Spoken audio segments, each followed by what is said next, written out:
Chapter 1913. He was not lost. However, he felt as if his spirit had been pulled into a black hole and pierced through thousands of times before being spat out. He felt as if he had been given a new lease of life. Cold sweat had already drenched Yan Xiaoxi's shirt when he came back to his senses. His shirt was stuck to his skin, and he felt as if he had been running outside for hours on a hot day. The city's restrictive spell was still in effect. Yan Xiaoxi could clearly feel that he could not activate the true power in his body. Yes, the city's restrictive spell was still in effect. How did the other party appear in front of him without him noticing? And it was as if the time around him had been frozen by the people who were standing still. Who are you? Yan Xiaoxi asked with great difficulty. Why can you? Section Chief Yan, haven't you, the administration, been looking for the reason behind the city's restrictive spell? I'm the one who imprisoned this city. All of a sudden, Yan Xiaoxi's mind was in turmoil. I'm the one who imprisoned this city. That sentence alone was enough to make Yan Xiaoxi feel an unprecedented sense of fear. Imprisonment was not simply about imprisoning someone, but rather it was about using all the supernatural powers in the city. Even if it was his master, the fire cloud evil god, or the old fart of the demon race, even if it was the invincible true dragon of the divine land, none of them could use the slightest bit of extraordinary power in this forbidden city. It was not that they did not think that this was not a natural phenomenon and that there must be something behind it. However, to make this happen, could it be that the thing behind it was more terrifying than the invincible Kelowna Shinryu? It was like a dead end. They were in awe of the power of Kelowna Shinryu and the power of Kelowna Shinryu. However, when something appeared that could break the myth of Kelowna Shinryu, why did you appear? Yan Xiaoxi seemed to have been enlightened all of a sudden. Just like a person on the brink of death, she tried her best to leave something behind.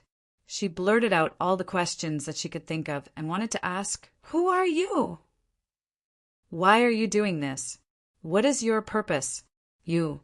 Her muddled eyes gradually became clear again. Boss Luo, who was sitting beside Yan Xiaoxi, glanced at Li Zi, who was in a peculiar posture, and waved her away. Li Zi's body began to straighten up little by little, and she sat properly. "Are you here for her?"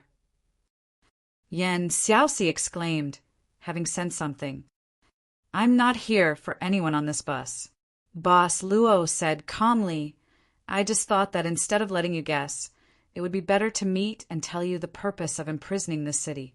After all, speculations without any direction will generally give birth to many strange ideas.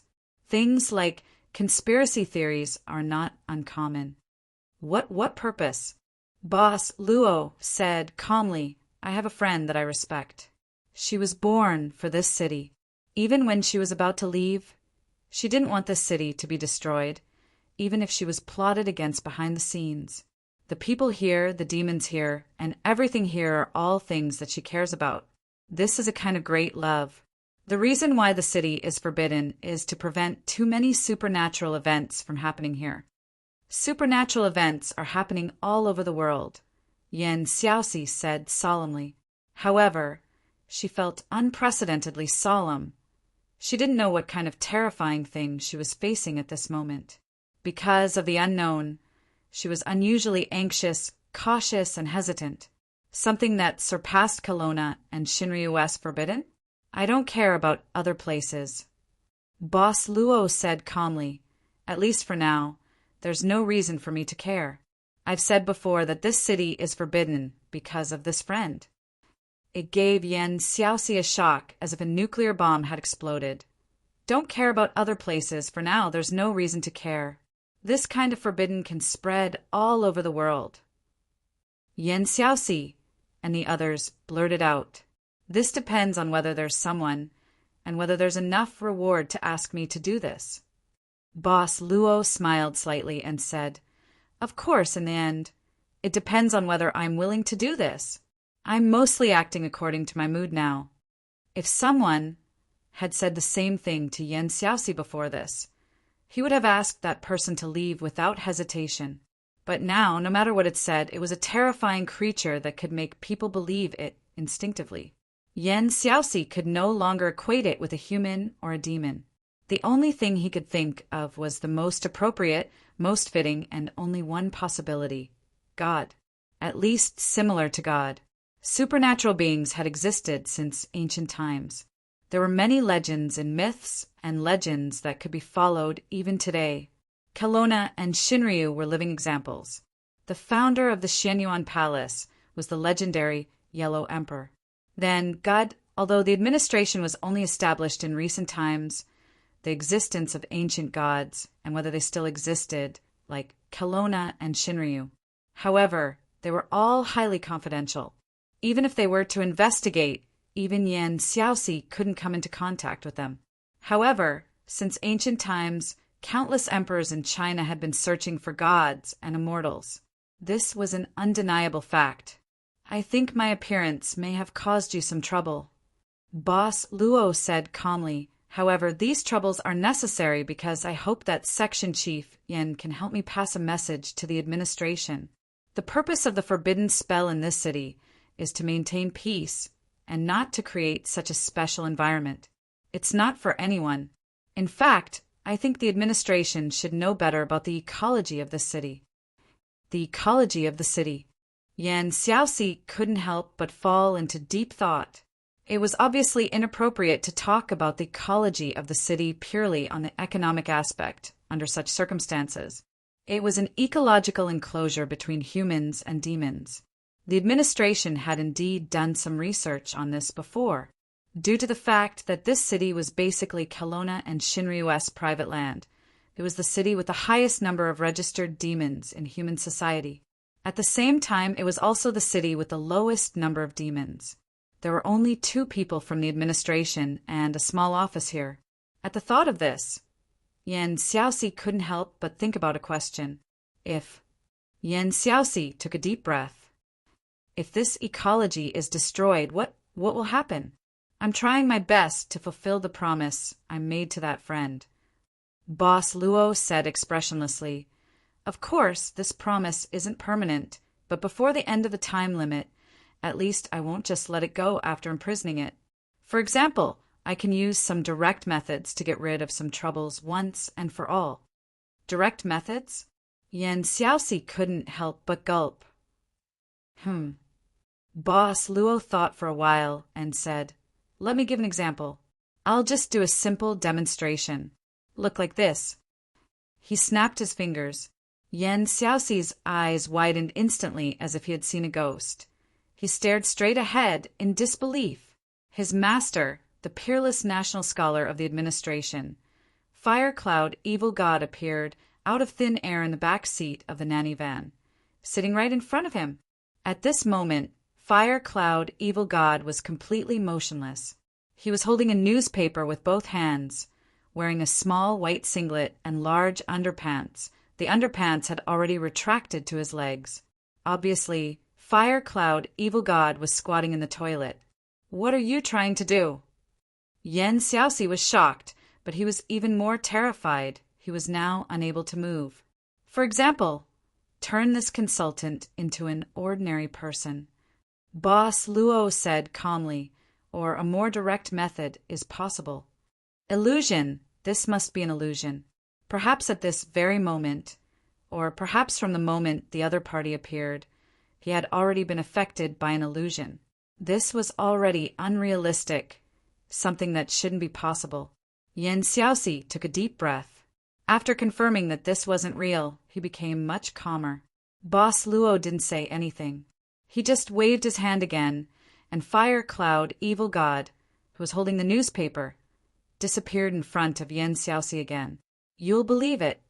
Boss Luo said softly, Then I'm very happy to meet you this time, Section Chief Yan.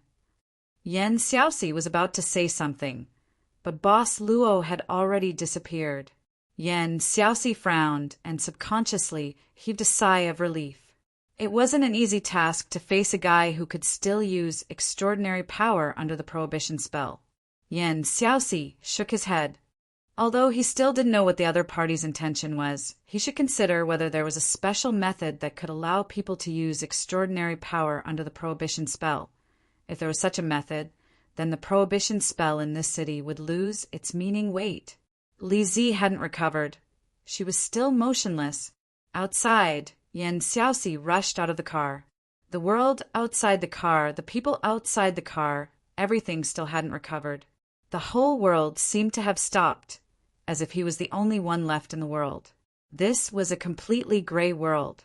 Impossible, this is impossible, this is impossible. He patted Fu Mingxian, whose mouth was still open, but there was no reaction. He tried to push the body of an agent from the administration, but he couldn't move him even after using all his strength. He pushed, moved, and bumped into them one by one. Each of them seemed to have grown roots and were firmly connected to the ground. This is impossible, this is impossible. He went to pick up a bottle of water, but he couldn't pick it up at all. After a long, long time, he walked through the streets and alleys in a daze. He was thirsty and only wanted to drink some water. However, even the sewage in the sewer was as hard as diamond. He used his fist. He could only use his fist to smash it, because even if it was a grain of sand, he couldn't move it. However, his fist couldn't break any solidified water source. This can't be, this can't be. With the last bit of hope in his heart, he ran out of the city and ran to the suburbs. From day to night, from night to day, he couldn't find anything that could be moved. His eyes were already bloodshot and exhausted. He could feel how disheveled he was. However, he couldn't see himself in the mirror at all. This can't be, this can't be. After a long time, he seemed to have used up the last bit of energy in his life and finally returned to the banquet venue, to the nanny van. Time seemed to have lost its meaning and nothing changed. Yan Xiaoxi was like a fallen leaf that had returned to its roots.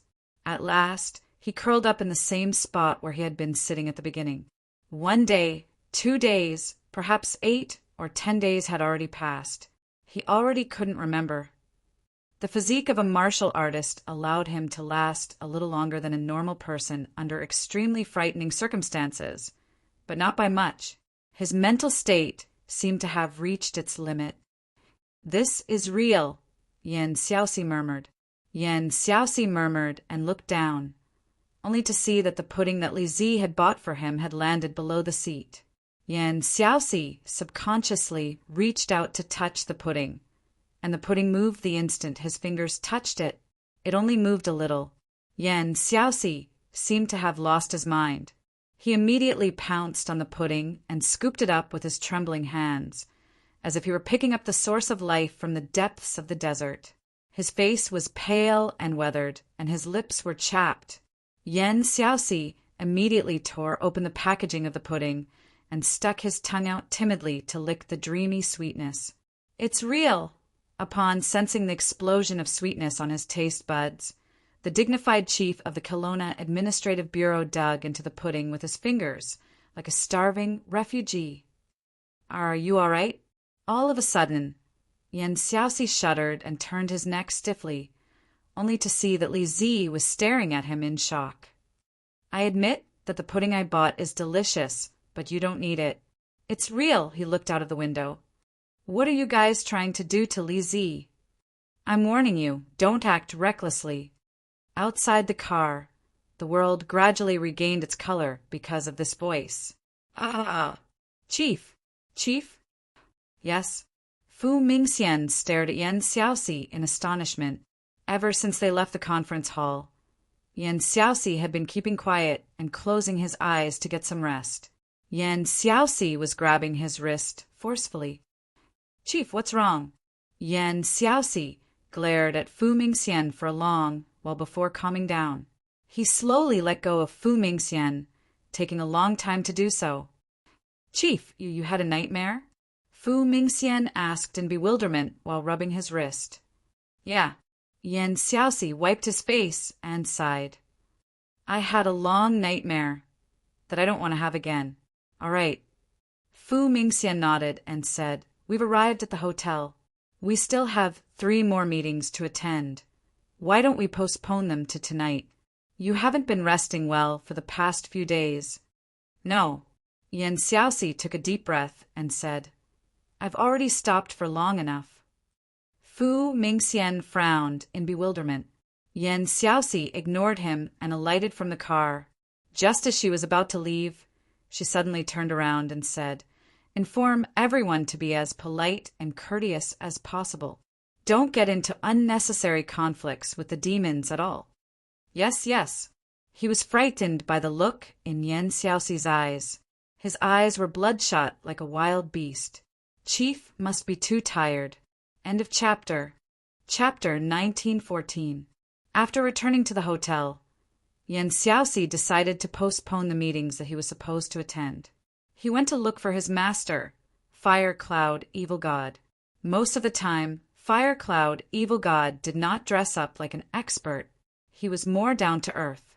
Like now, he was wearing a white singlet, baggy pants, slippers, and ankle-length shoes. Yan Xiaoxi did not feel that Fire Cloud, Evil God was going to collapse in his heart because he was used to seeing his master like this since he was young. Fire Cloud, Evil God, was originally a farmer. He was an honest farmer in the mountains. He didn't have a wife. It was said that his family was poor, so he gave his wife to his elder brother. Later, because of some opportunities, he stepped onto the path of a martial artist. Xiaoxi, why are you here? Fire Cloud, Evil God frowned. He put down the newspaper and looked at Yan Xiaoxi in confusion. You don't look well. You seem to have lost a lot of energy. What happened?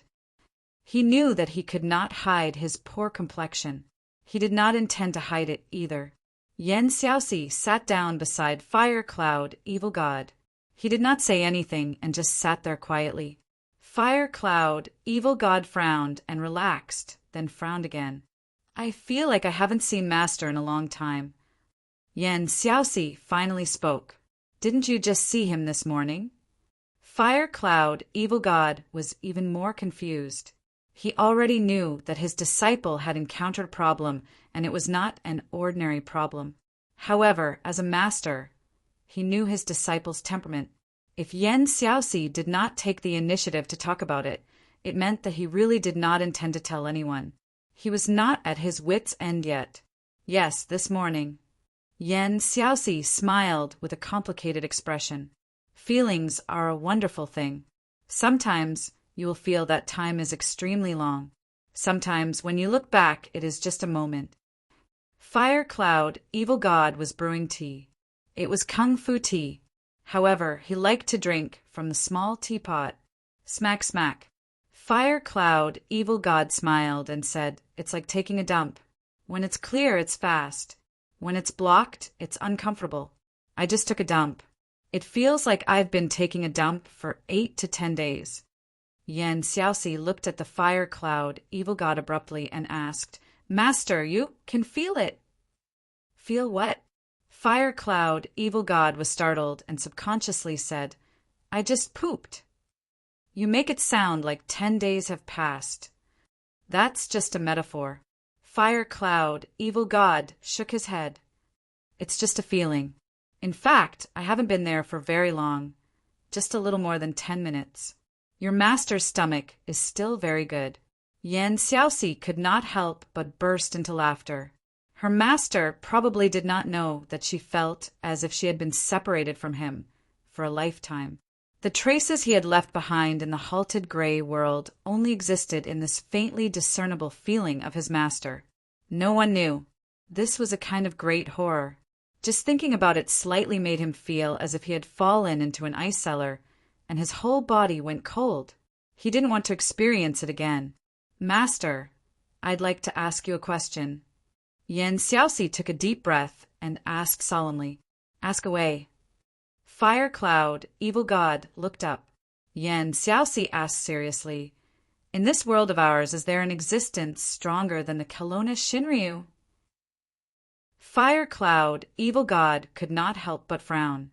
He did not answer immediately and only sipped his tea. After a while, he slowly said, Why do you ask this question? Because I'm curious. Yan Xiaoxi thought and said, Because of the forbidden spell in this city. Even the Kelowna Shinryu is not spared. Maybe. Fire Cloud, Evil God, looked at Yan Xiaoxi seriously for a while, then shook his head and said, "But who exactly? What kind of person? What kind of background? I don't know. I can't tell you too much." "Maybe?" Yan Xiaoxi asked in surprise. "Why?" "It's just a feeling." Fire Cloud, evil god, shook his head. "I once met a guy. I don't know his background, everything behind him. We fought once. I didn't win against him, and he didn't win against me. That fight was just a test between the two sides. But I can feel that the other party is holding back much more than me. He seems to be under some kind of restriction, so he can't use his full strength here." Yan Xiaoxi shook his head and said, "Master, you can't beat the Kelowna Shinryu either. How can you compare?" Fire Cloud, evil god, could not help but roll his eyes. "Whoever can beat the Long Shirua who hangs thousands of power banks on her body every day. I'll live stream myself eating this teapot. Maybe is that so?" Yan Xiaoxi pondered, but Fire Cloud, evil god, looked at him and saw that he seemed to be in better spirits. "I don't know why you ask me these questions. I hope my answer can help you. If you're confused because of a problem in your martial arts practice, then I'll be very happy. This means that you're finally able to put more effort into the path of martial arts." Yan Xiaoxi shook his head and seemed to be in better spirits. "Master, this person you're talking about, you really don't know his background? There was a period of time when I was looking for this guy all over the world." Fire Cloud, evil god, thought for a moment and said, "Later on, I thought that he might be a hermit who hasn't appeared in the world. So I challenged everyone in the name of a challenge, regardless of whether they were from the Taoist sects or the demon clan. I almost went through the entire Taoist and demon realm, but I still couldn't find this mysterious person. Later on, I beat up too many people, and Taoist Baijia couldn't sit still anymore. He called Long Shirua over, and the two of them shamelessly teamed up to bully me. But that mysterious person really didn't appear again, as if it was just a dream." Yan Xiaoxi smiled bitterly. How should he put it?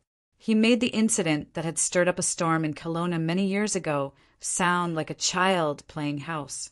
His temperament, as the saying went, the more he lived, the more real he became. He no longer cared about the rules and regulations of the world.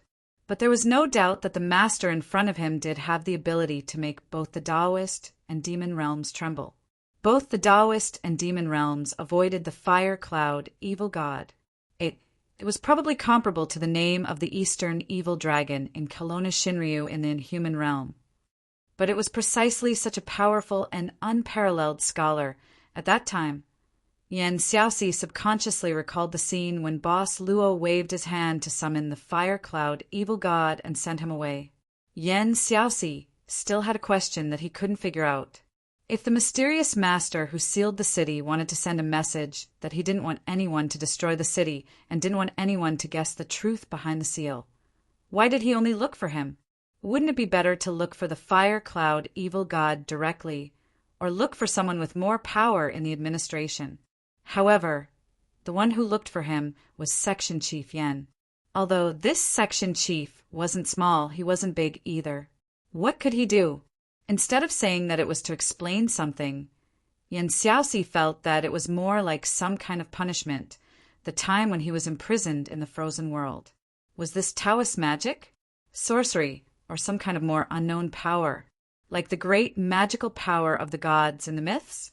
With his knowledge, he couldn't analyze all of this. In front of him was a bottomless sea. Section Chief Yan finally sighed deeply. He decided not to think about this question anymore. It was useless to think about it. In front of the power that could freeze time, what could he do even if he thought about it? He couldn't do anything. He could only accept it passively, that was all. "I still have a few meetings." Yan Xiaoxi took a deep breath. "Master, I won't accompany you. But what should be done still had to be done. I'm accompanying you, okay?" The Fire Cloud, evil god, looked at Yan Xiaoxi's swift departure and couldn't help but shake his head.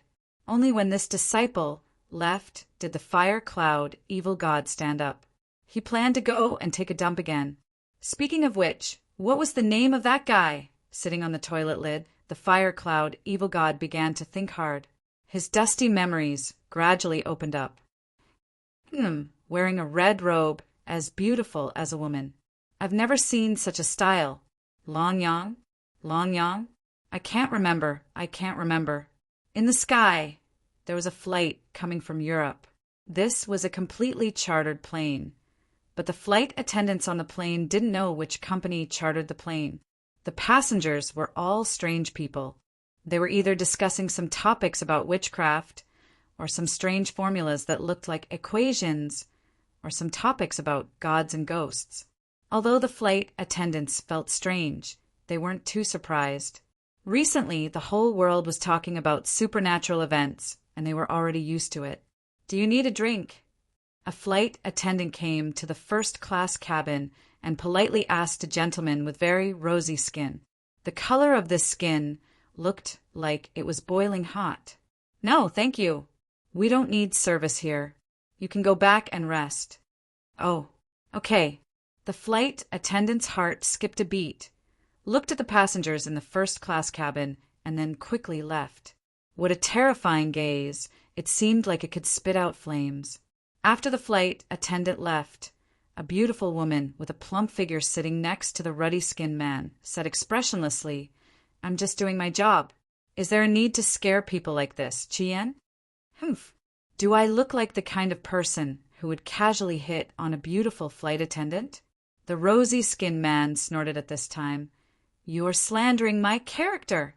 Today, you have a strong desire to survive. I clearly saw you staring at the little girls, but pretty? With that, the beautiful woman pinched Red Flame's ear. Say it. Are you thinking of something bad?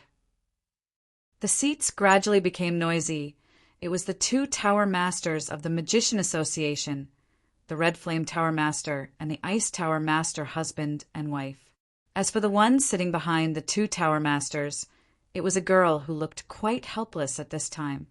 Red Flame Tower Master, Ice Tower Master, don't quarrel. Don't quarrel. The little girl could only stand up and try to persuade, but it seemed to have no effect. She could only look at the other companion next to her for help, Zhong Luoyue, who had been accompanying her. Seeing this, Zhong Luoyue had to helplessly smile. In fact, similar things had happened several times on the road. Don't worry. The two pagoda masters are both senior experts with status and experience. Zhong Luoyue deliberately raised her voice. How can they make trouble like children and do things that harm our Magician Association? I think the two Tower Masters are just trying to liven up the atmosphere. Am I right, Red Flame Tower Master, Ice Tower Master? The front was silent for a moment. The little girl suddenly looked at Zhong Luoyue with admiration. The latter had to helplessly pat the little girl's head and whisper softly, Are you hungry? Why, Lisabeth! I'm okay, the little girl said softly. Zhong Luoyue took out a thermos bottle from her portable luggage and opened it. I heard that all supernatural powers will be restrained in the city where the conference is held. I don't know if it will affect vampires. We're almost there. Eat something first, just in case. Okay. The little girl nodded and then sighed. It's so good to have you by my side. If you're not by my side, I don't know what to do. Things like emotional investment will only get deeper and deeper. Zhong Luoyue gently rubbed the little girl's hair and showed a beautiful smile. She immediately looked outside the plane. It was evening, but the sun was still high up in the sky. Zhong Luoyue felt sleepy at this time. She didn't expect that she would actually set foot on Kelowna again so soon. Because she was turned into a vampire, she had to choose to leave her family and the place she grew up in. However, in this short period of time, her life had undergone earth-shattering changes. This time, she came to participate in the International Supernatural Summit Conference. The Magician Association was an ancient organization in the European continent. It didn't represent any country, but it represented itself. This time, the participants were the two Tower Masters, Crimson Flame and Frost. As for why Lisabeth, she was ordered by the first Tower Master, the Radiance Tower Master, to follow the two Tower Masters to participate in the conference. It was probably for the purpose of training. The sun was still too bright, so Zhong Luoyue had to close her eyes. After a short nap, she should be able to land. Some of the representatives had arrived early, but there were also some who had yet to appear. In general, regardless of whether they were invited or came of their own accord, this city's supernatural powers were to the extent that they could casually meet on the streets. If they were not under the supervision of the authority and had to stay on the streets, they could freely walk on the streets. At night, after the conference, Section Chief Yen, who had just sat down in his lounge, suddenly received a phone call. He could not help but look solemn. "Okay, I understand. I'll go and receive them, personally." Section Chief Yen quickly arranged for a car to leave. He did not go to the airport or the train station. Instead, he went to a deserted beach by the river. A team of agents from the authority alighted from the car and stood in a row behind Yan Xiaoxi. Their gazes were solemn as they stared at the river in front of them. At this moment, there was a sudden flash of light in the river. Then, it seemed like a huge object was about to emerge from the water. Splash! The river was surging. At this moment, what appeared in front of Yan Xiaoxi and the others was a strange-looking submarine without any country's logo. It did not look like an existing model either. The river parted from where the submarine appeared. A group of soldiers in strange armor walked out slowly from the parted waterway. At this moment, the soldiers were clustered around a young man and woman in silver robes.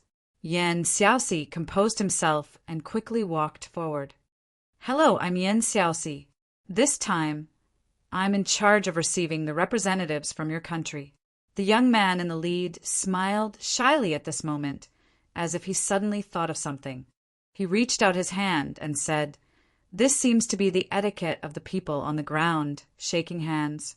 "Hello, Mr. Yan Xiaoxi. I'm Riaz, the first prince of Underwater City. This is Lyoga, my fiancé. This time, we're here on the orders of the Emperor of Underwater City to participate in the summit meeting of the humans on the ground. We're looking forward to meeting you." Chapter 1915. He seemed to be curious about everything. Ever since he got on the car, he had been looking around. The first prince from the Underwater City really looked like a young man. Yan Xiaoxi noticed the childishness on Prince Riaz's face. However, the girl who was the first prince's fiancée gave Yan Xiaoxi a vicious feeling at first glance. The Underwater City, an ancient capital that suddenly emerged from the deep sea, a deep-sea city that had a longer history than the humans on the surface. Other than that, humans could no longer find out more about the Underwater City or other countries. This was because Kelowna was the first country that the Underwater City came into contact with. As for why the prince of the Underwater City appeared here, it had to start from a week ago. A week ago, on the northern coastline of China, the Coastal Defense Force on alert detected a super-large submarine of unknown origin. The appearance of the submarine instantly caused the military to be on high alert. Until this super-large submarine stated its purpose of coming, to establish diplomatic relations. It seemed that due to the revival of spiritual energy, various legends around the world were gradually reviving. Humans had gradually gotten used to these legendary figures in their daily lives. Under such a mainstream trend, even if there was another city in the deep sea, it did not seem to be a big deal. Only the children in a few decades would be troubled. This stack was all the major events that happened in the first year of the revival of spiritual energy, such as questions, key points, and so on. That's right, the first year of the revival of spiritual energy. It was one of the contents of this extraordinary summit meeting. "Prince Riaz, is this your first time coming to the surface?" Yan Xiaoxi asked in a neither servile nor overbearing manner. Even though Prince Riaz's identity was slightly more special than the envoys of those countries. After all, not only was he the representative of a transcendent force, but he was also the prince of the Underwater City and the future Yellow Emperor of the Underwater City. This dual identity also meant that Prince Riaz's safety was very important. Due to the short contact, the agency did not know the details of the Underwater City. However, a city that could survive in the deep sea for countless years naturally possessed extraordinary technology. Indeed, it's my first time coming to the surface. Prince Riaz nodded. I've only seen it in the museum before, but it didn't look like this. The people on the surface have really developed a great civilization. At this moment, Yan Xiaoxi was secretly observing the prince's fiancée. She realized that the girl named Liuge seemed to be distracted and was not paying attention to the conversation. I'm also very fond of the culture of Underwater City. Yan Xiaoxi smiled and said politely, I believe that it must be a highly advanced civilization that can make people gasp in amazement. There's one thing I'm curious about. The language of Underwater City seems to be... Oh, it's because of this collar, Prince Riaz said with a smile. It can help us communicate with you. Without it, I'm afraid we wouldn't be able to communicate effectively even with hand signals. Is this a technological product of the Underwater City? Yan Xiaoxi asked tentatively. Sort of. Riaz smiled noncommittally. In short, there won't be many of these collars, but it's enough. I've read from the information submitted by your country that your country seems to be using a technology called mystic energy. I've always been curious about this technology, Yan Xiaoxi said solemnly. It's actually a kind of energy. Riaz thought for a while and said, It's similar to your electricity and oil. I remember that our first batch of emissaries should have sent you some gifts, some of which are samples of the mystic energy technology. I'm not in charge of technical research. Yan Xiaoxi shook her head. The guy who's currently researching the samples is keeping a tight lid on it. I can understand the excitement of seeing different new technologies. Riaz smiled and said, I used to be so engrossed in some new technologies that I would forget to eat and sleep and hide in the studio alone. Prince Riaz suddenly stopped talking. Yan Xiaoxi saw Liuge's little action. The prince's fiancé was secretly pinching his waist. It's probably very painful. Riaz's expression was no longer as natural. Section Chief Yan, how long will it take to reach the place where we're staying? Liuge asked calmly. Our prince has rushed all the way here and is very tired. We'll be there soon. I was wrong. It's rare for me to come to the land. I was too excited in a residence specially arranged by the administration. The prince of the Underwater City was sitting in front of Liuge and glancing at her flat belly from time to time. There was a little life inside. However, the body structure of the Siren clan was more complicated. It was said that the pregnancy time varied from person to person, with the longest being over 30 years. What are you looking at? Liuge humphed coldly. Are you still thinking of sleeping with me? No, I didn't mean that. The prince of the Underwater City panicked and hurriedly waved his hand. Then he muttered, You're the one who slept with me first. Liuge humphed softly. Remember, I'm your fiancé. It's just for the convenience of our actions on the ground. It doesn't mean anything. Riaz immediately smiled bitterly. Actions on the ground. The Underwater City had just suffered a major disaster. An entire city was still being rebuilt. It was far from being as strong as before. Taking the risk to contact the humans on the ground was a helpless move, because the final battle between the Underwater City and Sin had caused too much of a commotion. During the reconstruction period after the disaster, the Underwater City had discovered several groups of people from different forces on the ground. The barrier of the Underwater City still needed a long time to be repaired. During this time, the Underwater City couldn't be hidden. Moreover, since Louis XXXIX, there were already examples of people secretly contacting the Black Order on the ground. It was better to take this opportunity to proactively announce the existence of the Underwater City to the humans on the ground and establish a good diplomatic relationship. It might not be useful, but it might not be useless either. This idea was proposed by Riaz. Currently, because Louis XXXIX was in a deep sleep, the real ruler of the Underwater City was Liuge. However, during the reconstruction period, Lyoga announced to the people that Riaz was the appointed successor of Louis XXXX. One was a witch with real power, and the other was the prince with the highest status in name. Then the witch unexpectedly listened to the prince's proposal. Thus, there was this trip to the kingdom on the ground. Why did you agree to my proposal? Riaz still had doubts in his heart. The girl, Lyoga, calmly said, "It's not because of you. It's just because Louis has always wanted to walk on the ground openly. This is indeed a good opportunity. I just want to fulfill Louis's wish. Do you really think that the suggestion of a political newbie is very good?" Riaz smiled embarrassedly. Lyoga stretched out her hand at this time. After a while, she frowned and said, "This city, just like the rumors, can't use supernatural power. Blue blood power."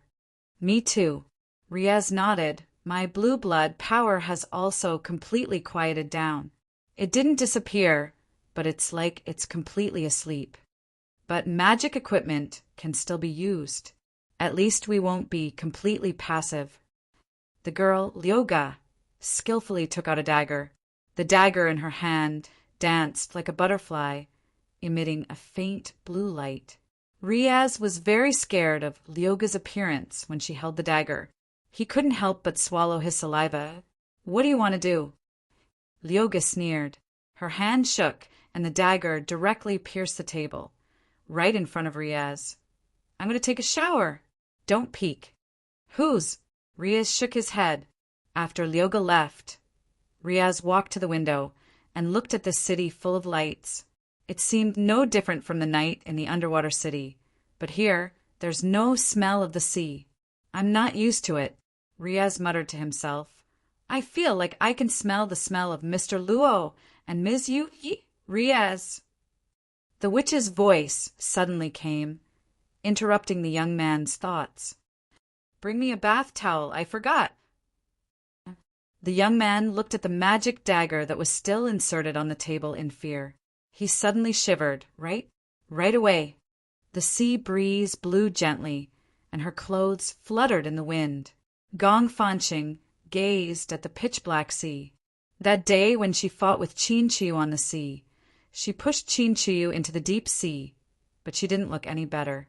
However, after several months of recuperation, her injuries were almost healed. She could leave at any time. Gong Fanqing didn't expect that she would stay on the sea for several months. Of course, she didn't stay on the sea all the time. The cruise ship she was on a round-the-world tour. During these several months, the cruise ship stopped at many places. The next stop was the familiar land of Kelowna. "Be careful not to catch a cold, beautiful lady." Someone gently put a shawl on Gong Fanqing's shoulder from behind.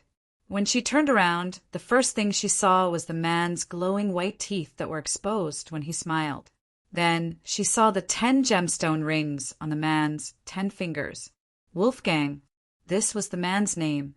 At the same time, the other woman who accompanied Wolfgang called herself Charlotte, a mysterious and neurotic woman who always held a black umbrella and liked to do divination for others.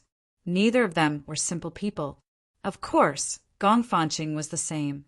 As one of the few demons in Kelowna hundreds of years ago, she was certainly not a good person.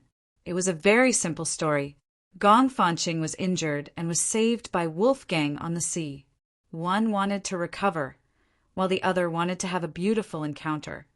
So they naturally traveled together, but they didn't hit it off immediately. Wolfgang, who was very rich, was obviously favored by some lonely ladies on the cruise ship, but until now he had not been able to move this demoness of the divine land from hundreds of years ago.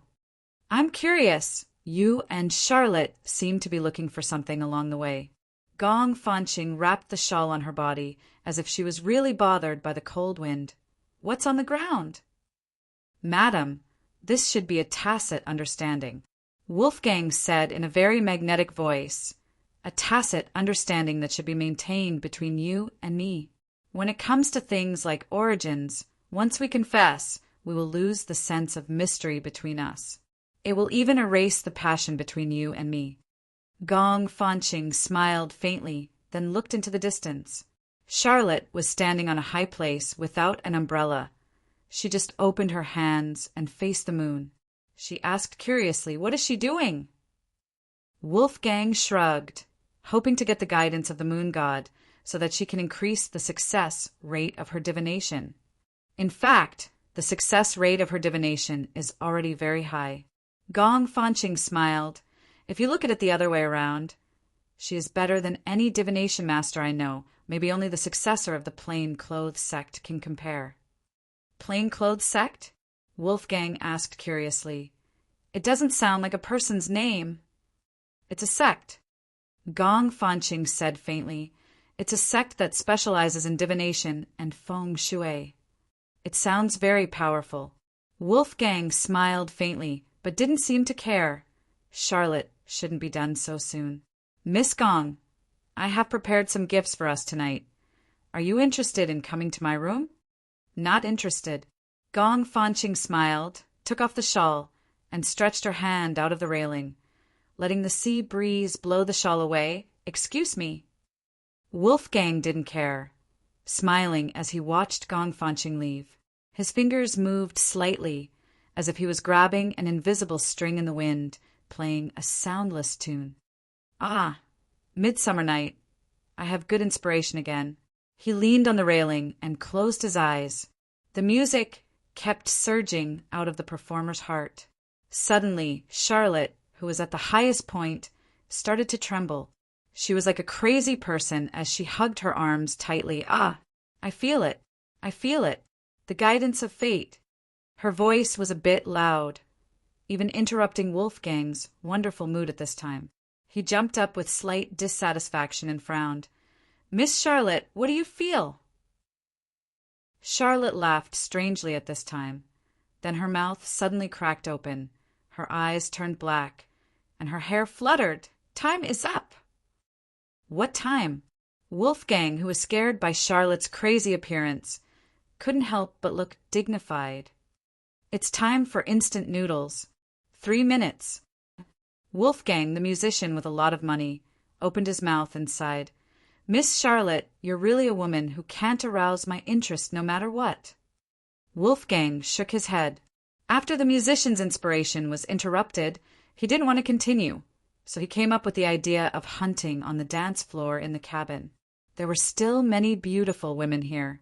Because it was a cruise ship around the world, the proportion of high-quality women was quite good.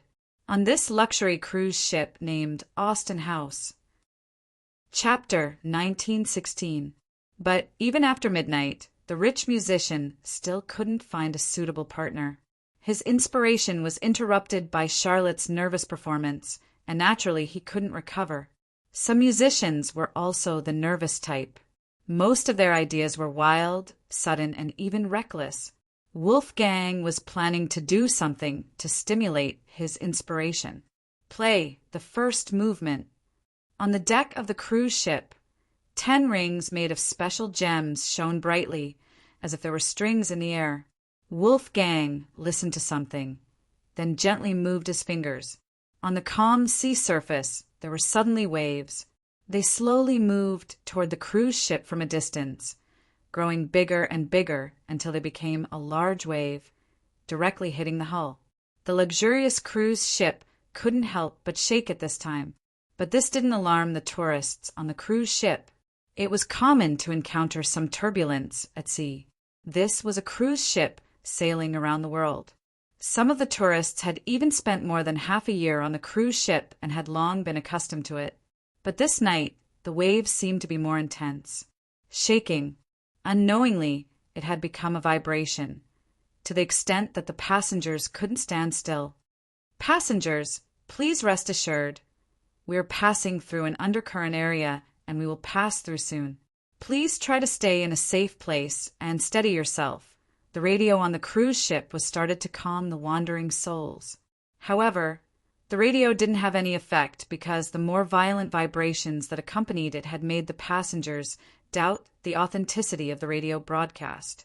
Then, when the first scream was heard, people found that at this time the hull was tilting visibly at this time, and the tilting was still serious. At this time, a huge wave appeared at the back of the cruise ship, like a huge wall falling from the sky. It looked like the cruise ship was going to fall directly into the water. How can this be? The captain had been in the business for 30 or 40 years and had seen countless storms and waves.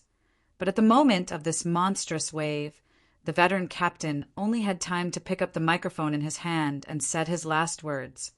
"Thank God you and I met on this cruise ship.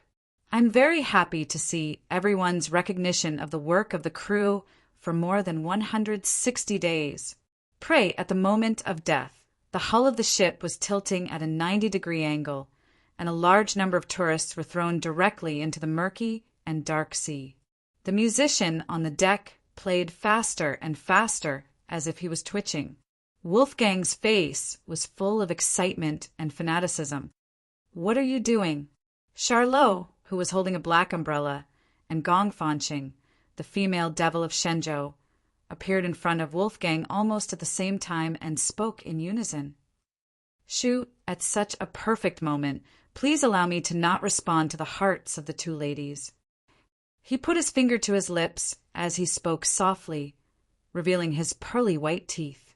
Gongfanching looked at the people who were constantly being thrown into the sea or running for their lives in despair.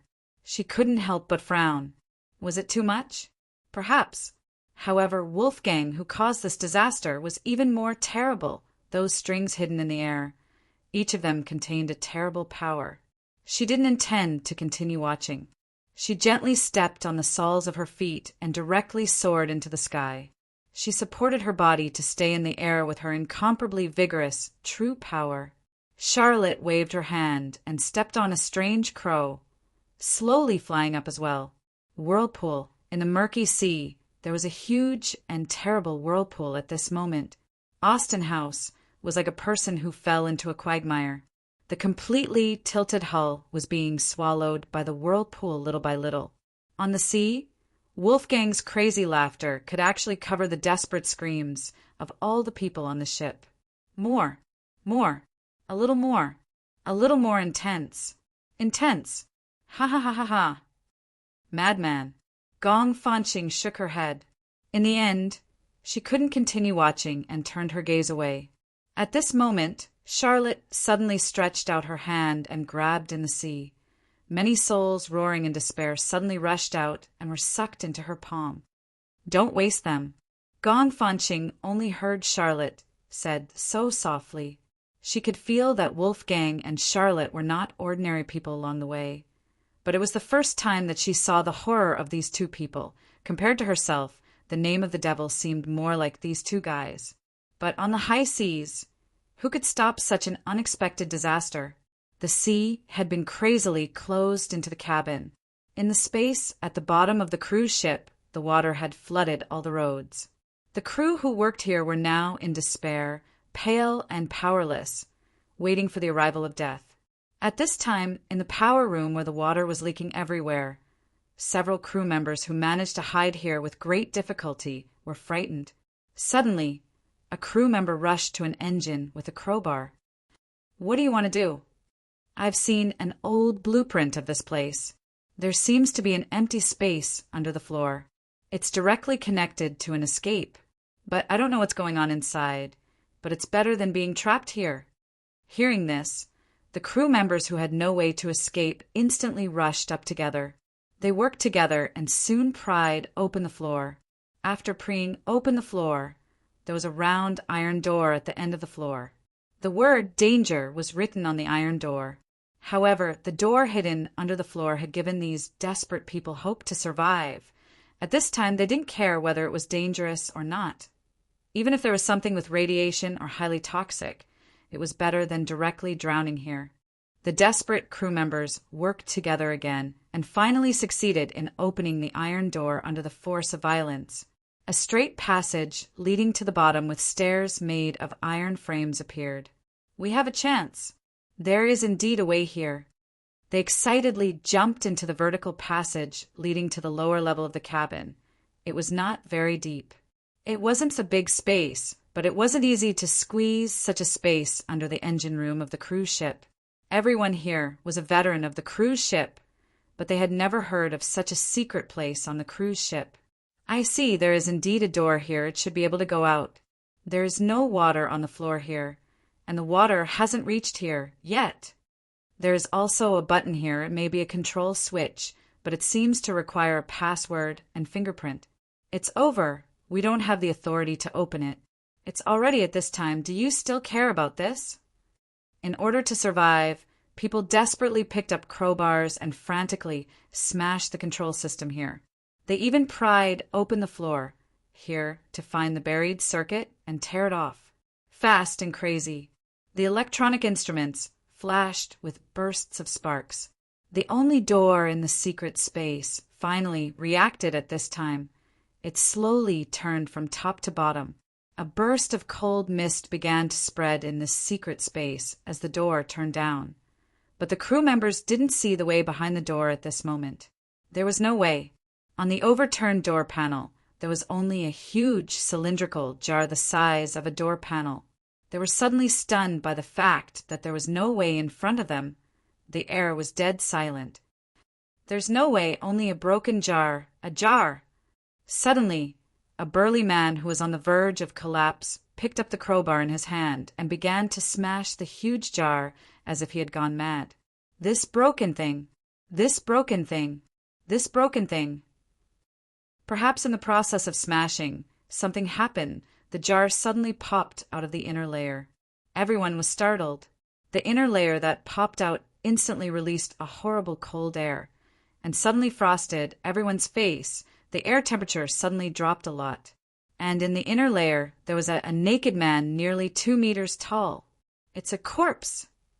However, it was too late for these crew members to panic because the continuous release of cold air from the jar began to frost the surroundings. My feet!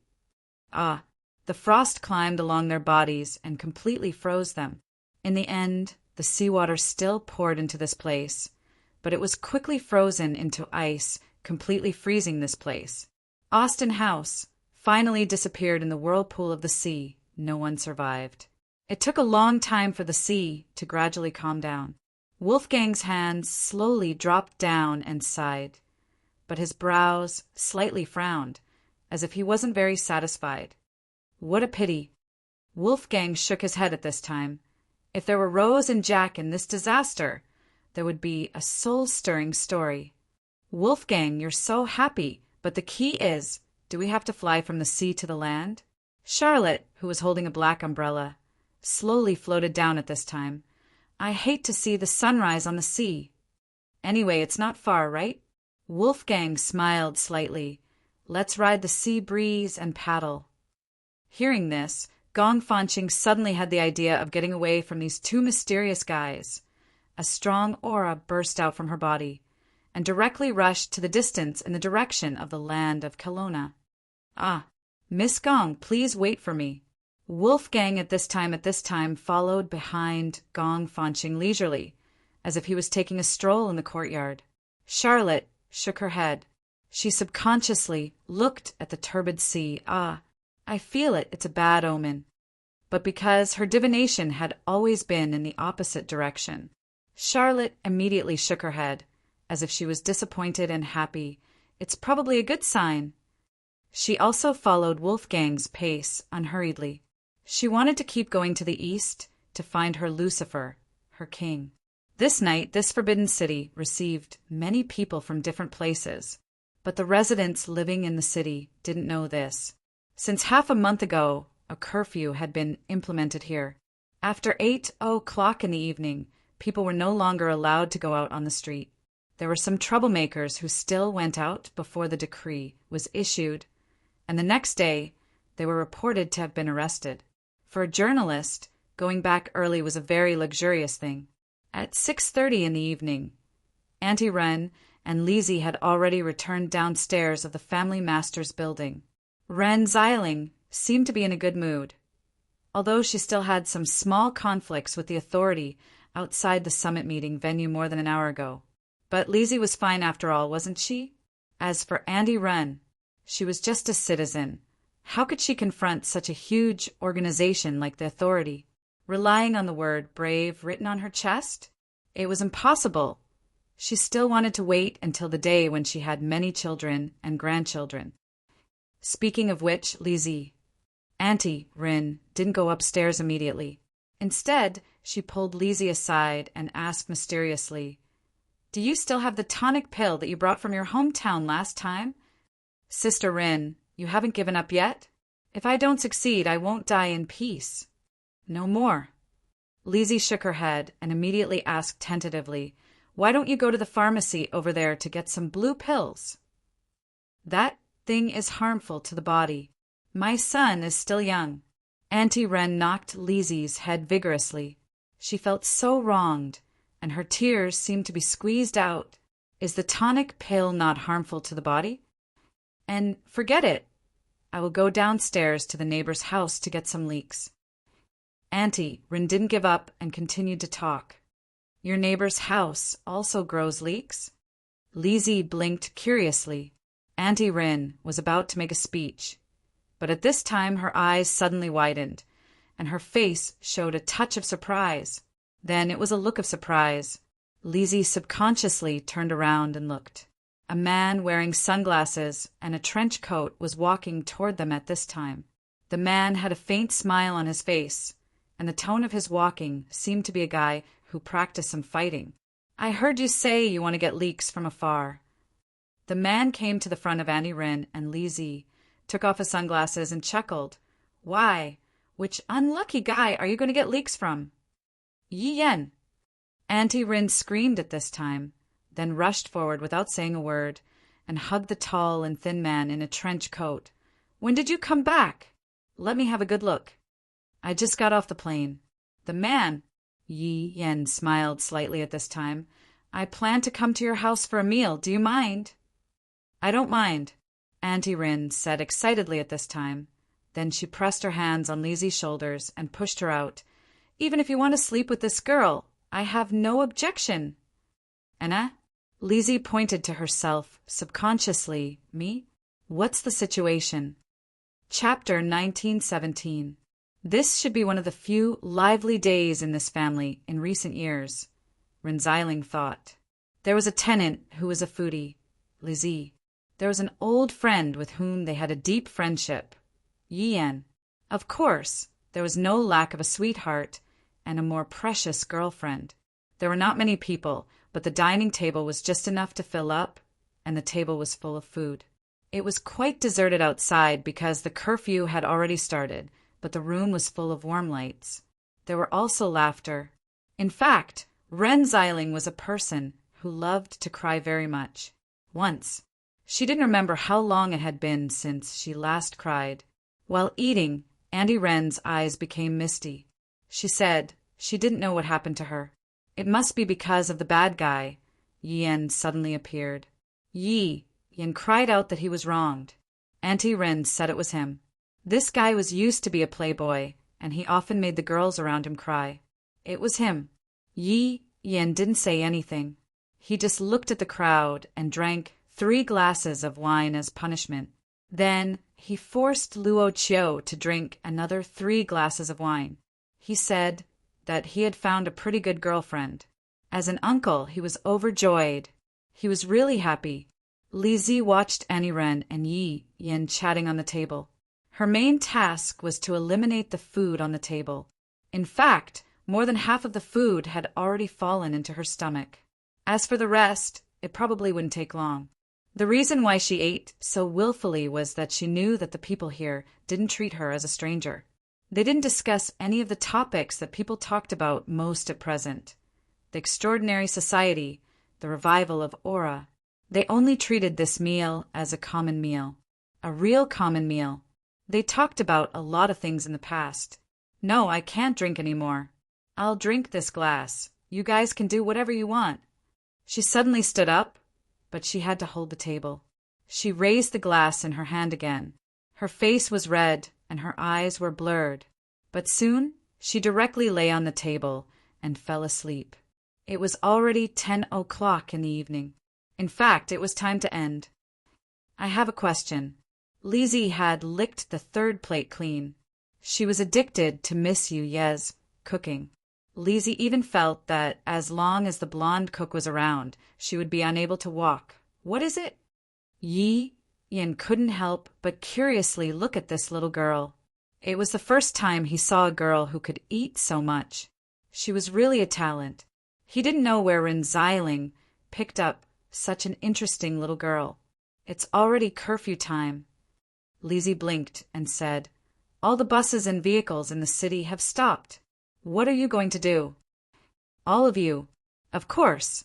He was referring to Yi Yan and Yu Yi. "If you don't mind, you can stay here tonight." Boss Luo looked at Yi Yan and said with a smile, "I'll tidy up a room for you."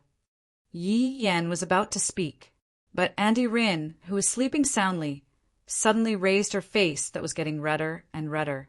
She even went into a drunken frenzy and grabbed the servant girl who was cleaning up the table. "Why are you sleeping? I want to sleep with you. I want to sleep with you." Auntie Rin directly lay on Miss Maid's chest and rubbed coquettishly. "Oh!" Lizzie's eyes lit up instantly. Miss Maid didn't seem to have a good way to deal with this situation.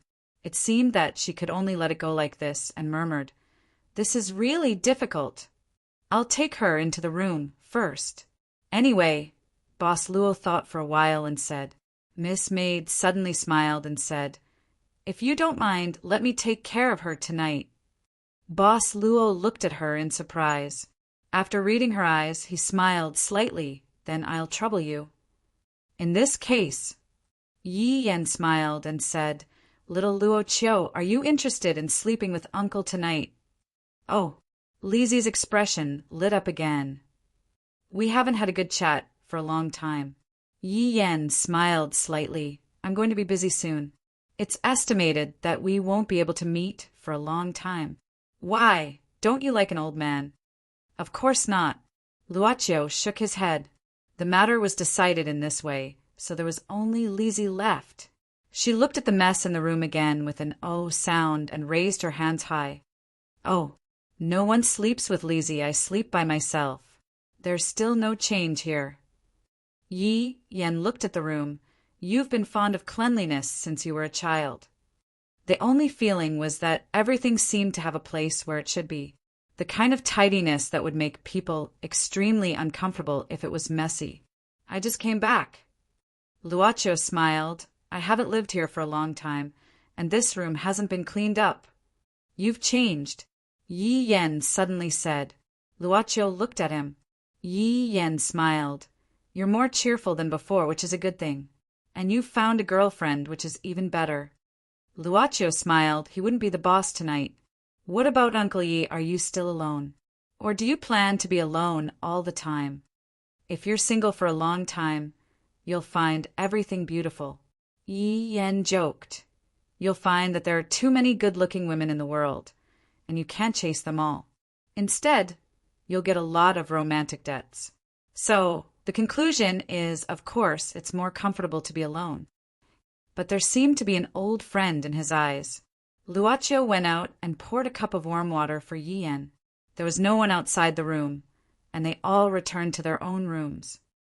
"In fact, you're more like your mother." Yi Yan smiled. "If you're like your father, you don't know how to take care of others. He needs others to take care of him more. Of course, he's really busy with work." Luochio smiled and didn't say anything. Speaking of taking care of others, perhaps he was the one who was always taken care of. Aren't you curious why I suddenly came back?" Yi Yan held the cup between his hands and slowly turned it back and forth. "Are you going to say it, Uncle Yi?" Yi Yan smiled and shook his head. "We're not talking about work tonight." "So it was because of work. By the way," Yi Yan said, "do you still have the saxophone I gave you?" "Wait for me." Boss Luo nodded and took out the instrument from the cabinet. She had seen this messy room more than once, Ren Xiling's room. When she saw Ren Xiling for the first time, her master was still ignorant and asked her to solve the problem of Ren Xiling seeing something she shouldn't see. At that time, she was curious about the woman who lived with her master. Even after inheriting the shop, her master still insisted on coming back at night to take care of her. She buried this curiosity in the bottom of her heart. She only pieced together the true image of Ren Xiling bit by bit every time her master mentioned her, and in the limited number of times they met.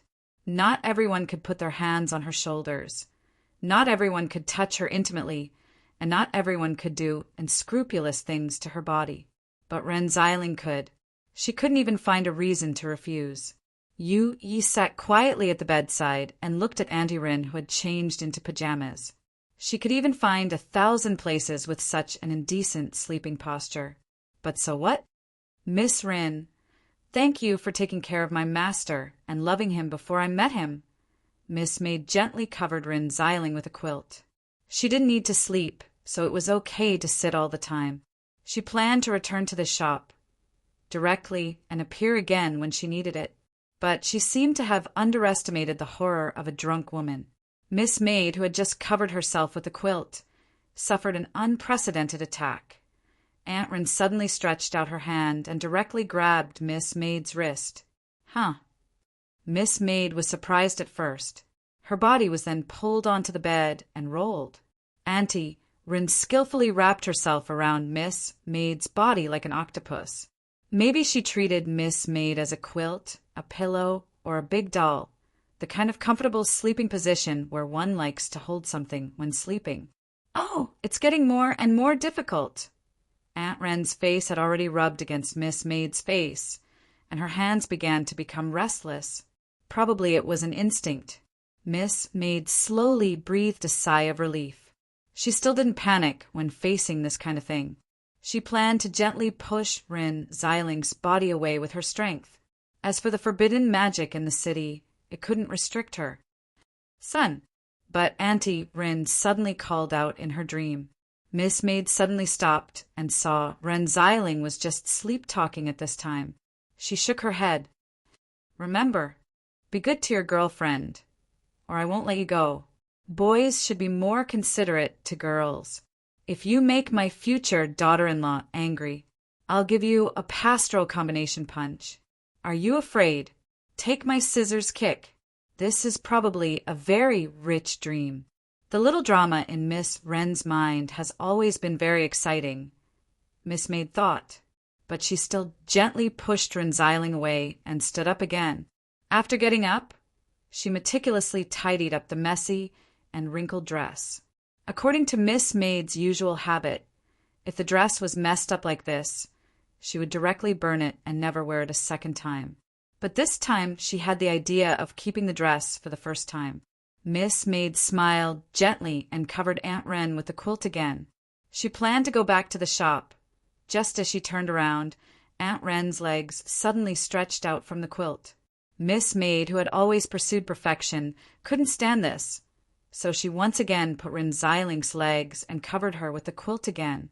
But this time it was her hands, covered with the quilt, turned over, covered with the quilt, kicked the quilt, covered with the quilt.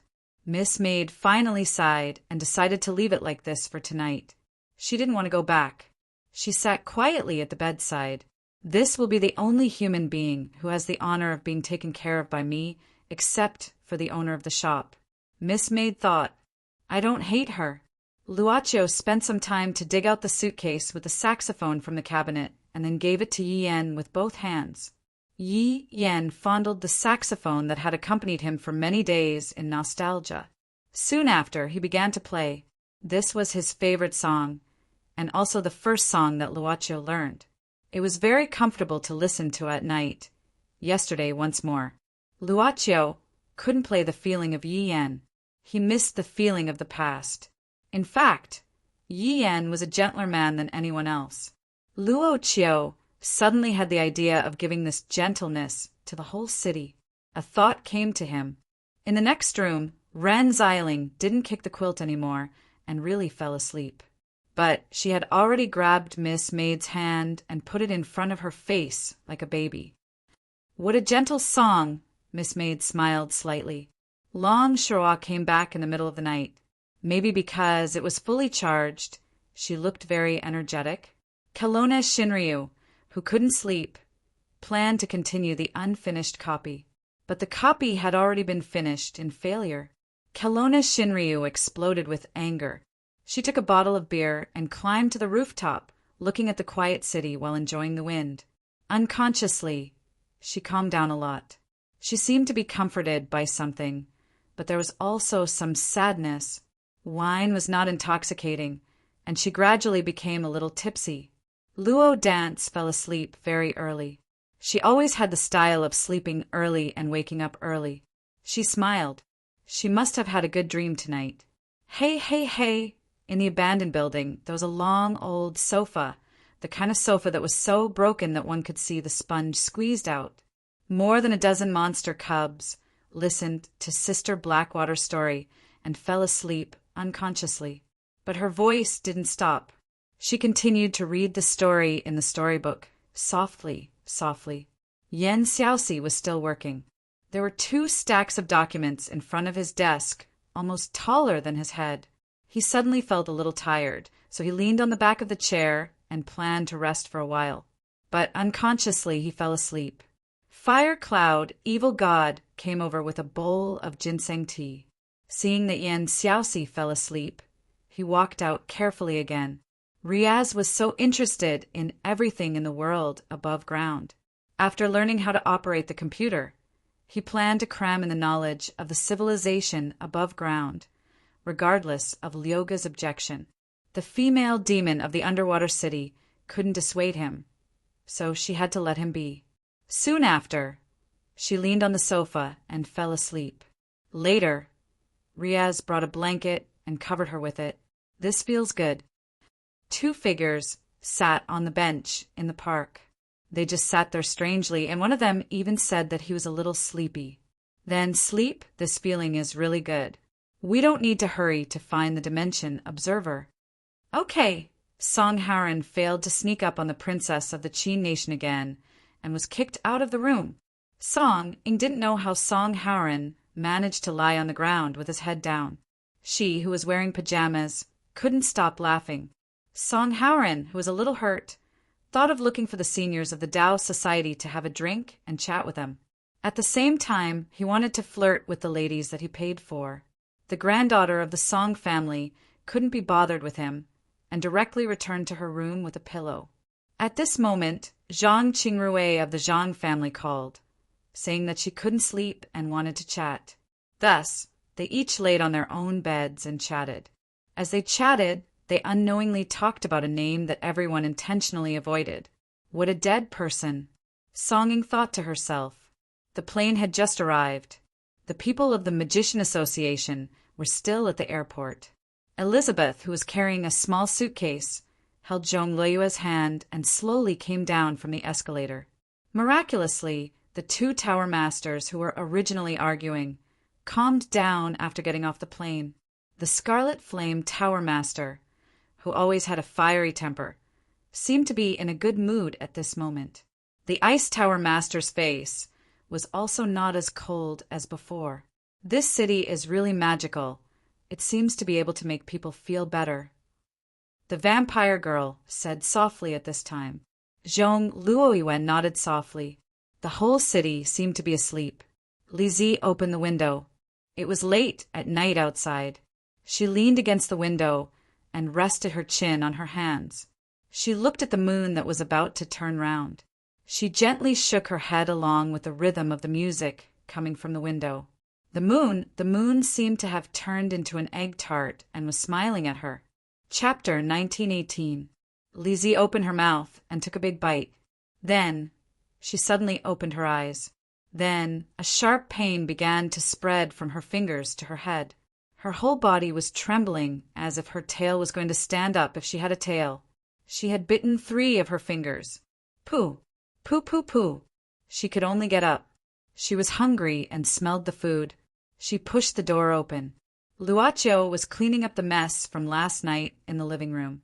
The kitchen door was half closed. Miss Yu Yi was busy inside. The smell. Morning. Li Zi shouted blankly. At this time, Boss Luo raised his head and opened his mouth in surprise.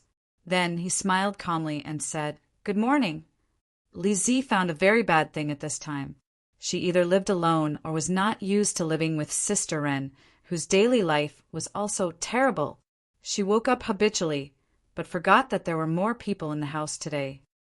I'm going back to my room. Lizzie, who was only wearing 2 pieces of pink underwear, was attracted by the smell of food. She lowered her head and turned around. She put her hands behind her back, covering her buttocks, and ran into the room like a duck. Just as she slammed the door shut, the door to another room opened. Auntie Run walked out with a zombie-like bent body. Her complexion didn't look too good, and her lips were even dry. I want to die. Oh, this was the consequence of waking up the next day after being drunk. Auntie Wren's throat was gurgling. She immediately covered her mouth and rushed into the bathroom. It seems to be lively again. Miss Maid came out with a plate of breakfast at this time. She was also wearing an apron with a little bear pattern on it. The blonde cook looked very pleasing to the eye at this moment. You're also very beautiful today. Boss Luo smiled. Ren Xiling rubbed her forehead while drinking the yogurt that was taken out from the refrigerator. The yogurt was prepared by Luoqiu, and she could only drink it now. So when did Yi Yan leave? Ren Xiling still felt uncomfortable in her throat. The feeling after vomiting was not far from the feeling of using something hard to rub her throat. He woke up before dawn. He said he had something to do and left first. Luoqiu said calmly, about 5:30. So early, Ren Xiling murmured and continued to rub her forehead. Her brain was in a mess, and she didn't want to use her brain at all. Lizzie ate bowl after bowl of food in silence. She lowered her head and ate very quickly. Soon, she said that she was full and ran back to her room like a bolt of lightning. What's wrong with her today? Madame Ren, who had a headache, asked in confusion. I don't know. Boss Luo, just a simple smile. Madame Ren shook her head and didn't want to use her brain. She immediately said, I can't eat. I really can't eat. Pack these things for me, and I'll take them to the company. I'll heat them up at noon. I'm going to change my clothes. It's time to go to work. Damn work. Sooner or later I'll. Hey, I'm a boss now. Stupid, stupid. Madame Ren walked back to her room while muttering. Not long after, Ren Xiling went out of the door in low spirits. No one noticed when Lizzie went out. After packing up, the servant girl cut a plate of fruit and sat beside Boss Luo. She carefully began to peel the skin of the grapes. Boss Luo smiled and turned on the TV. On the TV, the scene at this time was a bird's eye view of the city. Where should I start? Boss Luo looked at one place and suddenly smiled. Let's start here. There was a sound. It was the sound of slogans. Lord Long, we all want to meet. If we don't meet today, we won't get up. The servant girl just glanced at it and lost interest. She continued to peel the skin of the grapes attentively. She planned to peel all the grapes on the plate. This one was Kelowna Shinryu. This one was Long Shirua. This one was Kelowna Zealand. This one was Long Shirua, and so on. Lord Long. Lord Long. Their voices gradually became uniform. After several days of continuous shouting, this group of big bosses of the monster race gradually became like retired cadres who were learning to sing in an old people's club. The reward was a plate of water poured from the window upstairs. I just washed my feet. Take it. No need to thank me. Long Shirua closed the window and ignored them. The people downstairs, the monsters downstairs, especially those who grew up listening to Kelowna Shinryu's invincibility, suddenly shivered at this time. Am I going to improve my power? The water with Shinryu's breath. This is sister. No, this is holy water. Even though the window was closed, Long Shirua could still hear the gradually strange sound from downstairs. She covered her ears and rushed out of the room with murderous intent, just in time to meet Luo Dance. Then the true dragon of the divine land was actually bounced away, completely defeated by the little butterfly demon's growing ferocious creature. It's time for you to lose weight, Long Shirua said in a serious tone. Huh. The little butterfly monster was full of question marks. Lose weight? Her body weight in human form had always been about 90 kilograms, never exceeding 100 kilograms. But the little butterfly monster shook her head quickly. Sister Long, little Fei asked me to give this to you. He came back yesterday, but you went out at that time. Little Fei stayed for a while and then went home. And Mo Xiaofei came back? Kelowna Shinryu gave a start, frowning subconsciously with a thoughtful look. Luo Dance handed the things brought by Mo Xiaofei to Long Shuo, then went downstairs to prepare breakfast. Long Shuo had to go back to the room and put on the earphones. After a while, she began to open the things sent by Mo Xiaofei. Inside the box was an unknown metal fragment with an irregular shape, as if it was torn out from somewhere. What is this? She picked up this metal fragment and looked at it carefully. The moment she touched it, she felt that this metal fragment was quite heavy, and there were some very old, broken characters engraved on it. As for how old it was, it could only be found in the innermost part of the book pavilion of Xianyuan Palace. It was the earliest language used in Kelowna, lady. Xian? Kelowna Shinryu frowned, then put the metal fragment into the box, hurriedly went downstairs, and went straight to the underground training ground. I'm not going to eat breakfast. I have to go out.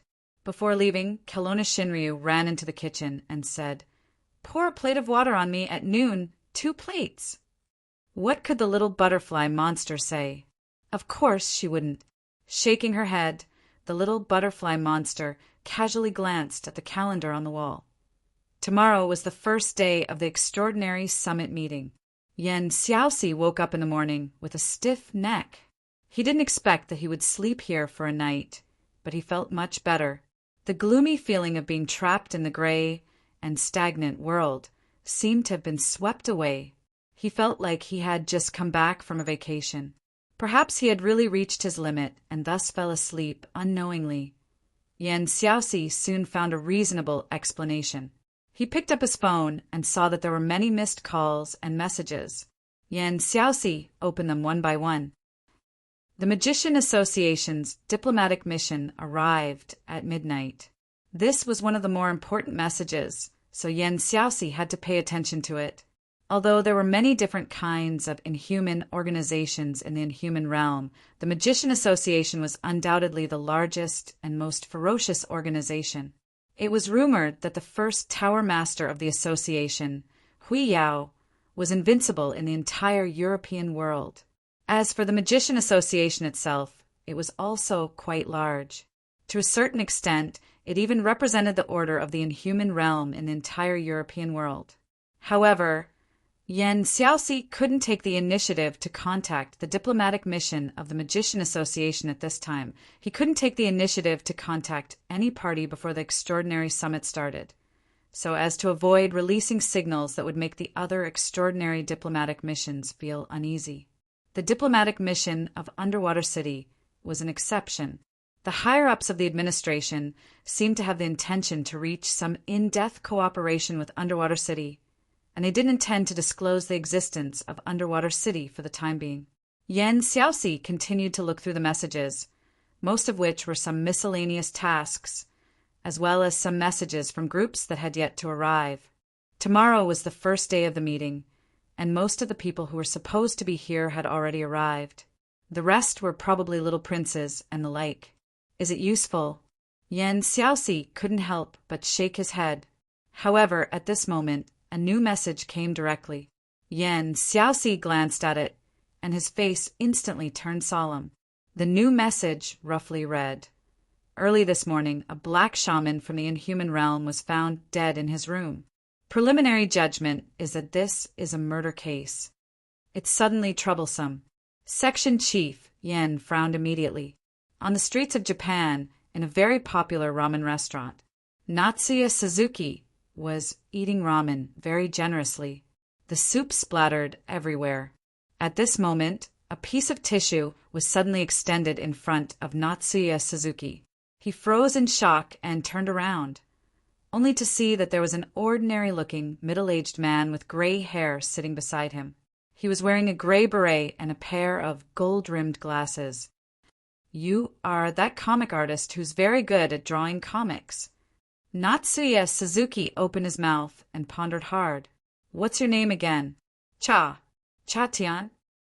He was obviously a popular writer who had a very high status in the comic world of Japan and had been serialized for more than 20 years. His name was Cha-Tian. You said that if I wanted to find you, I would naturally find you. Cha-Tian smiled at this moment. I've tried it, and it's true. Natsuya Suzuki didn't use a tissue. Instead, he wiped his mouth with his sleeve and perked up. He squinted and said with a smile, Why? Do you have a business deal for me? I'm best at collecting debts for people. It doesn't matter how bad the debt is. No one owes me a debt. Cha-Tian smiled faintly. Natsuya Suzuki immediately lost interest. Then there's nothing to talk about. If you're just curious about me, this meal is a meeting fee. Thank you.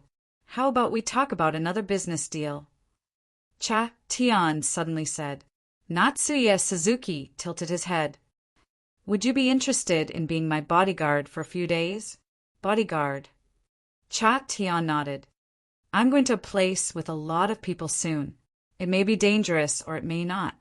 I just want to make some preparations. It's not convenient for me to be alone. If there's someone like you, it should be much more convenient. His main profession is a debt collector, which is actually the traditional so-called thug. Thug being a bodyguard and so on is not a problem in itself. Anyway, it's all about fighting, and this is indeed what Suzuki Shea is best at. What are you going to do? He asked curiously.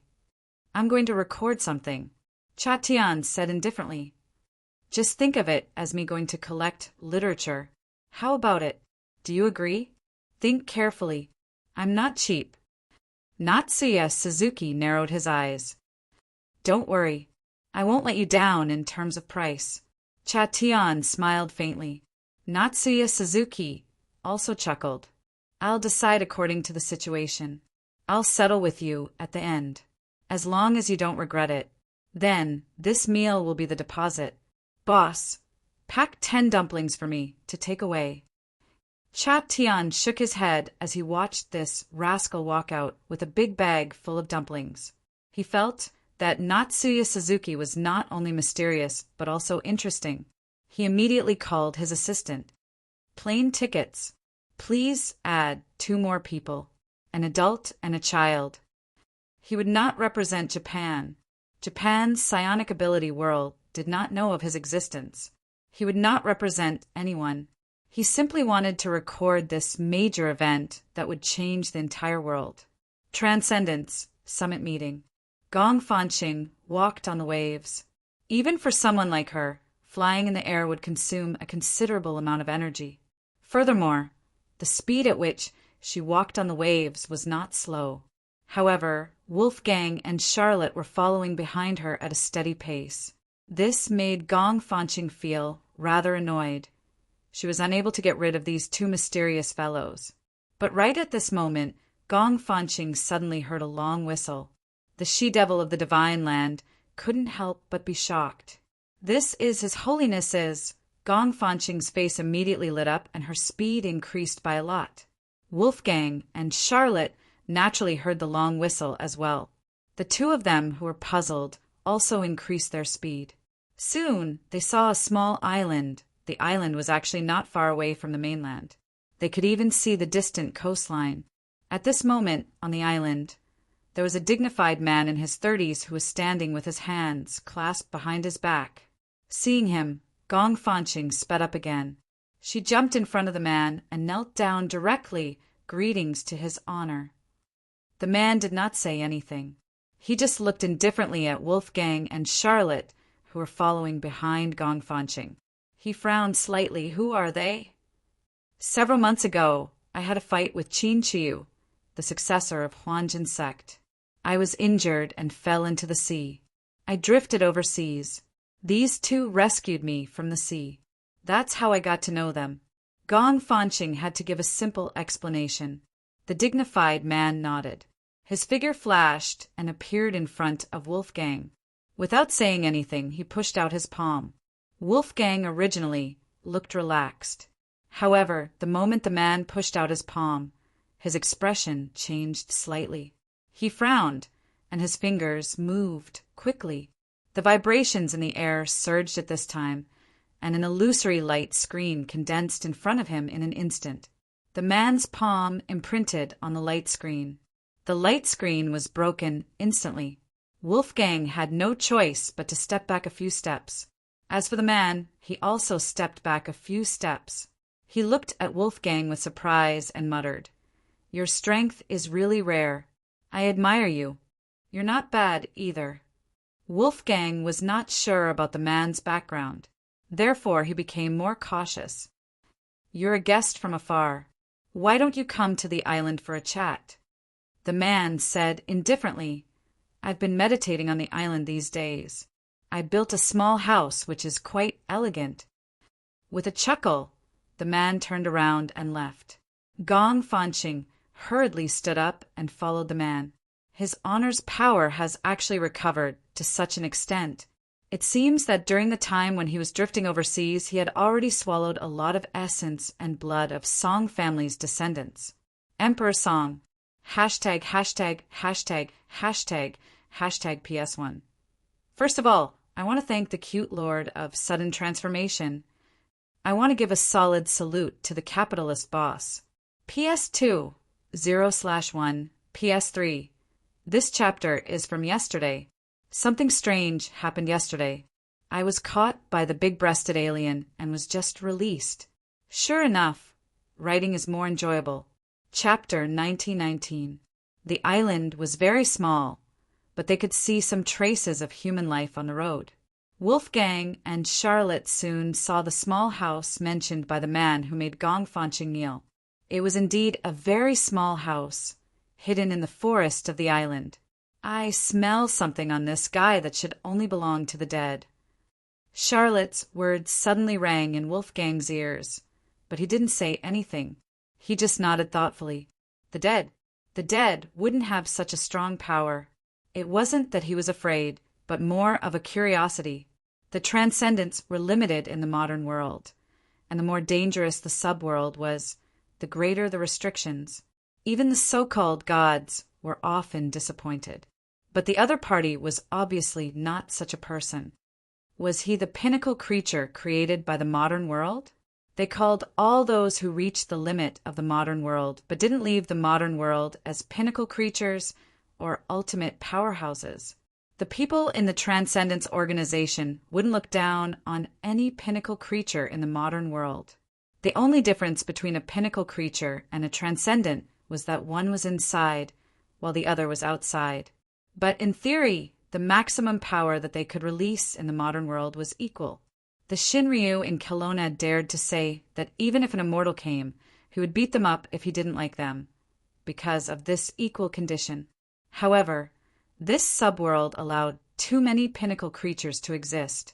Wolfgang muttered something in his heart, but he saw that the man leading the way had stopped and invited them into the simple house. Wolfgang and Charlotte looked at each other and understood each other's intention, to wait and see. "You can call me Mr. Song." The man smiled. "For now, I will act as Mr. Song." "In other words, you don't intend to tell us your true identity, right?" Wolfgang smiled indifferently. What kind of people hadn't he seen before? From the transcended thrones to the wandering ghosts. He wouldn't be surprised by the other party's true identity. At most, he would feel curious, but he didn't necessarily want to know. It would depend on whether the other party was worth it or not. For example, the king of hell that he and Charlotte were searching for was obviously worth it. If he could trick Lucifer into joining the Transcending Grade organization, then he would be able to reap great rewards for his hard work. Recruiting a king of hell to become a member was much more profitable than the other guys working hard to find a newcomer with potential. "No, I plan to tell you." Mr. Song smiled. "But only after you pledge your loyalty to me." Wolfgang was startled. As for Charlotte, she was sizing him up with great interest. In the end, Wolfgang shook his head. He was a musician. He would only be irritated when there was a problem with his inspiration. Normally, he was like a gentleman. Even when he heard ridiculous words, he was still quite calm. He smiled and said, "Perhaps Mr. Song still doesn't understand the current situation. Of course, this is understandable. But it's a pity that at least we won't pledge our loyalty to anyone. We are free. The more powerful a person is, the more arrogant they will be, even rebellious." Mr. Song said indifferently, "I understand this point very well because I've seen many talented people like this. But in the end, they all submit." Why? Wolfgang wasn't angry at all. He only felt that it was ridiculous. He smiled and asked, "Because." At this time, Mr. Song's face was solemn, and his voice was like 1,000 mountains. "All under the sky is the king's territory. All on the shores of the earth are the king's subjects. I am the world." Wolfgang's and Charlotte's expressions changed slightly. Mr. Song's voice directly crashed into their hearts and was madly attacking their inherent beliefs. However, not to mention Wolfgang, who was a transcending grade expert who walked in the void. Even Charlotte was a banshee who often accompanied the king of hell. How could they submit so easily? They couldn't resist for more than a moment. Mr. Song's solemn voice was instantly expelled from their hearts. Wolfgang immediately snorted coldly. When a musician lost his temper, he wouldn't recognize anyone, let alone a stranger. Charlotte's eyes suddenly turned from frivolous to sharp. She suddenly pulled out the black umbrella, and a sharp, thin sword was hidden inside. But at this time, an 8 trigrams mark appeared in the air. Wolfgang and Charlotte were trapped in this 8 trigrams mark at the same time. A purple light flashed on Mr. Song's face. The 8 trigrams mark instantly shrank at this time. Wolfgang and Charlotte felt this mark almost at the same time. The moment this mark appeared, their souls seemed to be scattered. Wolfgang's face had a trace of incredulity. He had seen this kind of 8 trigrams before. This seems to be the Fushi Throne's illusion. However, before the incredulity in his heart completely dissipated, the 8 trigrams mark had already locked him and Charlotte at the same time. At the same time, Mr. Song slowly said, "Great Tao of primordial chaos, Soul Lock Seal." The 8 trigrams mark instantly shattered. At the same time, the same 8 trigrams mark appeared on the back of Wolfgang's and Charlotte's left hands at the same time. It was as if it was imprinted with fire. The 8 trigrams mark on the back of their hands gave the two a burning feeling from time to time, directly connecting their souls. It was excruciating. Then Mr. Song waved his hand, and a strong wind directly swept Wolfgang and Charlotte out of the door. Mr. Song said indifferently, "From now on, the two of you are the king's subjects. If you are disloyal, you will suffer the pain of having your soul locked. Now, I will let the two of you experience the pain of having your soul locked." Wolfgang and Charlotte were swept out of the door, fell into a pool outside the house at this time. They floated out of the water, and the moment they heard the voice of Mr. Song, the two of them began to scream like never before. In the wooden house, Mr. Song, who had just used the soul lock seal, suddenly spat out a mouthful of blood. His age seemed to disappear in an instant, and he suddenly looked like he was in his 40s from his 30s. His temples were a little more gray, and his face was a lot thinner. "Your Excellency!" Gong Fanqing was shocked. Mr. Song waved his hand and said indifferently, "I'm fine. I just lost some essence blood. I can make up for it from my descendants later. Since Gong Sanhua is dead, it's inconvenient for you to work for me alone. It's worth it to subdue these two people this time." Gong Fanqing said worriedly, "Your Excellency, Wolfgang and Charlotte are mysterious. I haven't seen the bottom line of their strength. I don't know if the soul lock seal can really subdue these two people." "Why not?" Mr. Song said indifferently.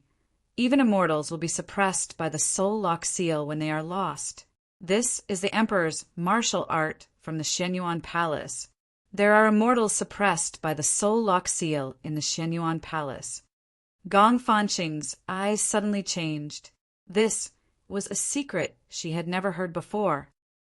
I'm tired. I need to rest. Mr. Song waved his hand again and said, after they have tasted the pain of the soul lock seal, you can tell them the rules. I know. Gong Fanqing's face was pale, but she respectfully left the wooden house. However, as soon as she left, there was a surge of purple qi on Mr. Song's face. His aging continued at this time, but it seemed to be forcibly suppressed. At most, it stopped. Mr. Song's eyes couldn't help but become a little tired. Those descendants are all mixed in good and bad. Not many of them can be useful. Mr. Song's eyes gradually became gloomy. Only the most outstanding descendants, those who can fight for the dragon, can really revive me. Song Haoran, don't let me wait too long. In a quiet courtyard in the city. Judging from the situation at the scene, the deceased didn't get into a fight with anyone before he died. According to the other members of the diplomatic mission, they returned to their rooms after dinner. As for the deceased, he had the habit of praying every night and didn't like to be disturbed by others. Yan Xiaoxi was covering her mouth and nose with a piece of tissue paper while listening to the preliminary investigation report. At this moment, he was at the crime scene of the murder, one of the guest houses that had been prepared for the various envoys of the summit. The deceased was a black uncle who looked to be in his 50s. His face was full of tattoos. Then there was the look of his death. This black uncle priest from the Middle Earth was only left with his skin at this time. All the internal organs, bones, and muscles under the skin had completely melted and were discharged from the pores on his body. The carpet on the floor was directly stained with sewage. What about the first person who found the deceased? It was the deputy of the diplomatic mission. It was daybreak, and he found the corpse when he came to deliver breakfast to the priest. Then he informed us, our people are trying to appease the members of the diplomatic mission, but it doesn't seem to be working.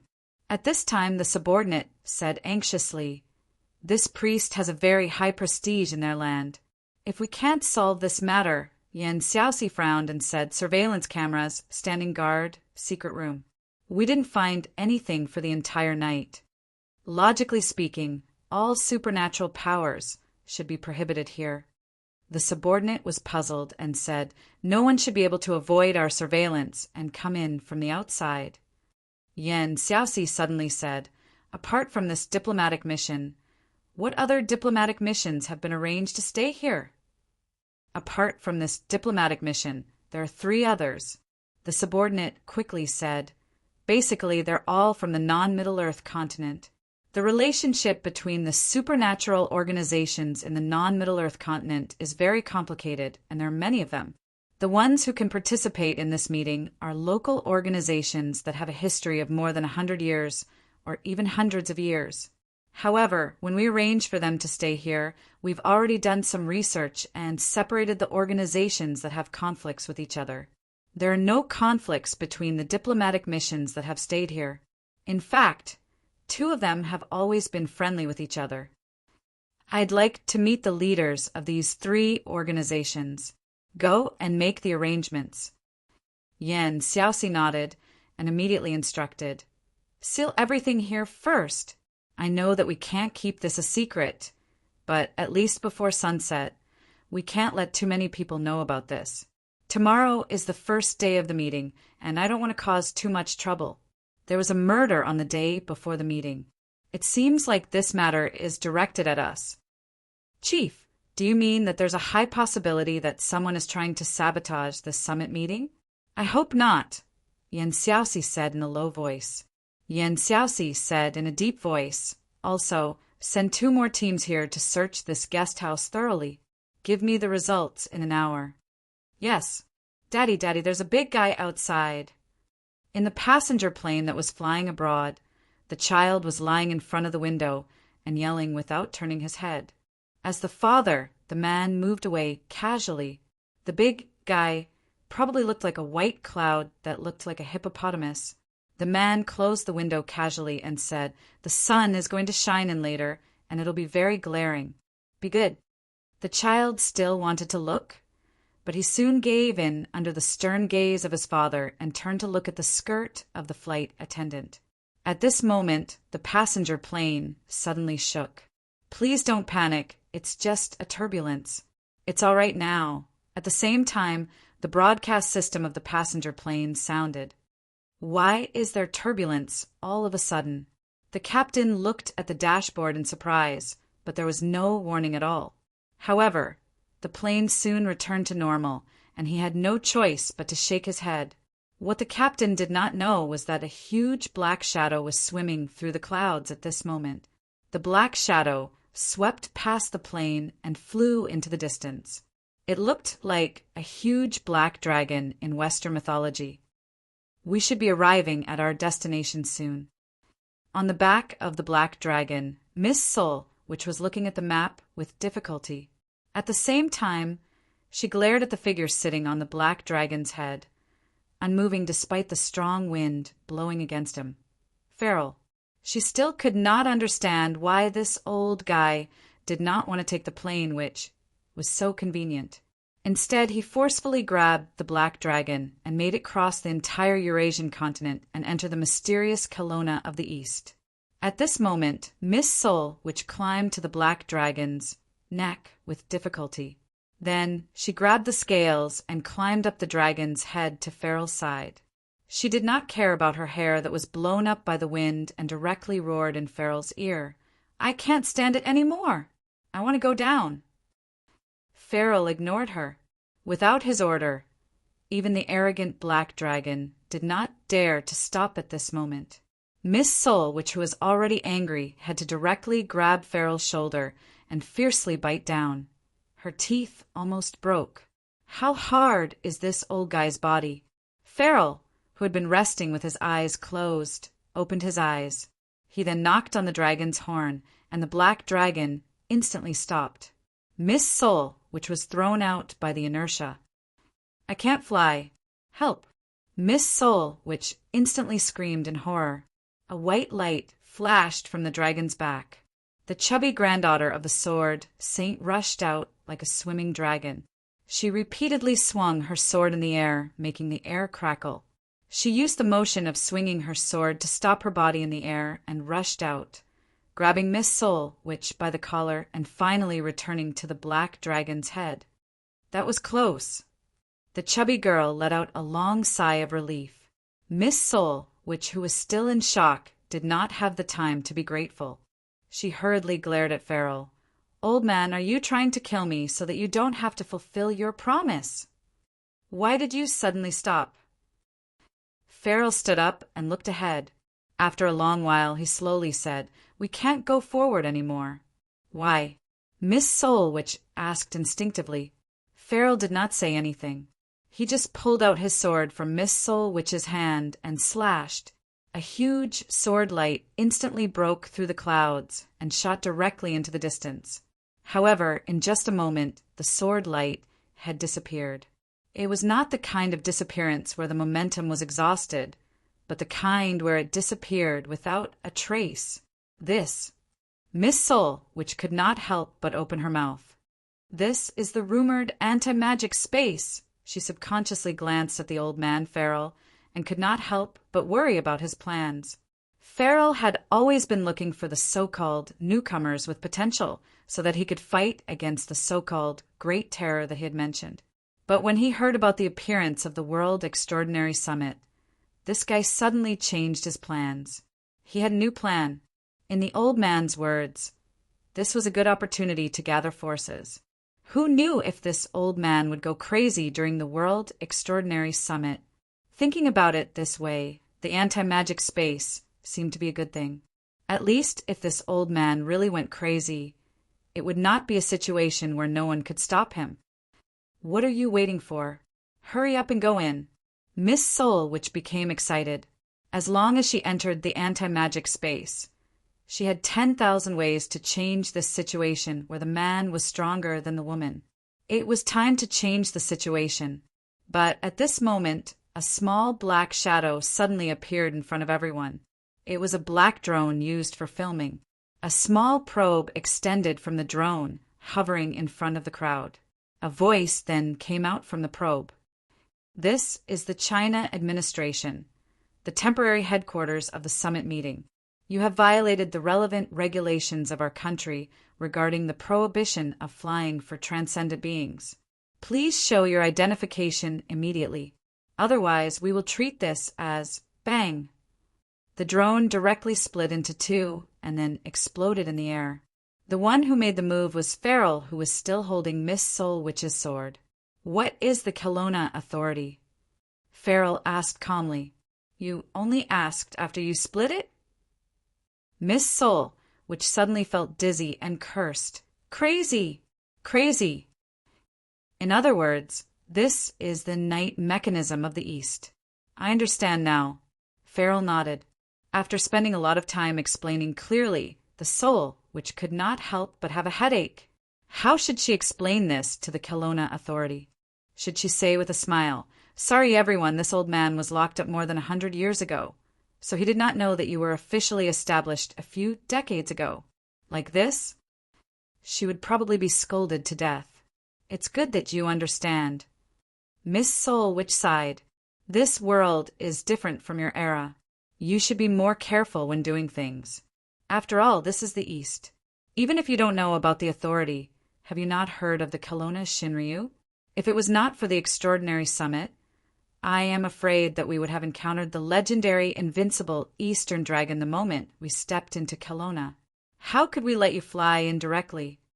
How could I not think of that?" Farrell suddenly looked up. "I actually forgot the Eastern Shinryu. She can be the counterforce. Damn it, I only thought of this now." Farrell, who was trembling with excitement, directly jumped down from the black dragon's head. The Soul Witch could not stop him even if she wanted to, this old man. Chapter 1920. Pum dash! With a loud noise, the trees in the small valley even shook slightly. The depths of the small valley seemed to have been smashed by a big rock from the sky.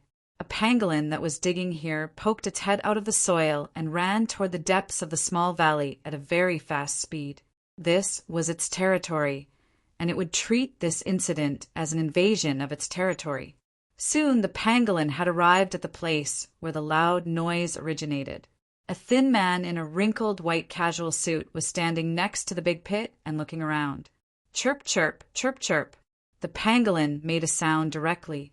It wanted to drive away the guy who destroyed its territory. The sound it made was instantly heard by the man. However, before the pangolin could react, the man had already appeared in front of it. He directly reached out and grabbed its neck, lifting it up. This pangolin was the size of an adult. The pangolin's eyes instantly turned red in anger. It waved its claws, which could easily cut through rocks. However, the man suddenly grabbed the pangolin's neck and pressed it directly to the ground. Bang dash! There was another loud noise. The pangolin only felt that its whole body was broken, and it was in extreme pain. However, something even more frightening was yet to come. The moment it opened its eyes, it saw that a huge, pitch-black creature had appeared in front of it at an unknown time. The pangolin instantly shouted at the man who attacked it. At the same time, a figure jumped down from the huge black shadow. The Soul Witch landed beside Farrell. Seeing that he was holding a huge pangolin at this time, she was startled. "Old man, what have you done?" Farrell turned back and said, "Listen to what this thing has to say. Your soul power should be able to communicate directly. This is how I use it?" Translator: The Soul Witch glared at Farrell fiercely, but before entering the anti-magic space, she couldn't win against this old man. She could only accept her fate and become a temporary translator. The power of the soul. Focus. Miss Witch's eyes gradually met the pangolin's eyes. "Who are you? Let me go. This is my home. You can't commit murder here. This is Lord Long's territory. You dare to do such a thing? Just wait for the Lord Long to deal with you." Earlier on, the Nordic ambassadors and the jungle mystics had been beaten up by the dragon basher because they had injured the old fox. "Let go of me. Let me go. One good news, one bad news." After some discussion, the witch looked at Farrell. "Which one do you want to hear?" Farrell just calmly glanced at the witch of the mind. The witch immediately shuddered. The good news is that this demon-like pangolin should be able to help you find the legendary Shinryu of the East. The bad news is that this place seems to be the territory of the Shinryu of the East. By injuring this pangolin, you have offended the legendary Shinryu of the East. I am here for the greater good. Farlier said indifferently, a small sacrifice is nothing. As the guardian of the East, he shouldn't be so petty. This is the bearing of a guardian. I will apologize for injuring this pangolin. There seemed to be no problem with his words, but there seemed to be a big problem. Miss Witch was stunned. The guardian of the East, the legendary, invincible Kelowna Shinryu of the East, probably would be like what the old guy said. As the guardian of the divine land, he wouldn't be so calculative, right? No way, right? No way, right? Take it, let's go to the city. Farrell had always been swift and decisive. At this time, he made a decision directly. The day before the meeting, the Mad Knight entered the city. Long Shiro knew where Emo Xiaofei lived, but it would take some time to get there from the pet hospital. After all, everyone lived in this forbidden city. Therefore, Kelowna Shinryu could only use Kelowna to take a taxi, which was expensive. Emo Xiaofei must have spent an uncomfortable night at home. When she called Emo Xiaofei out of the house, his face didn't look good. I was nagged by my family for a whole night. My dad fell asleep at dawn. Who told you to go to the plateau in the west without saying a word? Long Shiro pulled the ears of this cheap apprentice angrily. Master, I told you that I went to the greedy wolf tribe. Emo Xiaofei rubbed his ears, feeling wronged. Long Shiro stopped, looking at Emo Xiaofei seriously. You know why I came to you? What do you want to tell me? Emo Xiaofei nodded. Master, have you seen the thing I left for you? How did you get this thing? Kelowna Shinryu asked directly. Emo Xiaofei said, Let's go and meet with Purple Star first. It's better to talk about this matter together. Long Shiro looked at Emo Xiaofei doubtfully, then nodded. Where is the greedy wolf tribe's envoy now? It seems to be at a hotel called Song Dynasty. Emo Xiaofei thought for a while and said, Purple Star told me that their tribe was temporarily arranged to stay in this hotel by the administration. It seems that there are some people from the Tao Association in the hotel. Okay. Long Shiro nodded. Then let's find a place. Emo Xiaofei said, Master, wait for me. I'll go get the car and take you there. Kelowna Shinryu glanced at Emo Xiaofei in surprise. When did this guy learn how to drive? Did he really grow so much after a trip to the plateau in the west? Just here? Yes, I can ride very fast. Emo Xiaofei smiled proudly at this time. I added a cushion for you at the back seat. It will be more comfortable. With that said, Emo Xiaofei patted the back seat in his mouth, a Black Phoenix brand bicycle. Kelowna Shinryu's eyes twitched a few times, and his crow's feet were almost pulled out. Then he took out his phone. Kelowna taxi! How could the great Kelowna Shinryu laugh at the back seat of a bicycle? Song Dynasty Hotel, in the office of the CEO on the top floor. Song Ing was signing some daily documents, yawning from time to time. Last night, she chatted with Miss Zhang and didn't know how she ended the call. When she woke up in the morning, she was seriously sleep-deprived. She didn't expect that after entering society for several years, she would still talk to her friends on the phone late at night without sleeping like a high school girl. What was this? Regaining the innocence of a young girl? Bah, I'm still very innocent. At this time, the assistant outside the door called in from the intercom. Miss Song, a Miss Zhong is calling you.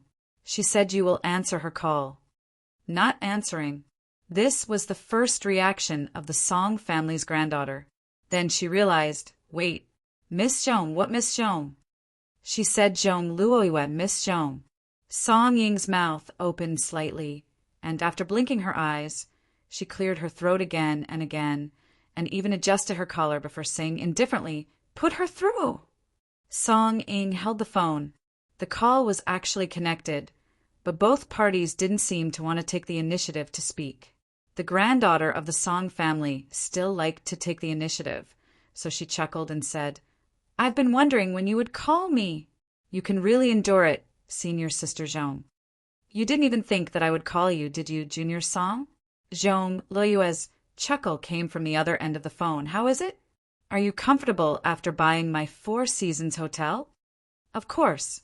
Song Ying shrugged directly and said, "After all, this is Senior Song's painstaking effort. How can I not be comfortable?" "Thank you, Senior Song." The current predecessor of the Royal Hotel was indeed Zhong Luyue's Four Seasons Hotel. If it weren't for the existence of a ready-made hotel, Song Dynasty wouldn't have been able to stand in the city in such a short time. At first, Song Ying accompanied Luochio to come back according to the old man's wish. Originally, she just wanted to do some small business to test the water, but she met Zhong Luyue, who suddenly sold the Four Seasons Hotel, so Song Ying took it without hesitation. Of course, she didn't use the name of Song Dynasty, but through other subsidiaries. However, Song Ying knew that Zhong Luyue would know that she was the one behind the acquisition sooner or later. She was waiting to see Zhong Luyue's ugly expression. However, she didn't expect that Zhong Luyue didn't respond at all, as if she had evaporated. After a long time, Song Ying forgot about this matter. "Junior sister, are you interested in meeting me?" Zhong Luyue suddenly said from the other end of the phone, "I'm back." Song Ying couldn't help but be startled.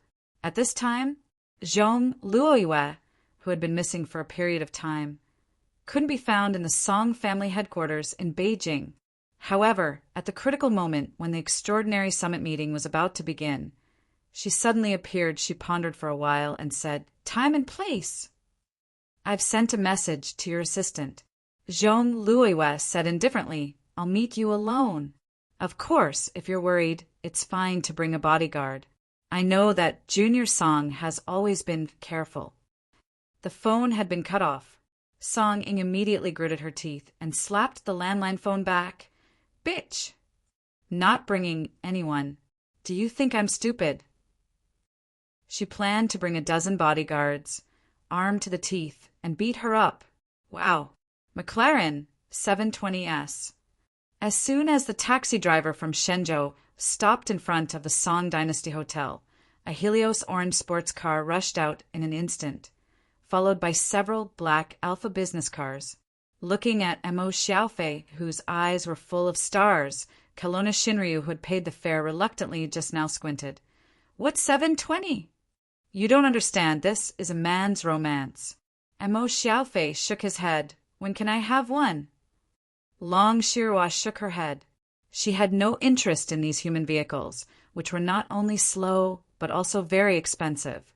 Recently, the pet hospital was not open much.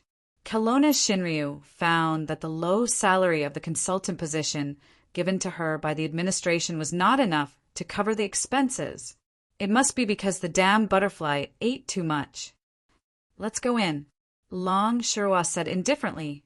"Those guys from the Tao Sect Association also live here. I don't want to see them." With that, Kelowna Shinryu put on a hat, sunglasses, and a mustache. And Mo Xiaofei was stunned. Did he feel that this was more eye-catching? Purple Star had already arranged for a warrior of the Greedy Wolf clan to welcome them. Both the Tao Sect Association and the Monster Race Association were arranged to stay in Song Dynasty Hotel. Of course, the two areas were separated with only a courtyard in the middle connecting them.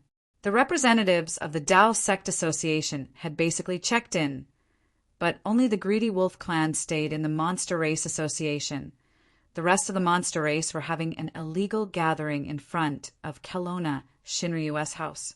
But even with the accompaniment of the Greedy Wolf clan, Long Shirwa and Mo Xiaofei still had to go through the strict inspection of the agents from the administration. "You, take off your sunglasses and tear off this trashy fake mustache. How dare you embarrass yourself with such an inferior disguise?" And Mo Xiaofei instantly knew that he was in trouble. Sure enough, when the black-faced Kelowna Shinryu took off his sunglasses and tore off his mustache, The agents from the administration, standing guard in front of him, suddenly felt their legs go soft and couldn't move. Come, tell me your names, positions, and employee numbers. Be good. I just want to know. I won't take revenge on you. Kelowna Shinryu smiled and said, You should know me. I'm the most magnanimous. I'll never be calculative. How could I do such a despicable thing as making things difficult for others? You will. You definitely will. I don't remember when it happened. I only know that a hothead accidentally offended Consultant Long, and he was still cleaning the toilets of the administration headquarters. The famous saying of the administration, You offended Consultant Long, and you still want to get promoted? We were wrong. We'll reflect on ourselves. Long Shirua rolled her eyes and waved her hand, saying directly, Can I go in now? Of course. Of course. Long Shirua hummed again. I don't want too many people to know that I'm here. We know what to do, Consultant Long. Everyone nodded quickly. Kelowna Shinryu looked at the greedy wolf clan soldiers and said indifferently, Lead the way. Kelowna Shinryu put on his sunglasses again and stuck on his mustache. He was quite persistent. Should we report it or not? Do you want to die cleaning toilets for the rest of your life? Even if we report it, the higher-ups can't do anything to Consultant Long. It's useless to report it, but we offended her instead, who in the administration doesn't know that Consultant Long is the most narrow-minded. Let's play cards. Okay, the greedy wolf clan soldier who was leading the way was a bit nervous. After all, the person behind him was the legend of Kelowna land. He felt that he could brag about it for the rest of his life when he got close to the dragon god of Kelowna land. Lord Long, if we go through this courtyard, we will reach the place where our young master is currently living. Okay. Long Shirua replied indifferently and casually glanced at the courtyard. At this moment, there was a man and a woman in the courtyard. The woman was sitting in front of a stone table with a straight posture and closed eyes. As for the man, he was standing with his legs apart, which was the most basic stance of a martial artist. Kelowna Shinryu frowned subconsciously. Long Shirua felt that this woman in a simple white training suit was somewhat special. It was just that the forbidden law of the city severely restricted her inspiration. Who is inside? Long Shirua asked subconsciously. The greedy wolf clan soldier took a look and continued. That man seems to be the newly appointed secretary of the Tao Sect Association. When young master moved in yesterday, he came over to greet him. As for the woman, I don't know. Secretary. Long Shirua was deep in thought. At this moment, the woman in white, who was resting with her eyes closed in the courtyard, suddenly opened her eyes. Her gaze was sharp, and she looked straight at them. She seemed to have felt the gaze of the true dragon of the divine land, and she looked back at him. What happened? Song Howren, who was practicing his stance, seemed to have sensed something, and asked curiously, Nothing, don't stop slacking. The woman in white said indifferently, but her gaze was still locked on Kelowna Shinryu. I wonder where this expert came from. The woman in white thought to herself. But at this moment, the woman in white saw Mo Xiaofei, who was following beside Kelowna Shinryu. In an instant, the woman in white stood up abruptly. This is father.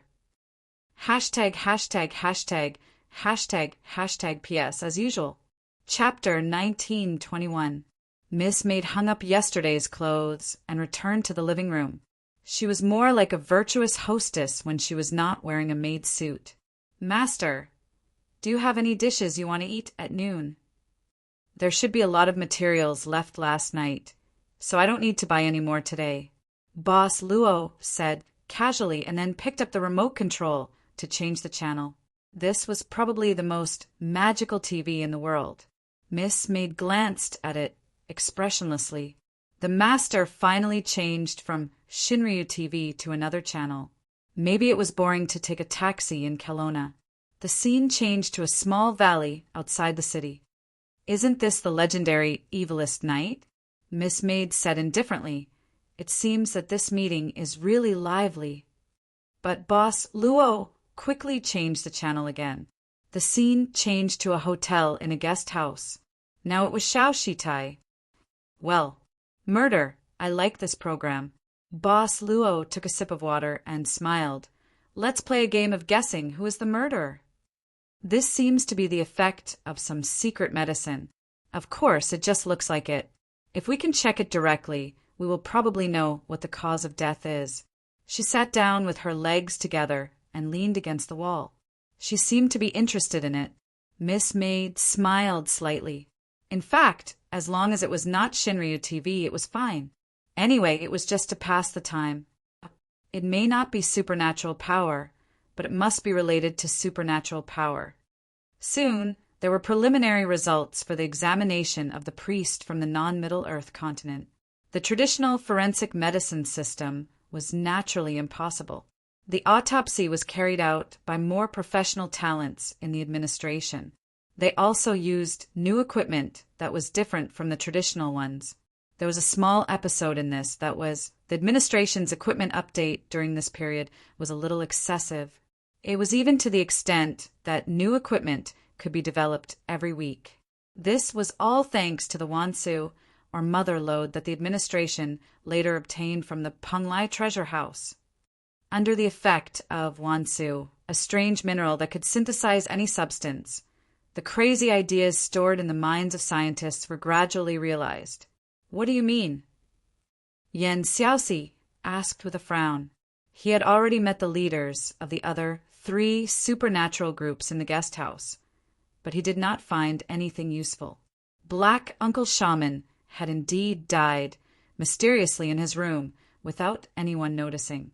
Although we are forbidden, it doesn't mean that we can't use any supernatural powers. The inspector said, for example, we detected a very strong poison in the body of the deceased. This kind of poison cannot be concocted by ordinary people. It must be synthesized through extraordinary means. It's obvious that it worked, turning all the tissues under the victim's skin into pus. Do you mean that the transcendent being's poison won't be affected by the restrictive spell? Yan Xiaoxi's expression froze. You could say that. The commissioner nodded. But at the end of the day, although poison is made in an extraordinary way, it is not out of the realm of chemistry. Therefore, it can be used. Section Chief Yan, although our Dao weapons can't be used, conventional weapons are normal. All weapons under normal physical and chemical reactions are normal. It's the same principle, using supernatural powers to create a superstandard weapon, poison. Yan Xiaoxi nodded and said, then can we control the timing of the poison? Since no one entered the guest house last night, it's also possible that the victim was poisoned before he moved in? We can't rule out that possibility, and it's very likely, the commissioner said after giving it some thought. Yan Xiaoxi pinched his forehead and said with a bitter smile, in that case, I'm afraid we don't have enough time to investigate, and we don't have enough time either. If this is not the only case, the commissioner had also thought of the terrifying part. The poison that could turn a person's body into pus was really terrifying. Besides, they still did not know how the poison was used. I'll bring some samples back immediately. I hope the headquarters can analyze its medicinal properties as soon as possible. As soon as possible, I'll arrange for someone to escort you back. Yan Xiaoxi nodded and said, there's no time to lose. Set off now. I'll explain to the headquarters. After sending the commissioner off, Yan Xiaoxi immediately ordered someone to check on the chefs in the guest house and the waiters who were in charge of distributing the food. She also checked on all the water sources in the guest house. We get the ingredients from the farmer's market every day. We don't have to go out to buy them. It's none of my business. I just left after delivering the food to this floor, as usual. They brought the food back to their rooms themselves. It's really none of my business. They checked one by one, mainly on the victim's food, the water source that he drank, and the people that he came into contact with. However, they still did not find anything. They did not find the method or the person who poisoned the victim. All of this seemed to indicate that the victim had already been poisoned before he entered the guest house. The members of the diplomatic mission rushed to Yen Xiaoxi agitatedly and demanded an explanation from Kelowna. Their great priest had died in this place, and this was the most vicious provocation to their tribe. Yen Xiaoxi was not afraid that the diplomatic mission would cause a commotion. However, if this incident caused the transcendent tribes in the African continent to develop negative feelings toward the Chinese who were investing in the African continent and secretly sabotaging them, it would be quite a headache. Don't worry, we'll definitely find the culprit. Yen Xiaoxi had no choice but to promise, this is not only about you. This is also a provocation to the Kelowna authority. We won't let this go. It was an official statement. So, at this time, Section Chief Yen directly changed the topic. In order to find the murderer as soon as possible, I hope that you can cooperate with our investigation. From now on, everyone in the guest house must be under the supervision of the administration until we find the murderer. Everyone here is suspected of murder. What did you say? The diplomatic mission members who had lost their priest were enraged as they were the victims. Faced with the ferocious grassland warriors, Section Chief Yen was very straightforward. He glanced around, and the agents around him waved their hands in unison. They did not take out their conventional firearms and only waved the folding sticks in their hands. However, these were sticks that could release high-voltage electricity. In a city that had lost supernatural powers, there were not many supernatural beings who could resist technological weapons. As for combat, the authority had never lacked talents in that field. Seeing that everyone was silent, Yen Xiaoxi calmly said, "Thank you for your cooperation. Don't worry. Apart from not being able to leave the guest house and not being able to contact the outside world, you are free to move around here. However, I hope that if we need any of you to assist us, you will be the first to come." With that, after the angry grassland warriors were temporarily taken away, Yen Xiaoxi finally had time to calm down and think about their next move. "By the way, has old Fu arrived at the scene of the incident?" Yen Xiaoxi suddenly asked. "We've already arrived. Boss Fu is currently investigating. We should have news back soon," the subordinate quickly replied.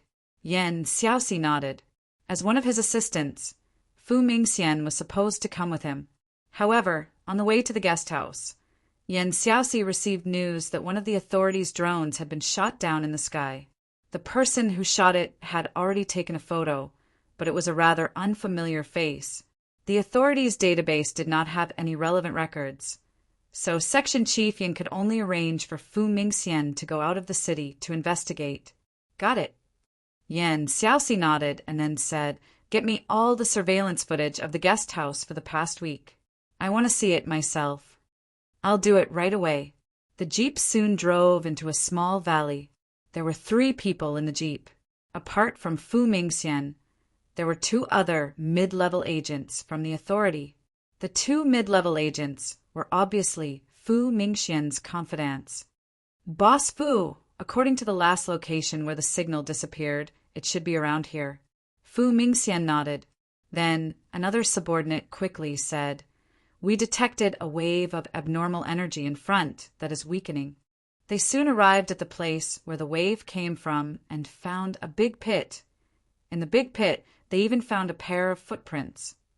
This seems to be caused by the impact of falling from a high altitude. Who could be so hard? They carefully observed the surroundings of the big pit. There are several different sets of footprints here. It seems that the person went in this direction and shouldn't have gone far. If we chase now, we might be able to catch up. Let's track it and take a look. Fu Mingxian nodded and then said, "Call back and tell the section chief the results of the preliminary investigation here. I seem to have smelled the scent of a demon. There should be at least 1 demon living nearby. Maybe we can ask something." Then Fu Mingxian leaped into the forest. This was no longer a restricted area, so it was much more convenient for them to do things here. Searching according to the smell, Fu Mingxian quickly found a cave. There were still some electrical appliances inside. The cave was full of demon aura. There was indeed a demon living here for a long time. However, he didn't find any demon, so he had to go back the way he came. However, when Fu Mingxian returned to the place where he found the deep pit, a strong smell of blood filled the air. Fu Mingxian was shocked and quickened his pace, only to find that 2 of his subordinates had died tragically in the jeep at this moment. Their heads had been cut off, and they were directly hung on the ground by branches. A chill instantly spread all over Fu Mingxian's body. In this horror, Fu Mingxian subconsciously turned around, but he saw that a black shadow had appeared behind him without him knowing. Fu Mingxian was shocked, but the black shadow flashed and disappeared from his sight. The senior agent of the agency stood motionless at this time. After a long time, his head slowly fell from his neck. The investigation team of 3 was wiped out. In an antique courtyard, Kelowna's Shinryu finally saw the young master of the Greedy Wolf clan, Zixing. This young master of the Greedy Wolf clan, who had been strictly raised since childhood, was still quite respectful to Kelowna's dragon god. He directly bowed when he saw her. What a sensible guy, Long Shura thought in her heart. He is much more sensible than the group of shameless people in front of her house. Look at the little girl of the Greedy Wolf clan. TSK, hey. Is Juefeng okay? As soon as he sat down, Kelowna's Shinryu didn't directly ask about the metal fragments. Instead, he asked about Juefeng, the reincarnation of the current Greedy Wolf star.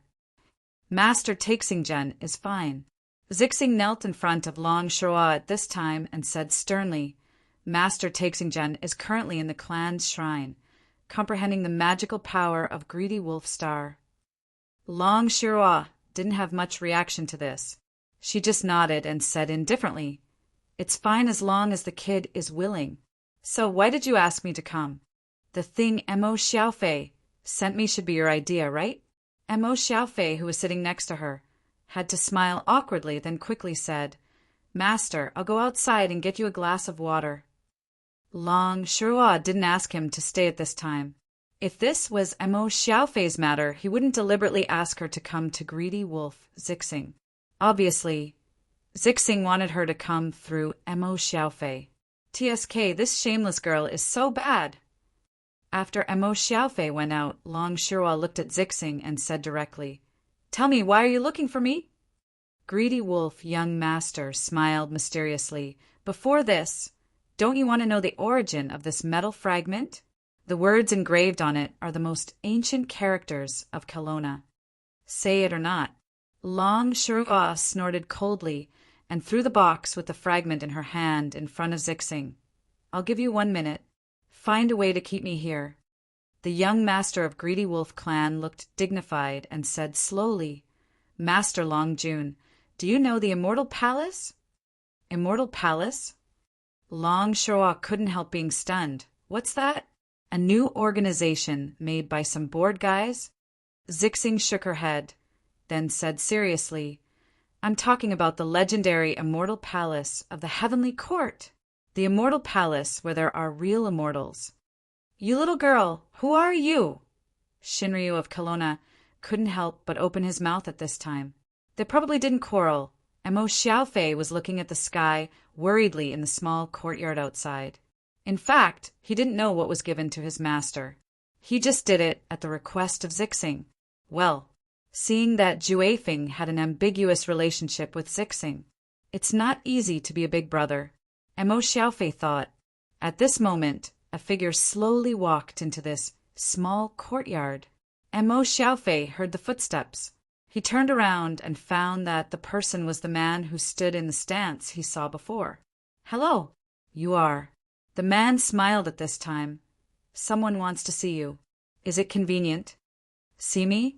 Mo Xiaofei was surprised. Who wants to see me? You'll know when you see her. The man blinked and said, She asked me to invite you. If I can't invite you, I may have to stand in the horse stance for the whole day. You see, I got up at 5:00 in the morning. I haven't drunk a drop of water yet. Standing at 5:00 in the morning until now, he hasn't drunk a drop of water. This guy is so miserable. At the same time, he can bear hardships, and Mo Xiaofei thought. And Mo Xiaofei thought for a while and said, "Okay, I'll go with you. Where is she?" "Please follow me." Song Howren smiled slightly and said, "By the way, let me introduce myself. My name is Song Howren. Hashtag, hashtag, hashtag, hashtag, hashtag PS 1/1. Chapter 1922.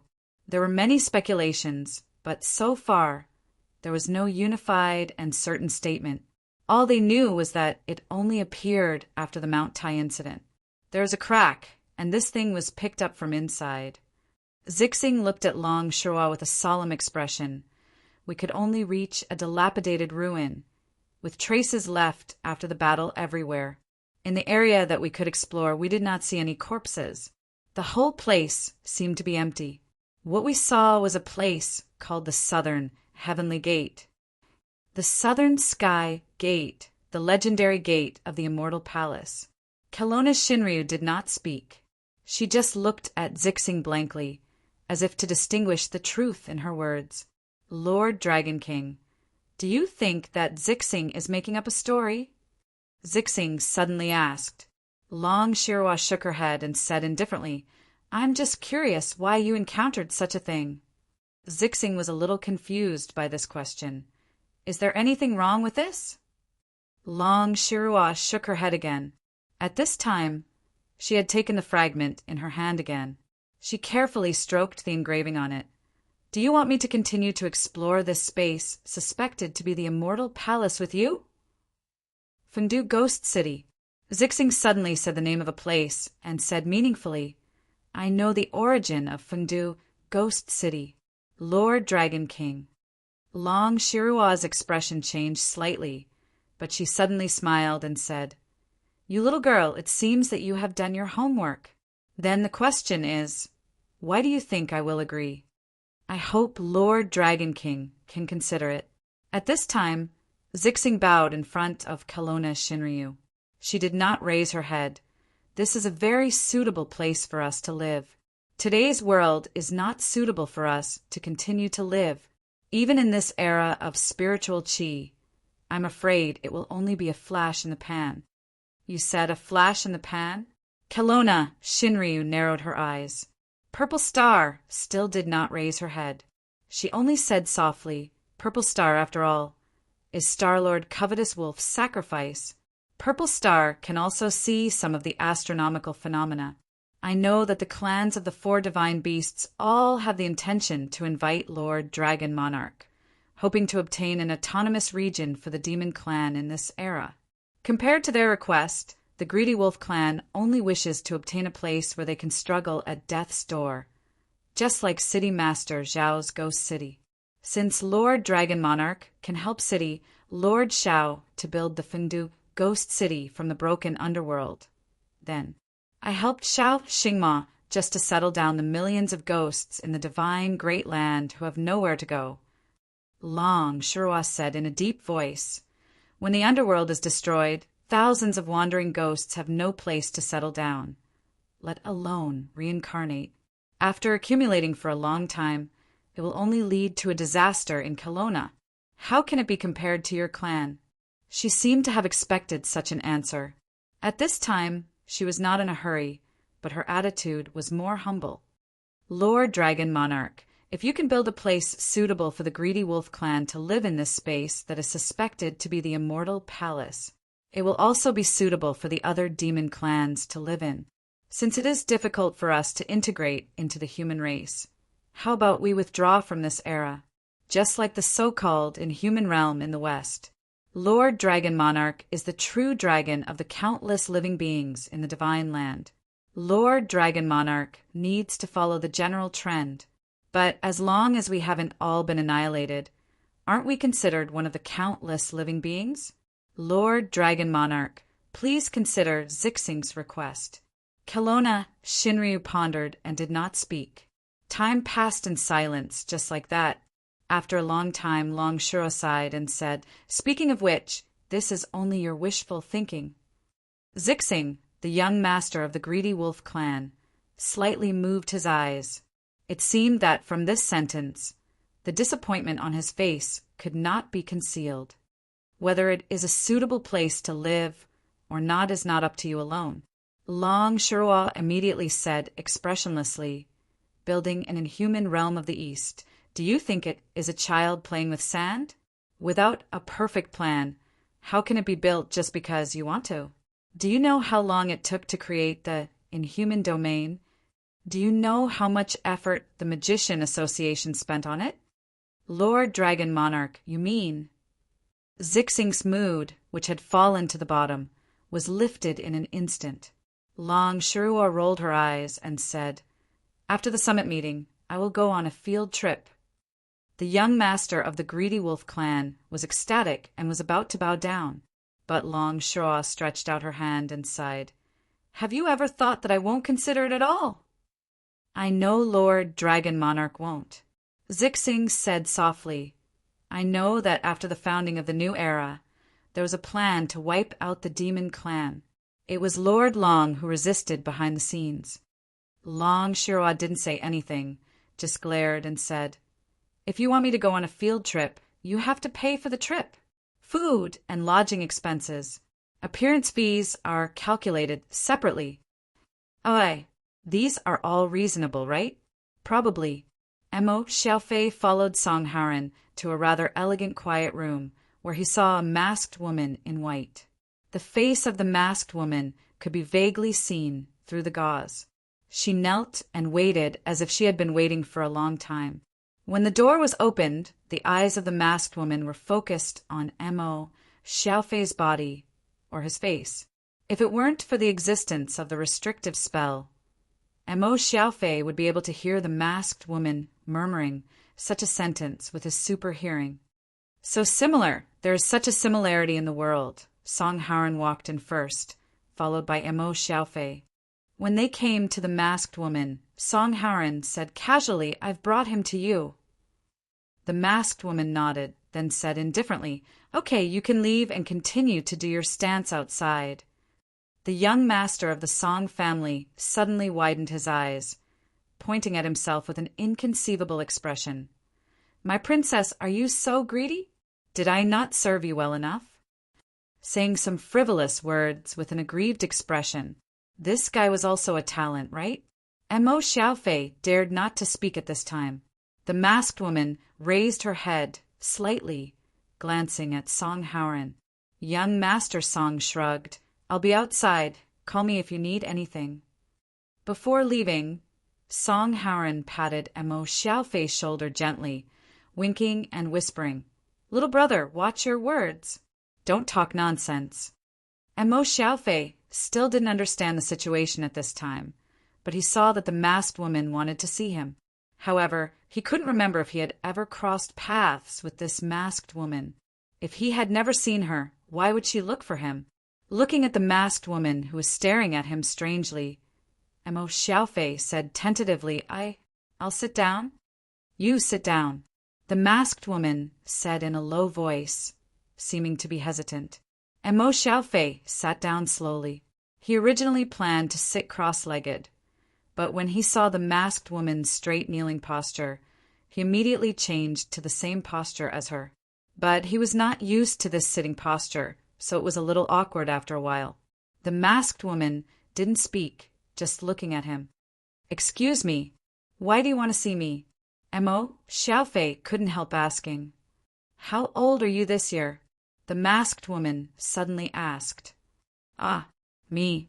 Emo Xiaofei subconsciously opened his mouth, thinking for a while, almost 18. Do you have any relatives at home?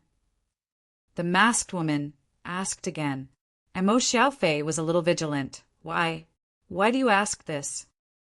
The masked woman shook her head, saying indifferently, I just want to find some topics. Isn't this what you want? Don't let this place be too quiet. But she didn't ask about his relatives directly, did she? You haven't answered me. Why do you want to see me? And Mo Xiaofei came straight to the point. Do I know you? No, we haven't met before today. The masked woman said softly. Then, you look very similar to an old friend of mine. The masked woman thought for a while. So I'm interested in you. You don't need to panic. I won't hurt you. I just want to talk to you. If this makes you feel embarrassed, I'll ask Song Haoren to send you back. That's not necessary. Mo Xiaofei shook his head, asking curiously, Do I really look like the old friend you mentioned? Like when he was young, the masked woman nodded.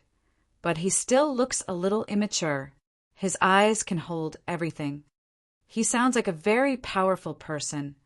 Mo Xiaofei squeezed his eyes with his fingers awkwardly. Does he look like this?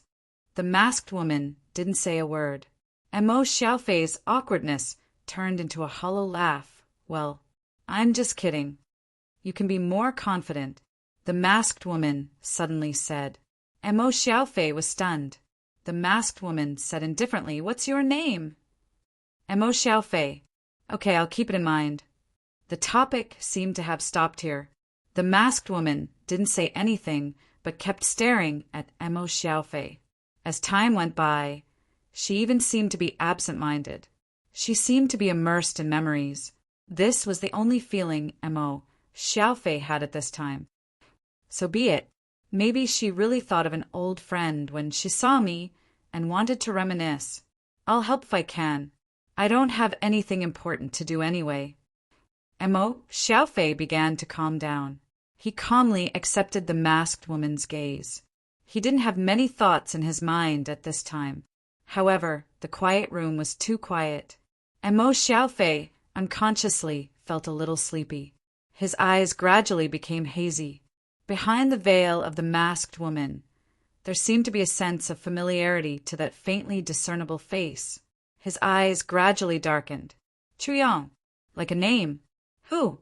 Like his head suddenly sank. Mo Xiaofei quickly raised his head, then looked around nervously. He was still in the quiet room, and the masked woman was kneeling in front of him. Mo Xiaofei quickly wiped his lips, saying embarrassedly, I'm sorry. I slept too late last night. Unconsciously. I've been sleeping for a long time. Just a moment. The masked woman said indifferently, It's late. You go outside and find Song Haoren. He will send you back. Okay. Mo Xiaofei nodded subconsciously. He really wanted to escape from this strange silence, especially since the masked woman gave him an indescribable weird feeling. She said he looked like her old friend when he was young. Who could he look like? Everyone said he looked like his dad. Could it be that this masked woman knew his dad? But his dad was just an injured and retired firefighter. There was nothing special about him. Mo Xiaofei pushed open the door of the quiet room with a head full of doubts. Suddenly he felt something and turned around. He saw the masked woman, who had closed her eyes, slowly opened her eyes at this time. What's the matter? Mo Xiaofei hesitated. I'll leave my phone number to the uncle outside. If you still want to remember your old friend, I'm fine with it. It's a pleasure to help others. Well, goodbye. She watched Mo Xiaofei leave until he finally disappeared. Then she took off the veil on her face, saying softly, not like, but also like. Not long after, Song Haoren directly entered the quiet room. He didn't personally send Mo Xiaofei back to the courtyard where the greedy wolf tribe lived. It was Mo Xiaofei who refused, saying he could go back by himself. What's so special about this kid that you want to see him in person? Song Haoren asked directly. Help me do one thing. The masked woman said indifferently. Say it. Song Haoren shrugged. You know I can't refuse you. Help me keep an eye on this Mo Xiaofei. The masked woman thought for a while. Don't let him know. I just want to know something about his life. Life? Song Haoren looked quite surprised. Then he smiled. I always feel that there's something special about him that attracts you. The young master of Song family directly squatted in front of the masked woman, getting close to her. The masked woman remained motionless. Song Haoren reached out to touch the veil of the masked woman, as if he was going to lift the veil in the next moment. Through the veil, he gently scanned her face. This is the first time I've seen your eyes like this. You're too close. The masked woman said indifferently. I still want to get closer. Song Haran chuckled. Future. The masked woman's eyes turned cold. She waved her hand quickly. Even though she couldn't use her strength, she still had her fighting skills. This move was extremely fierce. Facing this fierce move, Song Haran slightly raised the corner of his mouth, directly grabbing the masked woman's wrist. A hint of surprise appeared in the eyes of the masked woman.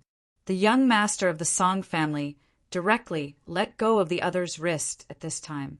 He blinked and said, "You can't always be beaten up, right?" "Song Haran, how dare you? I'll be outside." Young Master Song said abruptly while stepping back, "Call me my princess."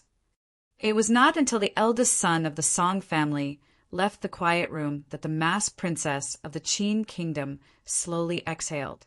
She gently rubbed her wrist and said in a low voice, "If the world is in chaos, you will definitely be the demon star who brings disaster to the world." When Emo Xiaofei returned to Zixing's residence, Long Shirua had persistently disguised herself and waited. Long Shirua didn't even ask where Emo Xiaofei went. She looked preoccupied. The master and disciple didn't say anything and just left Song Dynasty Hotel.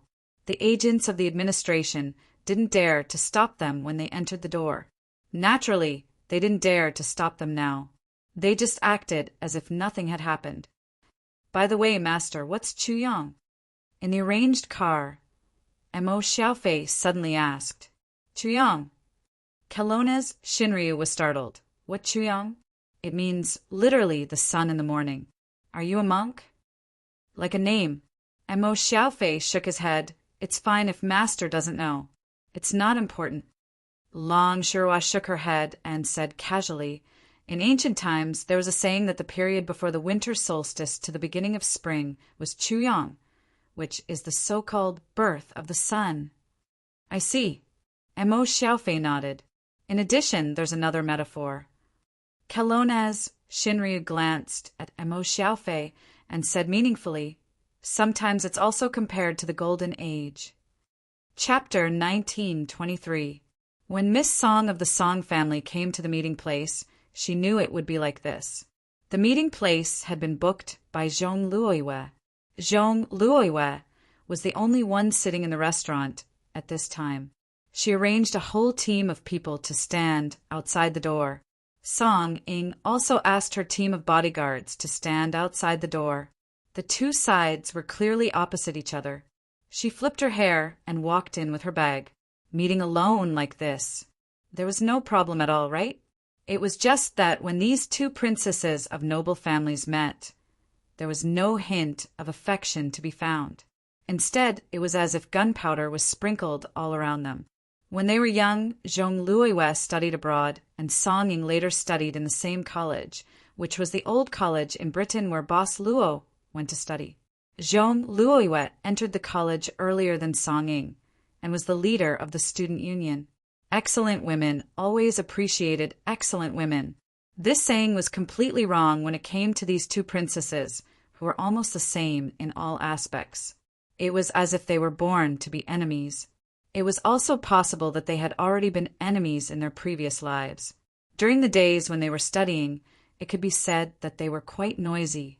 Later, Zhong Luoyue graduated, and Miss Song of the Song family finally won the war. As the saying goes, the survivor is the king. She won after getting rid of her opponent. "You called me out from afar. Don't tell me you just want to see me?" Song Ying sat down directly. In fact, she and Zhong Luoyue should have met once, even earlier. Originally, at the beginning of the year, there should have been a world underground gambling competition. For this competition, Song Ying had gone to invite the legendary god of gamblers to come back. However, after the Mount Tai incident, the world's abnormal events increased to the point that it had to be announced to the world. Therefore, the gambling competition was suspended indefinitely. What's wrong? As a senior, I want to catch up with a junior. Is there a problem? Zhong Luoyue smiled and said, "If you do this, I will feel that the years we spent together on campus are quite cheap." "Cheap? It's already good enough that I'm not whoring you for free." Song Ying sneered. She was the type to charge around recklessly. This princess of the Song dynasty wasn't interested in too many overt schemes. With the support of the Song family behind her, she had always been very flamboyant.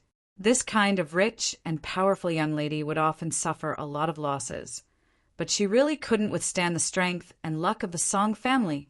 Whether it was old Master Song or Song Haoran, they were all protecting this precious daughter of the Song family from behind. She was unruly but not willful. She finished her studies early and returned to take care of the small family business. Moreover, she was well organized and lived a more realistic life than many people. Zhong Luoyue was different. She was also a young lady of a wealthy family, but the environment she grew up in determined that she could either be a family vase with no thoughts of her own or be the current Tang dynasty empress. Only by stepping on her two brothers could she obtain freedom of body and mind. She couldn't stand Song Ying's flamboyance, and Song Ying couldn't stand her depth. It was as if they were really enemies in their previous lives, and then fate arranged for them to meet again in this life. The two young ladies who knew each other didn't exchange too many pleasantries. Song Ying even planned to ridicule the other party. But unexpectedly, Zhong Luoyue didn't have any intention of fighting back. "I really just want to see you," she said. Do you have something to say?" Song Ying was startled and looked at the other party in surprise. "Drink with me. I want to drink some wine today." Zhong Luoyue said softly, "Do you think I'll drink with you just because you said so? Why?" Song Ying sneered. Zhong Luoyue narrowed her eyes and said, "Because in so many years you have never beaten me in drinking. Is that enough?" "Wine server." The young lady of the Song family exploded. "I hate this bitch so much." Fortunately, it was only because they were born to dislike each other, and not because they were fighting over men. Otherwise, I would have shot her. In fact, she even brought the gun and hid it in her skirt. "Drink." It was unknown how much time had passed, but there were many empty red wine bottles on the table. The young lady of the Song family was now drunk. Her eyes were hazy, and her stomach was surging. She held a wine bottle in one hand and pressed the other hand on the table, staring at Zhong Luoyue like a tiger eyeing its prey. She didn't know if it was an illusion, but she felt that Zhong Luoyue was still a girl who didn't blush and didn't panic after drinking so much wine. When did this bitch become so good at drinking? Song Ying shook her head hard. She was supposed to be the queen of the school's prom every year during the carnival. "You can't drink anymore? It feels like it's just the beginning." Zhong Luoyue shook the wine glass in her hand and smiled. "If you can't drink anymore, let someone send you back. I don't care." Song Ying looked up and stared at Zhong Luoyue like a tigress. But soon, she knocked her head on the table. How could a normal person hold on after drinking so much wine? When Zhong Luoyue saw this, he stood up and strode slowly to Song Ying's side with his fingers on the long table. She looked at Song Ying's wine-red neck and stroked it gently with her fingers. Then she slowly bent down. "This is a really good place," she whispered in her ear. "The truth is bitten down like this. When you wake up, your expression should be very interesting." But there was no way to open the fangs of a vampire. Zhong Luoyue smiled with a little pity. So this was a really good place. Even if she wanted to be a vampire, she couldn't do it. In fact, she forced herself to get up in the morning. It was similar to humans staying up late. She didn't know if it was because of the anti-magic effect, but she was surprised to find that her dislike for the daytime seemed to be reduced a lot. Deadhead, you're a deadhead. It's been so long, the phone." These were Song Ying's unclear words in her sleep. However, Zhong Luoyue could hear it. He could even hear the indignation contained in these dreams. What kind of man can make the princess of the Song dynasty forget herself like this? Zhong Luoyue seemed to be interested, and directly sat on the table in front of Song Ying. She knew Song Ying's style. During the years in the academy, Song Ying had many girlfriends, but never stopped a man from getting close to her. Of course, Zhong Luoyue didn't think Song Ying didn't like men. It was just that it was difficult for men to break into her heart. Suddenly, Zhong Luoyue's memory flashed in her mind. She remembered that she met a young man who attended the banquet together with Song Ying in the manor of the god of gamblers, who lived in seclusion in South America. There were many men around Song Ying, and it was very common in the academy, but Zhong Luoyue had only seen one man who could make the little princess of the Song family unable to do anything, and even feel like she was being led by the nose. Of course, that was when she and Song Ying were in the same place. At other times, Zhong Luoyue wouldn't know clearly, but it was enough for Zhong Luoyue to guess something. That person, Zhong Luoyue, tried hard to recall the appearance of the mysterious young man beside Song Ying, but she still couldn't remember his appearance. But in her memory, many things seemed to have happened between them in the manner of the god of gamblers. There was always an indescribable feeling in her heart. It was a very familiar feeling. Zhong Luoyue looked at the drunk Song Ying. She really didn't have any other thoughts today. She just wanted to see an old friend and see what kind of attitude she, who was now used to the identity of a vampire, would have towards the people she used to know. This kind of attitude couldn't be imagined by imagination. Only by personally experiencing it could one understand the subtleties of it. She didn't see Song Ying as an enemy now. She didn't even have the thought of suppressing her. Instead, she felt it was quite interesting to see Song Ying gnashing her teeth at her. Maybe after 30 or 50 years, Song Ying would have aged and she would still be the same. This could only be a memory fragment that was worth recalling. I am not a human anymore. Zhong Luoyue laughed at herself. She picked up the spoon and gently tapped the wine glass on the table. Soon a man came in. The man was quite respectful. "Inform Miss Song's bodyguards to come in and take Miss Song back," Zhong Luoyue said indifferently. "Tell Miss Song that I'm very happy with today's party." Yes. Very quickly, a group of bodyguards came over in fear and trepidation, and carefully helped the little princess of the Song family leave. Although they were very curious about the background of this beautiful woman with an incomparably strong aura, to actually be able to drink with their little princess, they still did not dare to ask, and hurriedly sent Song Ying away. After Song Ying left, Zhong Luoyue went into the washroom alone, saying that she wanted to touch up her makeup and asked people to wait outside. At this time, only the sound of the faucet could be heard, and Zhong Luoyue had already leaned over the basin, vomiting. After a long time, Zhong Luoyue raised her head with a pale face. The body of a vampire was indeed unable to digest food other than blood and blood products. Zhong Luoyue wiped her lips, leaning against the basin, slowly sliding down and sitting down, muttering to herself. In the future, this kind of boring competition should be banned. It turned out that it was not easy for a vampire to get drunk. When she came out of the washroom, Zhong Luoyue's face had returned to normal. The people she brought out today were actually members of the Magician Association. Of course, they weren't the noble magicians of the Magician Association, but the followers or apprentices of the magicians. In fact, Zhong Luoyue's identity was similar. In the eyes of the members of the Magician Association, she was the personal attendant of the last disciple of the Radiance Tower, Miss Elizabeth. But this personal attendant status was obviously several levels higher. "Miss you, we should go back, or else the people from the Kelowna administration will come to find us. We only have half a day to go out," one of the followers of the magicians suggested. "There is still some time." Zhong Luoyue shook her head and said, "I want to walk around the riverside. I can go by myself. You guys go by things for your respective masters." "Okay, Miss Yu, be careful."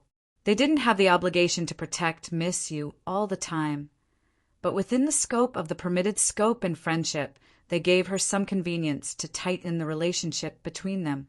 They parted here.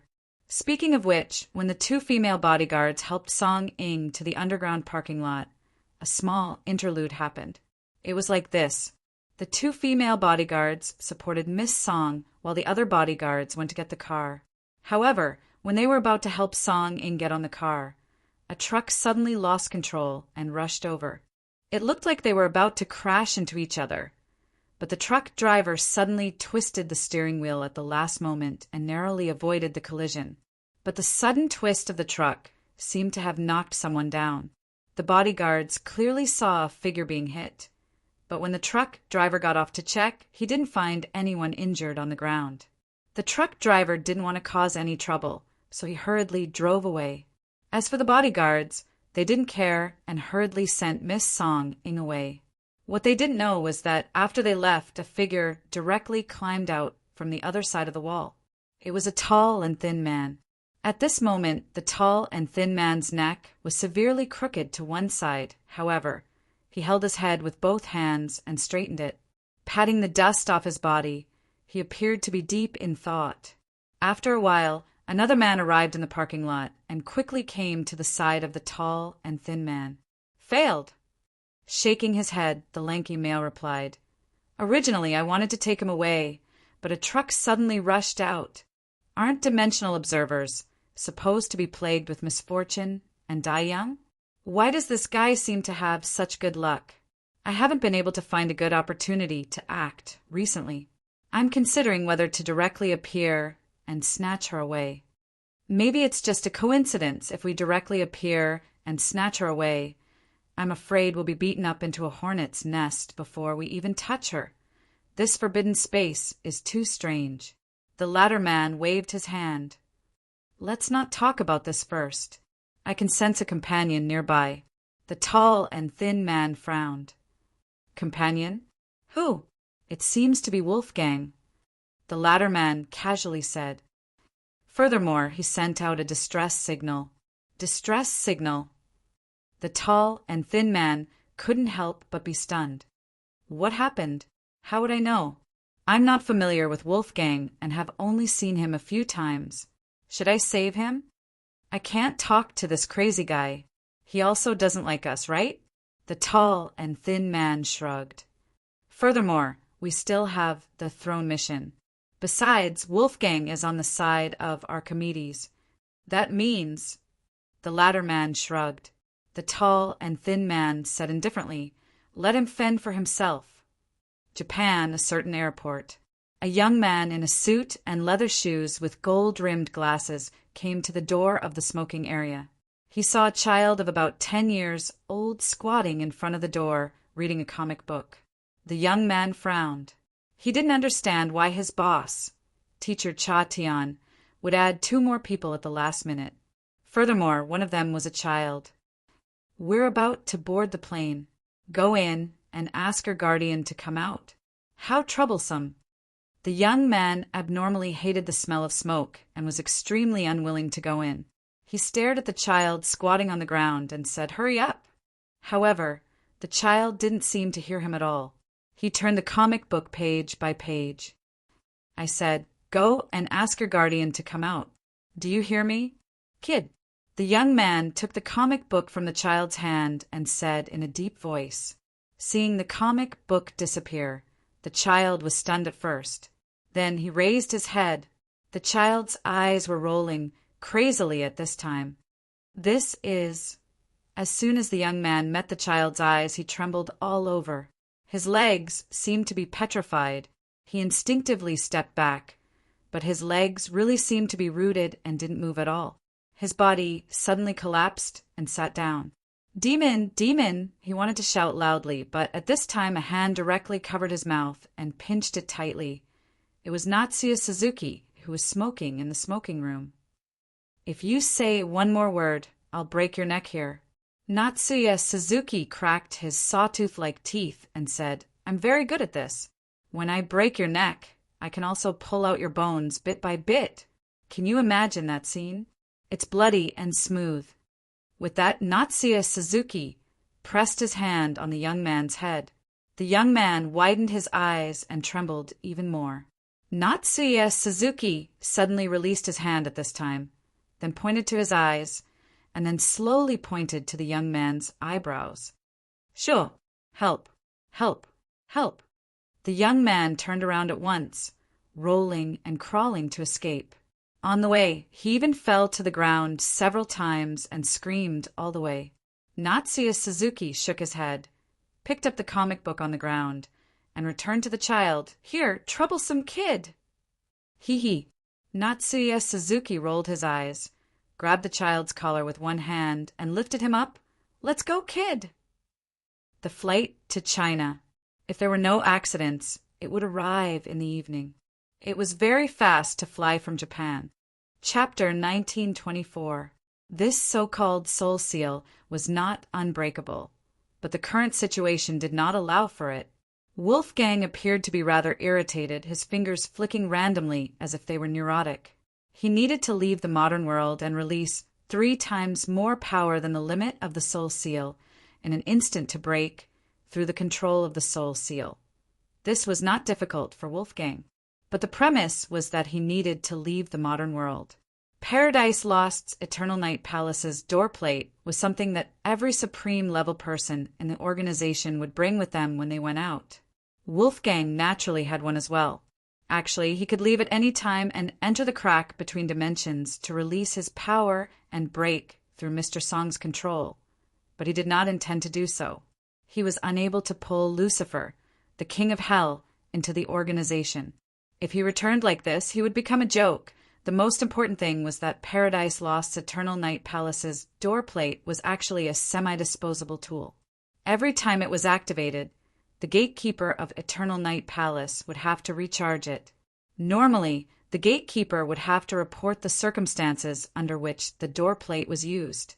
This was actually to collect information about the dangers of different subworlds. Normally, supreme-level people would activate the doorplate and leave after completing the mission. However, there were also situations where they could not solve the danger by activating the doorplate. What they needed to collect information about such dangerous situations was to accumulate experience so that they could wait for the next mission or other members of the organization to effectively avoid the same danger. If he returned and found out that his freedom was forcibly restrained by a supreme-level being of a subworld, that would be embarrassing. "You spicy chicken." Probably the entire organization would be filled with such an atmosphere. Thinking about this, Wolfgang even regretted sending out the distress signal. He hoped that there were no other members of the organization nearby. At this time, Gong Fanqing was still explaining the rules of being around Mr. Song, but Wolfgang was obviously absent-minded. "Generally speaking, as long as you do not intend to betray his honor, your life will not be too bad, and I will not make things difficult for you. After all, we are acquaintances." "Miss Gong, your words sound very insincere, using such a method to treat your benefactor." Charlotte sneered. "No matter what," Gong Fanqing said expressionlessly, "I am only loyal to his honor." "How precious can loyalty under slavery be?" Charlotte said indifferently. "It's not valuable," Gong Fanqing said indifferently, "but you need to carry it with you at all times. Moreover, his honor is indeed the Son of Heaven. Even if you pledge your loyalty to him, it is not a disgrace." Gong Fanqing didn't feel like she was living under someone else's roof. In a person's life, some people were willing to be ordinary and hide in the mountains. But there were also people who entered the imperial court and were conferred titles and ministers. They just wanted to have a stage to show what they had learned in their life. This was what the martial artists of her era thought, and she was the demoness of that era. Jiang Hu could not tolerate such a cruel demoness like her, but the imperial court needed such a ruthless pawn. In any case, we don't have any leeway now. Charlotte shook her head and said helplessly, "Then I can only work for Mr. Song." This kind of attitude was within Gong Fanqing's expectation. She then looked at Wolfgang, seemingly asking, "Do I have any other choice?" At this time Wolfgang laughed and said, "I only hope that Miss Gong can treat me better. I am already satisfied." Zhenjin was like an infatuated person, but it was a pity that he was too dissolute. Gong Fanqing said with a charming smile, "I can't be compared to those obedient girls. I have a wild temperament, and I love to play with handsome young masters the most. I am a vile creature who can't get away from the world of mortals. I am not the kind of person that Mr. likes." Wolfgang smiled indifferently. Right at this time, a wave of air spread over, and Mr. Song could be seen walking out of the wooden house in the forest slowly. Gong Fanqing was the first to kneel down. This servant greets his honor. However, Wolfgang and Charlotte were still standing. Mr. Song didn't care at this time. He waved his hand and signaled Gong Fanqing to stand up, then said indifferently, "I heard that Kelowna is going to hold a worldwide conference, and the situation of the world will change because of this. The three of you, come with me to take a look at this storm." After saying this, Mr. Song asked Wolfgang and Charlotte to wait on the other side of the island. "Is there anything wrong with these two?" When only Mr. Song and Gong Fanqing were left, he suddenly asked, "Reporting to his honor, at present, although Wolfgang and Charlotte are unwilling, they are after all smart people, and know that they can't make things difficult for themselves. For the time being, it is still considered a cooperation." Mr. Song nodded, and no one knew what he was thinking. "What is his honor's plan from now on?" Gong Fanqing asked at this time. Mr. Song said, "Times have changed. The world today is no longer the world of my dynasty. However, this world is in chaos. It may not be." Mr. Song didn't say anything, but Gong Fanqing vaguely sensed his thoughts. Her expression couldn't help but become serious. She said in a deep voice, "I'm willing to be your lackey." "It's too early to talk about this now." Mr. Song shook his head. "But I do need to make some preparations. I need some capable people who can work for me. The world is so big. Capable people are mostly arrogant and conceited. I'm afraid it'll be difficult for them to. There will always be some people," Mr. Song said with a faint smile, "who will submit for power." Gong Fanqing couldn't help but be stunned. At this moment, a figure appeared in a flash. It was Wolfgang, who had just left not long ago. He frowned and said, "There is a ship on the sea. It seems to be coming here." "I know." Mr. Song nodded. "I asked them to come. Did his honor call them over?" Gong Fanqing couldn't help but be startled. "They are from an aristocratic family in the capital." Mr. Song said indifferently, "After you lured Qin Chiu, the successor of Huanjin's sect, out to sea, I traveled for a while. I went to the capital and gained something. I'll tell you later." As he spoke, Mr. Song suddenly took out a phone from his pocket. He held the phone in his hand and pulled it away from his body.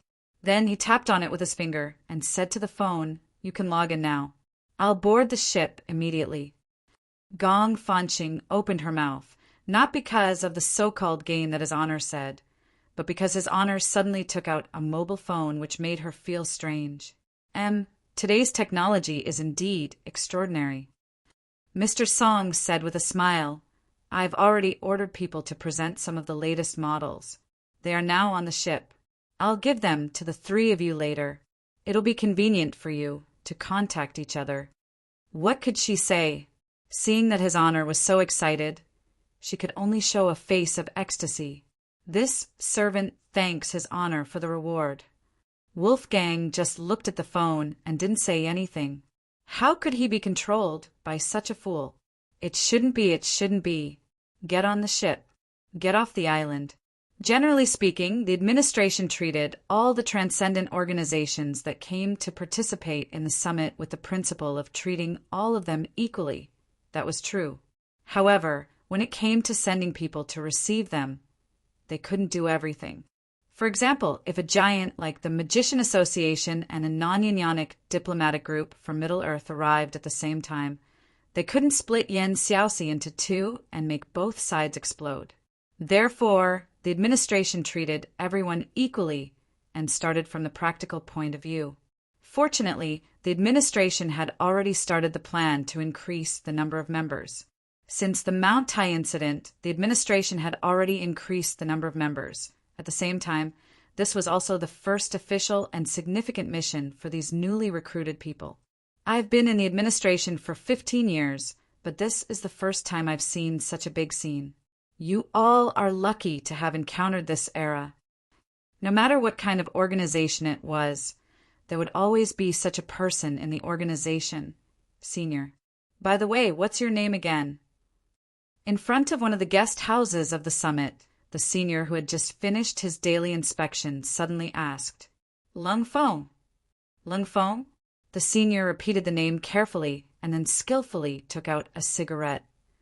Brother, which department did you come from? Looking at you, ordinary departments can't accommodate a master like you. Senior, you must be joking. Lung Feng shook his head and said, I'm just a newcomer. No matter which department I came from, I'm just a newbie in the administration. You look like a soldier. The senior narrowed his eyes and then smiled. I heard that there was a training program before. A group of elite soldiers were selected from the military all over the country and sent to Consultant Fire Cloud for intensive training. You came here in the same way, right? Of course not. Lung Feng smiled and said, It's because my sister-in-law is in the bureau. I pulled a lot of strings to get in. If I could go to Consultant Huiyun for training, why would I be doing such a simple job here? I would have been sent to a field mission long ago. That's true. The senior smiled non-committally and said, Okay, there's nothing else here. You can go back and report. Okay. Lung Feng nodded and then drove away. Where's your sister-in-law? The senior flicked the cigarette butt and chuckled. Then he shook his head and went back to the guest house casually. After leaving the guest house, it didn't take long to drive back to the temporary headquarters of the administration. However, Lung Feng didn't go back immediately. Instead, he drove around the city for a while and thought about something. His experiences in the past few months were far better than the first half of his life, since he was selected for the intensive training program. In fact, since the rescue operation of the Mount Tai incident, he had been thrown into that mysterious supernatural world. However, Lung Feng was no longer a young man. He was in his 30s and had a family. In the list of people who were selected for the intensive training program, there was almost no one older than him. Most of them were hot-blooded young men in their early 20s. He was even weaker in terms of physical fitness. However, he endured it and completed the training program early. Before that, he was lucky enough to receive private guidance from Consultant Fire Cloud. It was said that in the decades of the administration's history, it was one of the rare cases. Was he proud? Obviously not. Lung Feng only felt that there was not enough time. It was not enough for a middle-aged man like him to compete with the younger generation and rush in front of these young people. But since it's rare for me to come back here, I should go and see Xiling and little Luo Qiu. However, Lung Feng quickly gave up this idea. He was still in the midst of official business and couldn't get too involved in personal feelings. As a soldier, Lung Feng restrained his human nature to the maximum extent. He even only called home once a week to report that he was safe and only said a few simple words. Let's go back. He quickly made a decision and carried out this decision without hesitation. It's the same if I visit after everything is over. But soon, Lung Feng had to step on the brake and stop the car. He focused his eyes and looked at a figure in the riverside corridor outside the car. Then he hurriedly unfastened his seat belt, got out of the car, and rushed to the figure in his sight. It was the back of a young woman. He quickly came behind the figure and asked tentatively, "Excuse me, is that Zhong Luoyue, third Miss Zhong in front?" She slowly turned around and looked at the man who called her. She frowned slightly. "You are Lung Feng." Lung Feng said directly, "Third Miss, do you remember me? We've met once. Your grandpa's, the Zhong family's old master, was a person who had survived the war era. He was in the army and had a strong background in the army. However, due to his health problems, he had faded out of the public eye in recent years. Lung Feng's original troop belonged to the exploration team established by old Master Zhong when he was young. Of course, in the decades after the war, the original exploration team had undergone many reorganizations. Lung Feng, I remember now. Zhong Luoyue nodded after recovering from her daze. Some of her blurry memories gradually became clearer. A few years ago, at my grandpa's birthday party, we did meet once. This was probably the benefit of becoming a vampire. Her vision, memory, hearing, smell, and so on were all strengthened to different degrees, especially her memory. Zhong Luiyue found that as long as she concentrated hard to recall something, she could get a clear memory from the blurry memories of the past, no matter how insignificant the details were. Third miss, you have a good memory. Lung Feng smiled. Zhong Luiyue said casually, you're not bad either. We only met briefly a few years ago, but you could still recognize me in the crowd at a glance. Actually, not exactly. Lung Feng shook his head. I just paid more attention to your affairs recently. Me. Zhong Luiyue frowned. Why? Lung Feng said, Third miss has been missing for a long time, so Senior Officer Luo found many people in private, hoping to help. I also heard some news, so I paid more attention to it. But I didn't expect to meet Third Miss here today. Third Miss, Senior Officer has been looking for you for a long time. I think I should inform the old chief. I don't want to go back for the time being. Zhong Luiyue shook her head. And this is my family affair. Thank you for your concern, Major Lung. I'm not in the army now. Is that so? Zhong Luiyue nodded. She saw a badge pinned on Lung Feng's collar.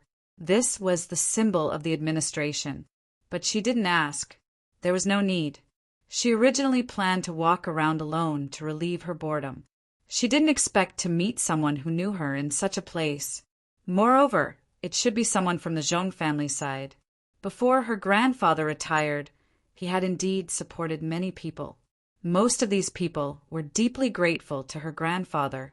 This kind of terrifying network that had been accumulated over decades was also an important factor in why the Zhong family was able to become one of the 4 great families in the capital.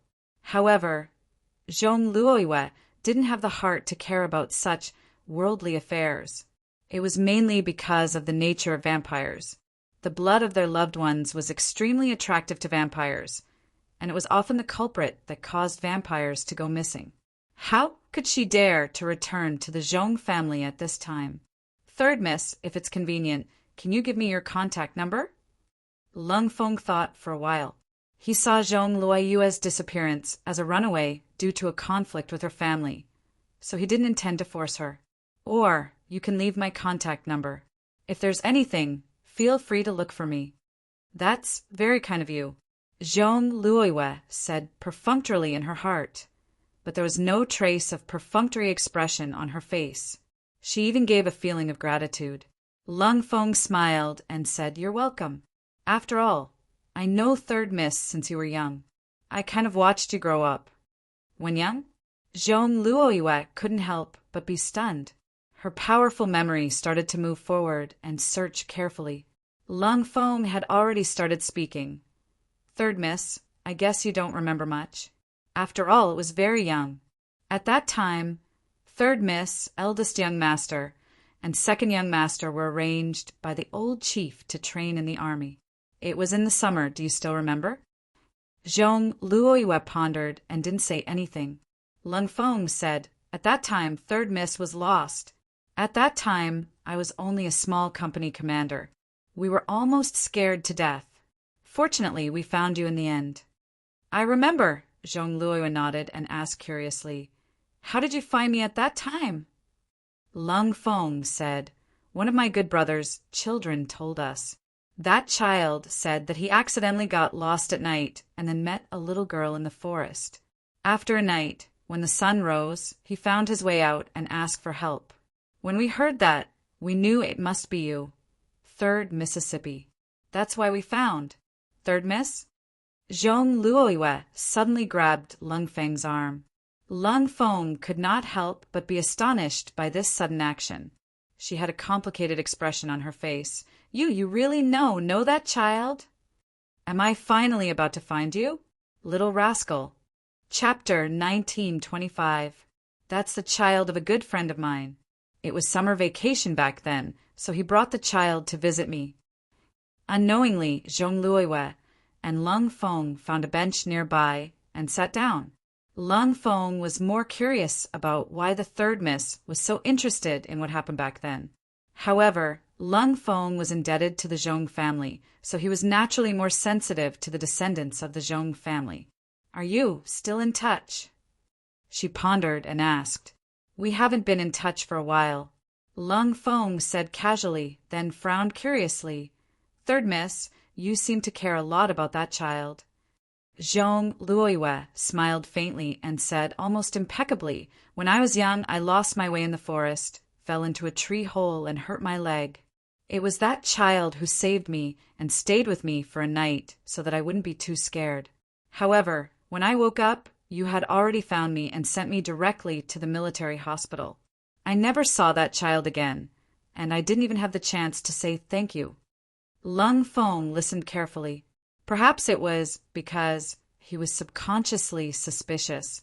He needed to make sure that the third miss of the Zhong family cared about that child and whether it would affect the child in any way. He didn't want this child who had grown up to be negatively affected. If necessary, he didn't even want to reveal more about this child to the third Mississippi. After all, so much time had passed.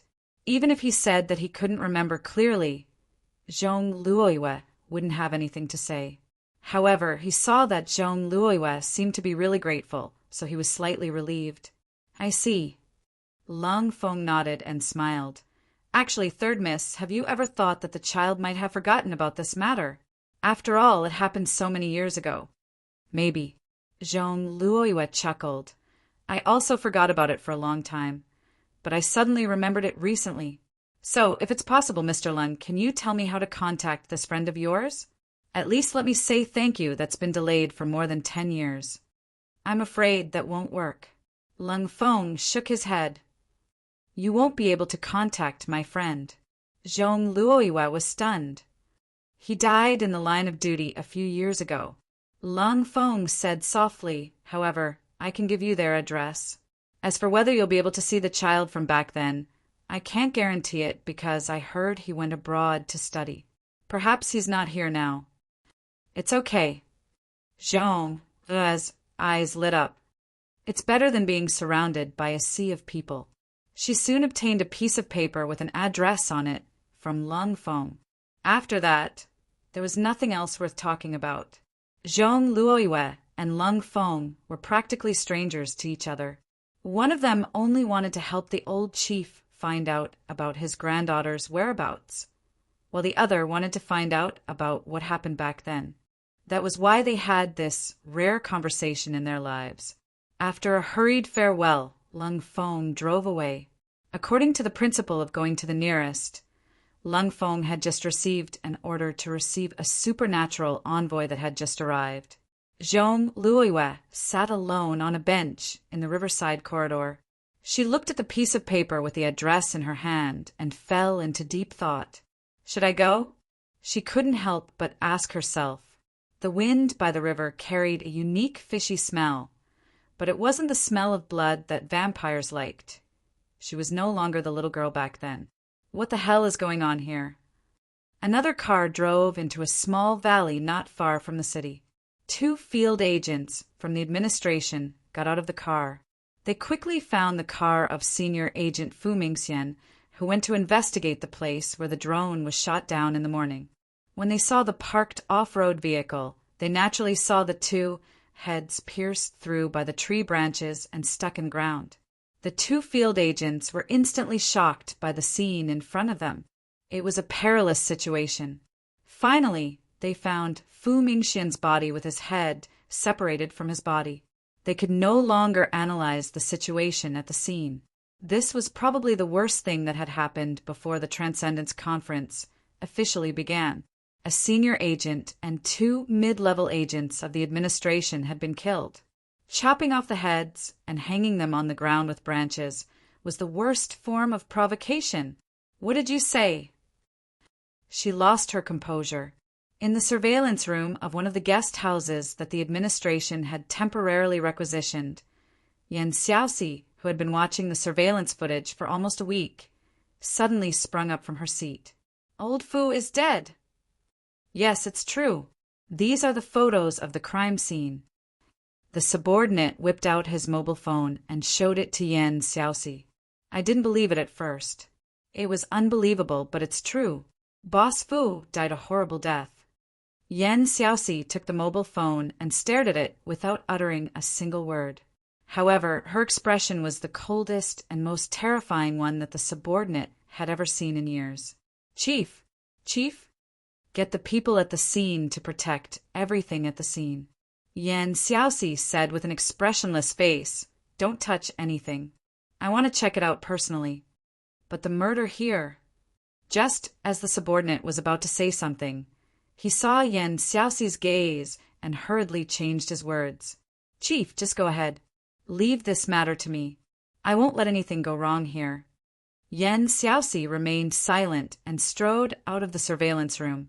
The subordinate pressed his hands against the control panel and stared at the surveillance footage on the screen. However, he could no longer focus.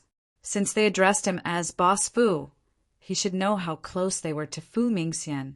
Murder case, Boss Fu's death. The subordinate muttered to himself, Tomorrow is the meeting. Is this directed at us, the agency, or... Yan Xiaoxi soon arrived at the scene of the murder. In fact, after driving out of the restricted area, he immediately stuck a few lightning speed charms on himself and jumped out of the car. He then sped all the way there. Chief! The two agents who were guarding the scene hurriedly rushed forward to greet him. Yan Xiaoxi walked toward Fu Mingxian's corpse without uttering a single word. He squatted down and looked at Fu Mingxian's head that had been cut open. His eyes were still open.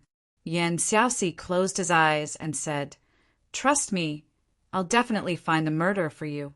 Yan Xiaoxi then looked at the two field agents and asked, Where's the soul-summoning instrument? I told you to prepare it on the way here. The two field agents seemed to be in a dilemma. They opened their mouths, but could not find the words to say. Where's the soul-summoning instrument? Yan Xiaoxi asked in a low voice. Leader, please listen to us first. One of the field agents gritted his teeth and said, Before you came, we already used the spirit summoner to check Boss Fu and the other two agents' surroundings, but we couldn't detect their 3 souls and 7 spirits at all. There, their souls are gone. Disappeared. Yan Xiaoxi frowned and looked around in bewilderment. Disappeared? How could that be? Chief! The field agent said, Boss Fu came here to investigate the destruction of the drone. We found the wreckage of the drone nearby. Could it be that the person who killed Boss Fu and the person who destroyed the drone were the same person who trespassed? Since Yan Xiaoxi did not speak, the two field agents naturally did not dare to continue speaking. Yan Xiaoxi sat cross-legged on the ground with his eyes closed and his hands forming a strange hand seal. He sat there without moving at all. Chief, what are you doing? You don't understand. Chief Yan's natural sense of perception is extraordinary. He can sense many things that can't be detected with the naked eye and equipment. I think he's using his spiritual sense to search for any remaining clues. After a long while, Yan Xiaoxi opened his eyes. There seemed to be a flash of lightning in them. What a strong aura. This level seems to be even stronger than Master's. Yan Xiaoxi's expression became more and more solemn. He had tracked down many strong auras. Among the remaining auras, there was even an unusually fierce aura. In fact, there were 2 of them. The people who left behind these powerful auras were suspected to be the ones who killed Fu Mingxian and the 2 mid-level agents, especially the 2 most ferocious auras. Bring their corpses back first. Yan Xiaoxi lifted Fu Mingxian's head and said, There's nothing else worth investigating here. Let's go. Yes, in the train station, Lung Feng was searching for the Transcendent Order that had just arrived according to his instructions. At the same time, he was reading some simple information about the Transcendent Order. The Black Order? A few months ago, Lung Feng was just an ordinary soldier who had never come into contact with anything unnatural. But now, all sorts of extraordinary creatures were appearing one after another, leaving Lung Feng feeling as if there was too much for him to take in. All of this was new and mysterious to him. He was like a sponge, rapidly absorbing all the transcendent knowledge he could get his hands on every day. Soon, an exceptionally eye-catching group entered Lung Feng's line of sight. He did not even have to distinguish them to know that they were the people he was supposed to receive. He quickly walked up to them. This group was made up entirely of women, other than the young woman in the lead. The rest of the women were all dressed in the same black nun's uniform. That was why they were so eye-catching. That was why he could recognize them at first glance. As for the woman in the lead, she was wearing a tight black leather jacket with a slender windbreaker. "Excuse me, are you Miss Lamiez, the representative of the remnant of the black religious congregation in this meeting?" Lung Feng stood upright and asked, "Although we're not a big organization, but—" The woman in the tight leather jacket tilted her head and said, "Are you the only one, Mr. Commissioner of the Kelowna administration?" "I'm sorry," Lung Feng could only say, "because there are too many envoys arriving in the last 2 days. Knight, we've tried our best to make sure that each of the envoys is received. Miss Lamiez, please follow me. Your accommodation has been arranged." "Then let's go," the woman in the tight leather jacket said calmly. She seemed to be a difficult person to talk to, but Lung Feng did not mind. He was not the talkative type. The Black Order, an anti-God organization? Interesting, Lung Feng thought to himself. Right, have the envoys from the Vatican arrived? The woman in the tight leather jacket asked suddenly. "They're here." Lung Feng nodded and said, "But we're not in charge of arranging meetings between the envoys." "I don't want to meet them either." The woman chuckled. "I heard that the Vatican's envoys have an interesting priest. Is that right?" "I'm not sure." Lung Feng said, "I haven't come into contact with the Vatican's envoys." "Is that so?" The woman in the black leather jacket faintly smiled. She immediately looked around and muttered to herself, "Speaking of which, it's really amazing. This city, it's like being completely trapped in a small place, unable to move. It's really an extremely annoying feeling. I hate this feeling of being trapped." Lung Feng did not know how to respond, so he could only ask, "Miss Lamiez, the envoys from all over the world usually come by air. Why did you choose to come by train?" "Because I'm poor." The woman in the black leather jacket smiled. "Do you see the word poor written on my face?" Even Lung Feng, who was a veteran and did not like to smile, was stunned. This reason was very real. "I'm just kidding." The woman in the black leather jacket, Lamiez, chuckled and said casually, "I just don't like the feeling of being in the sky. This way, please."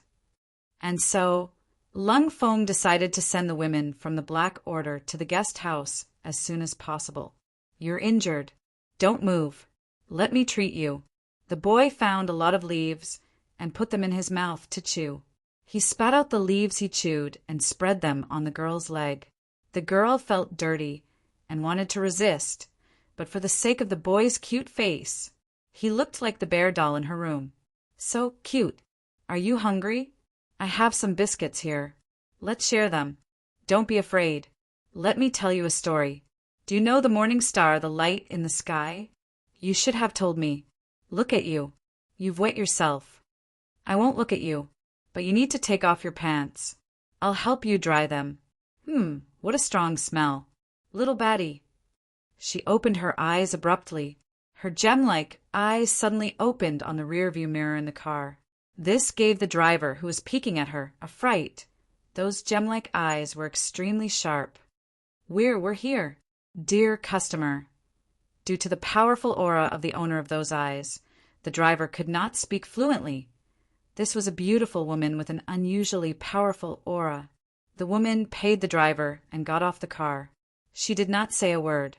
She just looked at the piece of paper in her hand and compared it to the address of the building. "This is the place." She looked up and studied the residential building in front of her. It was a very ordinary residential building in a small district. There was nothing special about it. In the end, I still came. She did come, but as long as she didn't reach the exact address. She didn't even press the doorbell to let people know she didn't really come. Should she go up or not? I didn't know there were times when I couldn't make up my mind. Zhong Luiwe chuckled and shook her head. Then she walked into the lobby of the building, pressed the button, and waited. She waited quietly. She had been waiting for many years. Chapter 1926.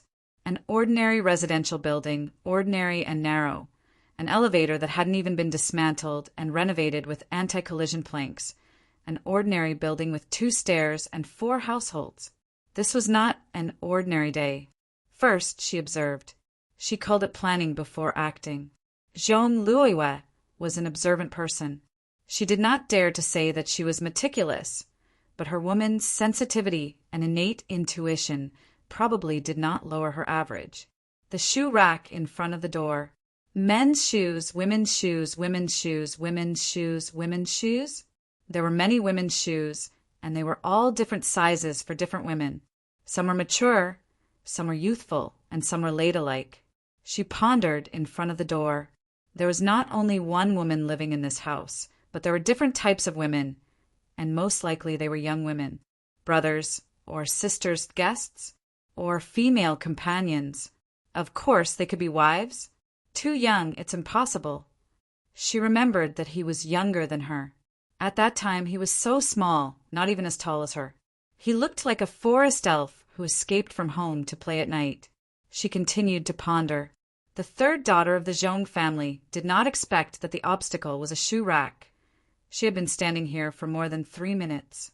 At this moment, the door of the house seemed to be opening. Zhong Luiwe heard the sound and quickly hid behind the safety door at the back of the stairs to observe. She didn't know why she wanted to dodge. It was a subconscious action which made her feel guilty. This shouldn't be the case. Then, I'm going to take out the trash. It was a woman's voice, and it was a very pleasant voice. She hid behind the safety door, so she could not look out. She could only use her hearing. However, she still couldn't determine the identity of the woman in the room based on the sentence. Why did she have to worry about this? She frowned. She heard the sound of the elevator opening and closing. The woman who was going to take out the trash should have gone down. Zhong Luiwe slowly walked out from behind the safety door. She needed to continue to ponder. But reality did not allow her to continue this meaningless day. There was a young man standing in front of the door looking at her. His smile gave Zhong Luiwe an unparalleled impact. She recognized this young man. He was the mysterious young man who was with Song Ying in the manor of the god of gamblers in South America. "It's you," Zhong Luiwe said subconsciously. "Why are you here, you?" "Hello, Miss Zhong." He smiled like a boss. Zhong Luiwe doesn't know how she got in. This is an ordinary family that can be seen at a glance. Even after she sits down, her mind is still a little muddled. "What do you want to drink? Water? Drinks?" Luocio smiled faintly and said, "As for alcohol, if it's not a festival, it's forbidden here." Zhong Luiwe thought for a moment and said, "You seem to know that someone will come looking for you." "Me." Luocio didn't say anything, but just walked closer. He didn't get too close, but the third daughter of the Zhong family suddenly became nervous.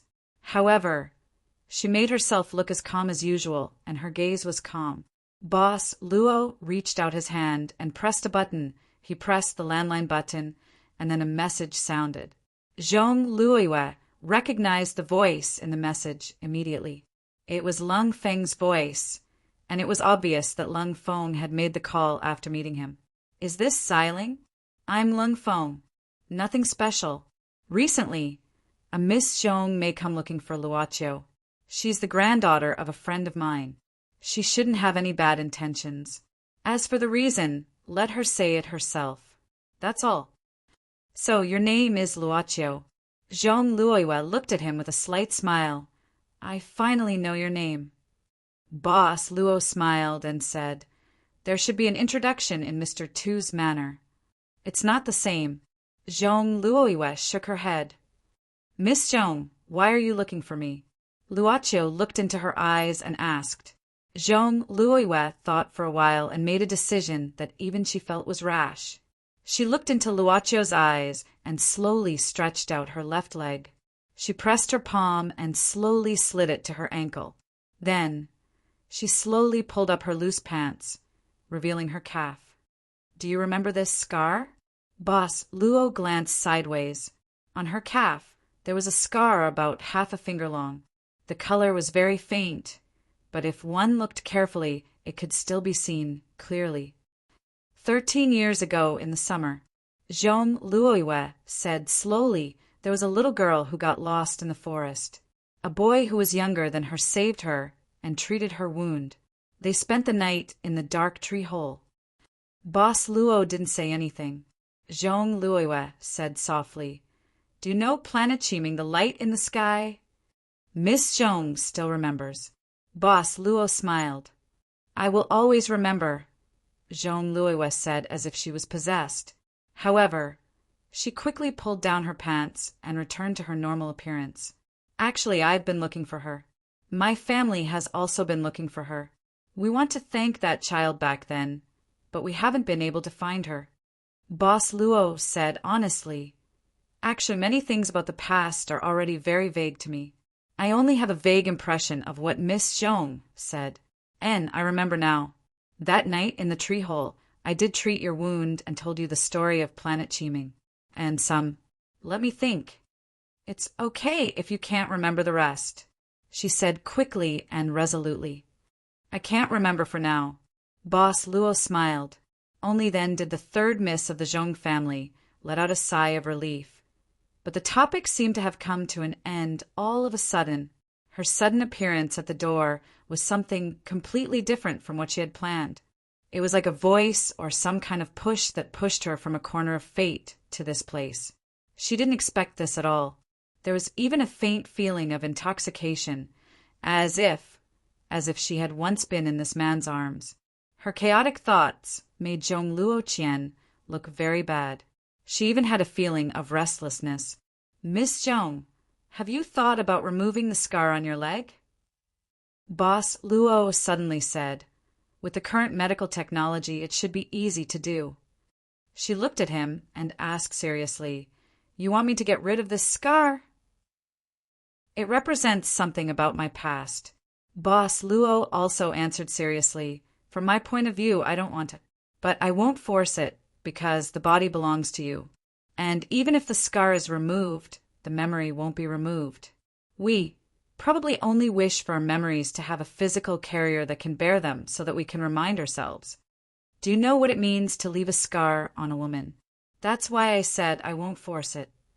Boss Luo smiled. Whether it's tangible or intangible, Miss Zhong appeared today.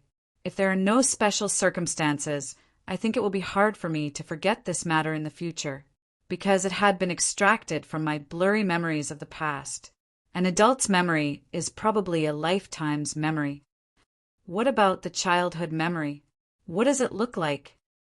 She was still looking at his eyes. Just like the past, the eyes of the little boy in her memory were as bright and clear as the past.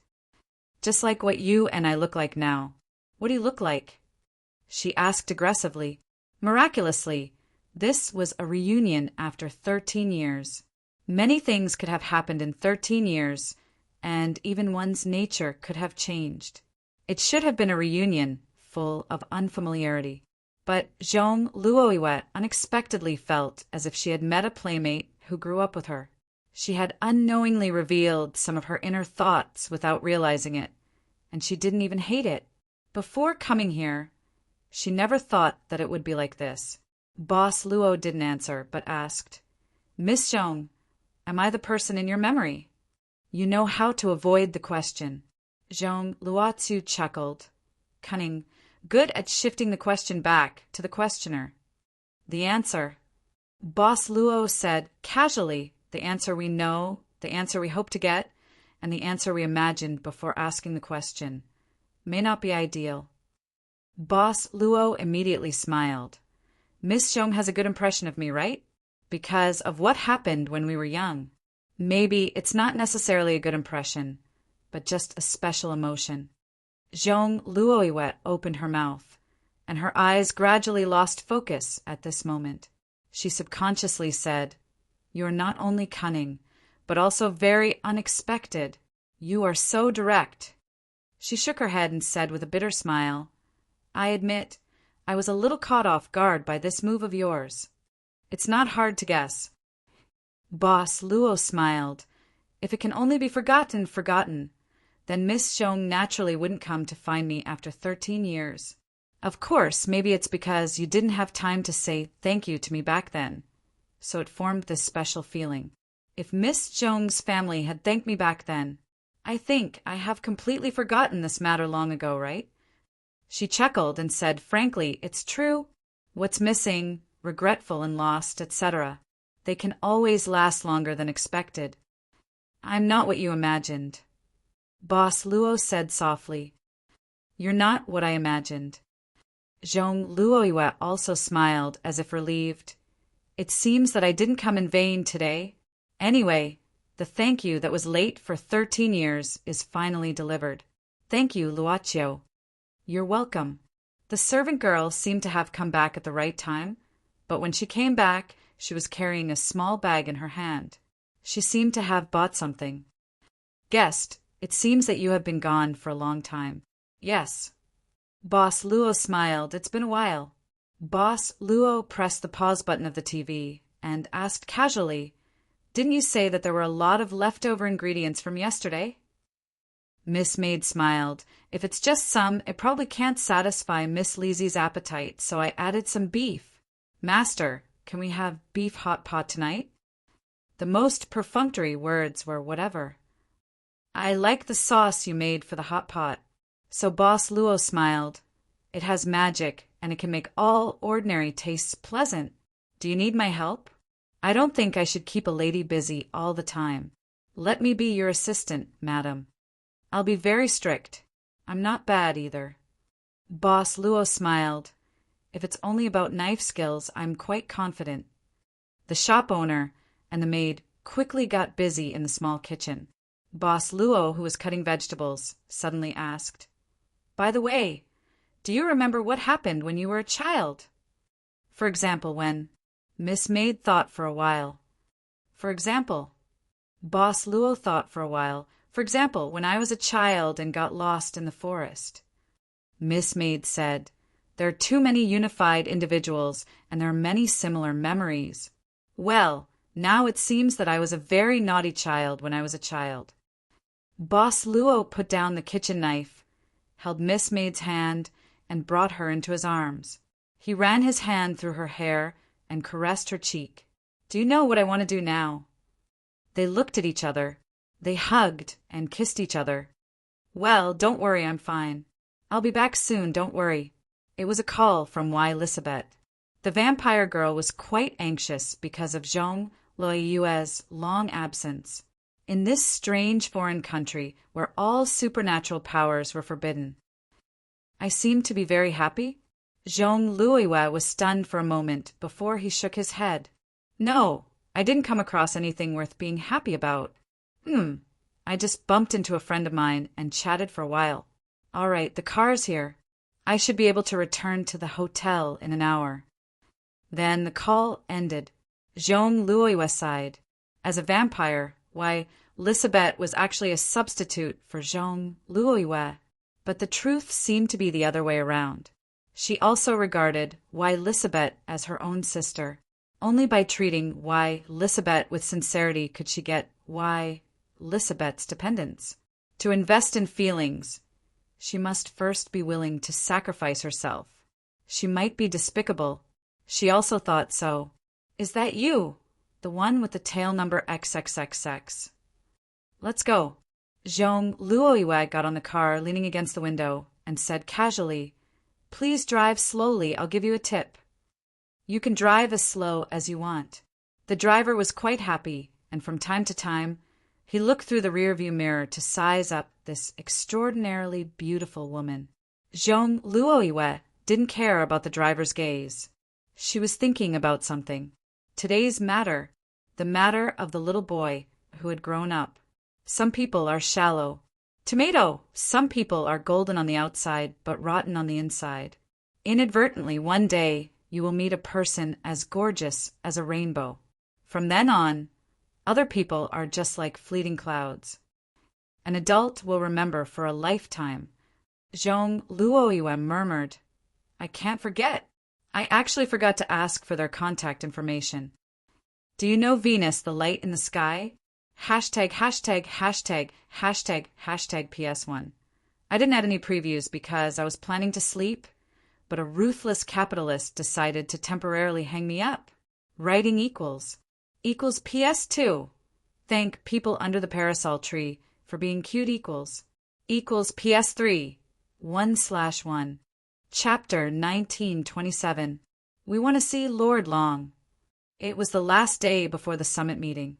We won't give up until we see Lord Long. Today they must persuade Lord Long. At least they should get some support so that the proposal they had prepared for a long time could be passed. See, this is a peach with sword passed down from the Warring States period. I want to die, don't stop me, at this time. Everyone, it's noon, let's eat something. The little butterfly monster of the pet hospital walked out with a big wooden plate hanging on her body, the kind that could be hung on the neck with a bag and could hold a lot of things. I said, I want to die. See my peach with sort of more than 2,000 years. This is yours, eat it while it's hot. Oh, thank you, I'll die later. Don't stop me. She didn't know how to stop them. After delivering food to the elders and young people of the Monster Clan Association, the little butterfly monster went back immediately without any hesitation. It's really not easy for these old grandpas. Luo Dance thought, but she still did what she should do.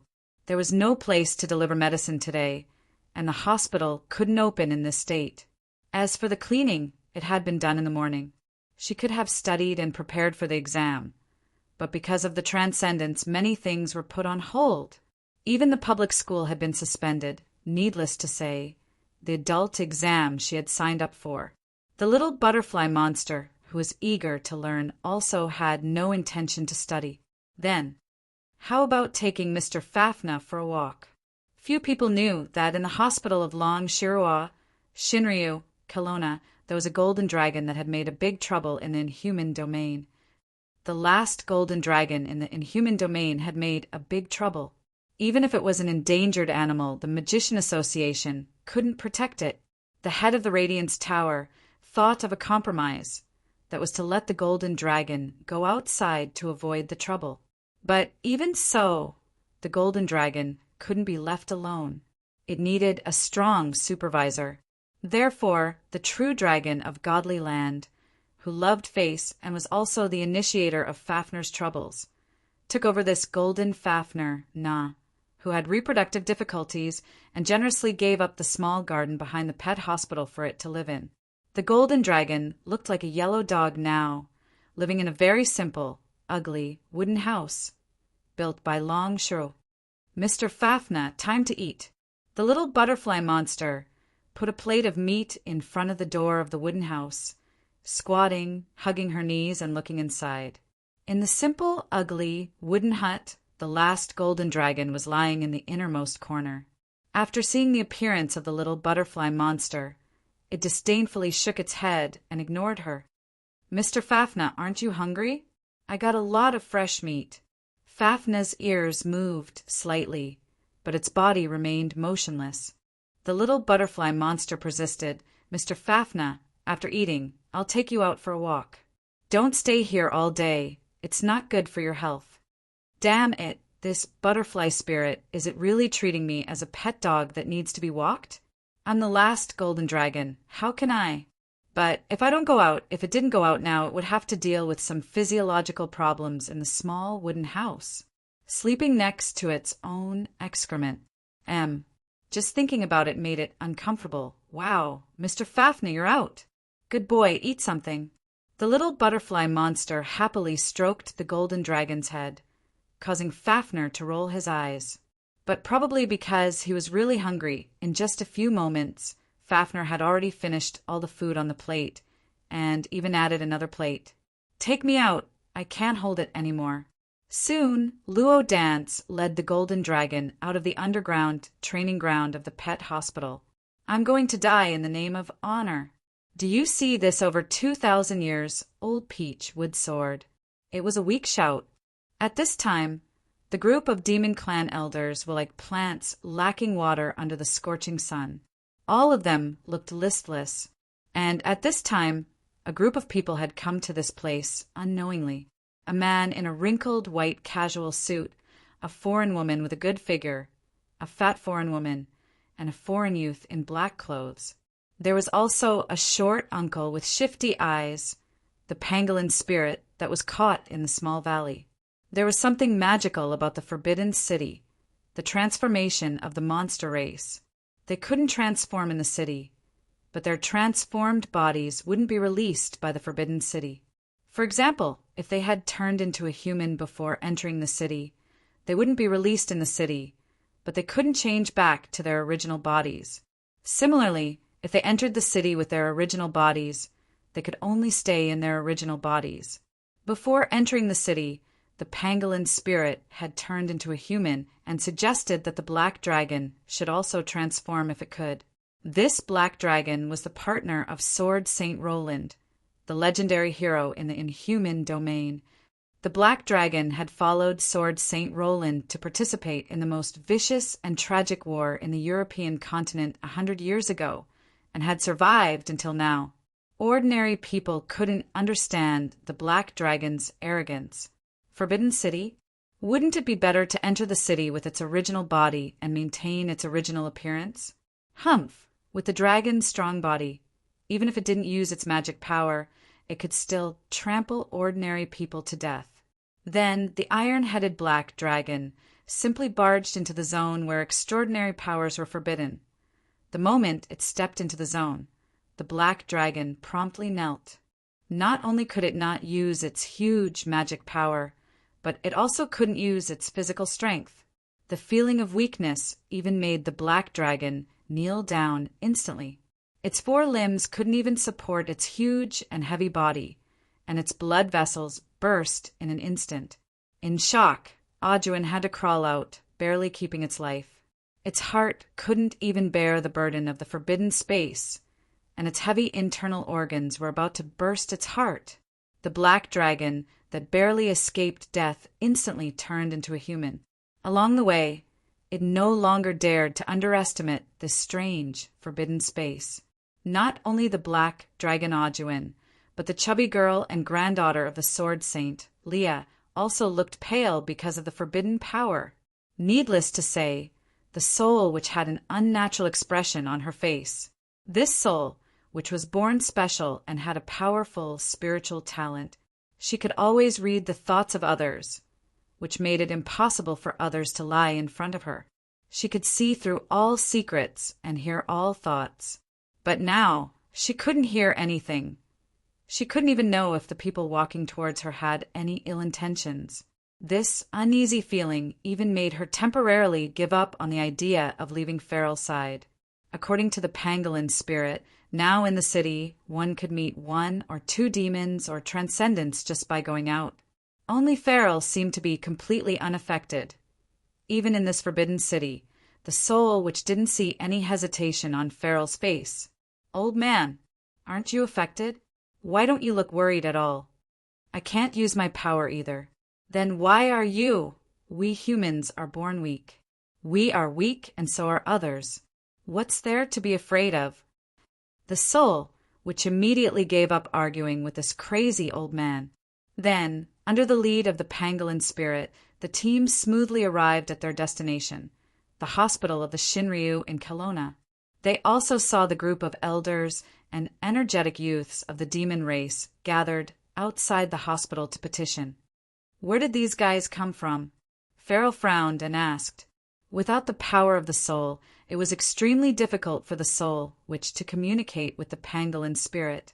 She couldn't effectively communicate with the pangolin spirit even if she used both her hands and mouth. They seemed to be the elders of the Demon Alliance in Kelowna. They gathered here to ask the Shinryu of the East for help. At this moment, a timid voice was heard. It was the granddaughter of the Sword Saint, whose face seemed to have words like, "Don't look at me," and "I'm too fat, I don't look good," written all over her face. You can understand the language of this spirit? The soul, which couldn't help but be surprised. No, you can understand the complicated words of Kelowna. The granddaughter of the sword saint lowered her head even more, and her voice was like a mosquito's buzzing. I like to see some of the things here on the internet are very good.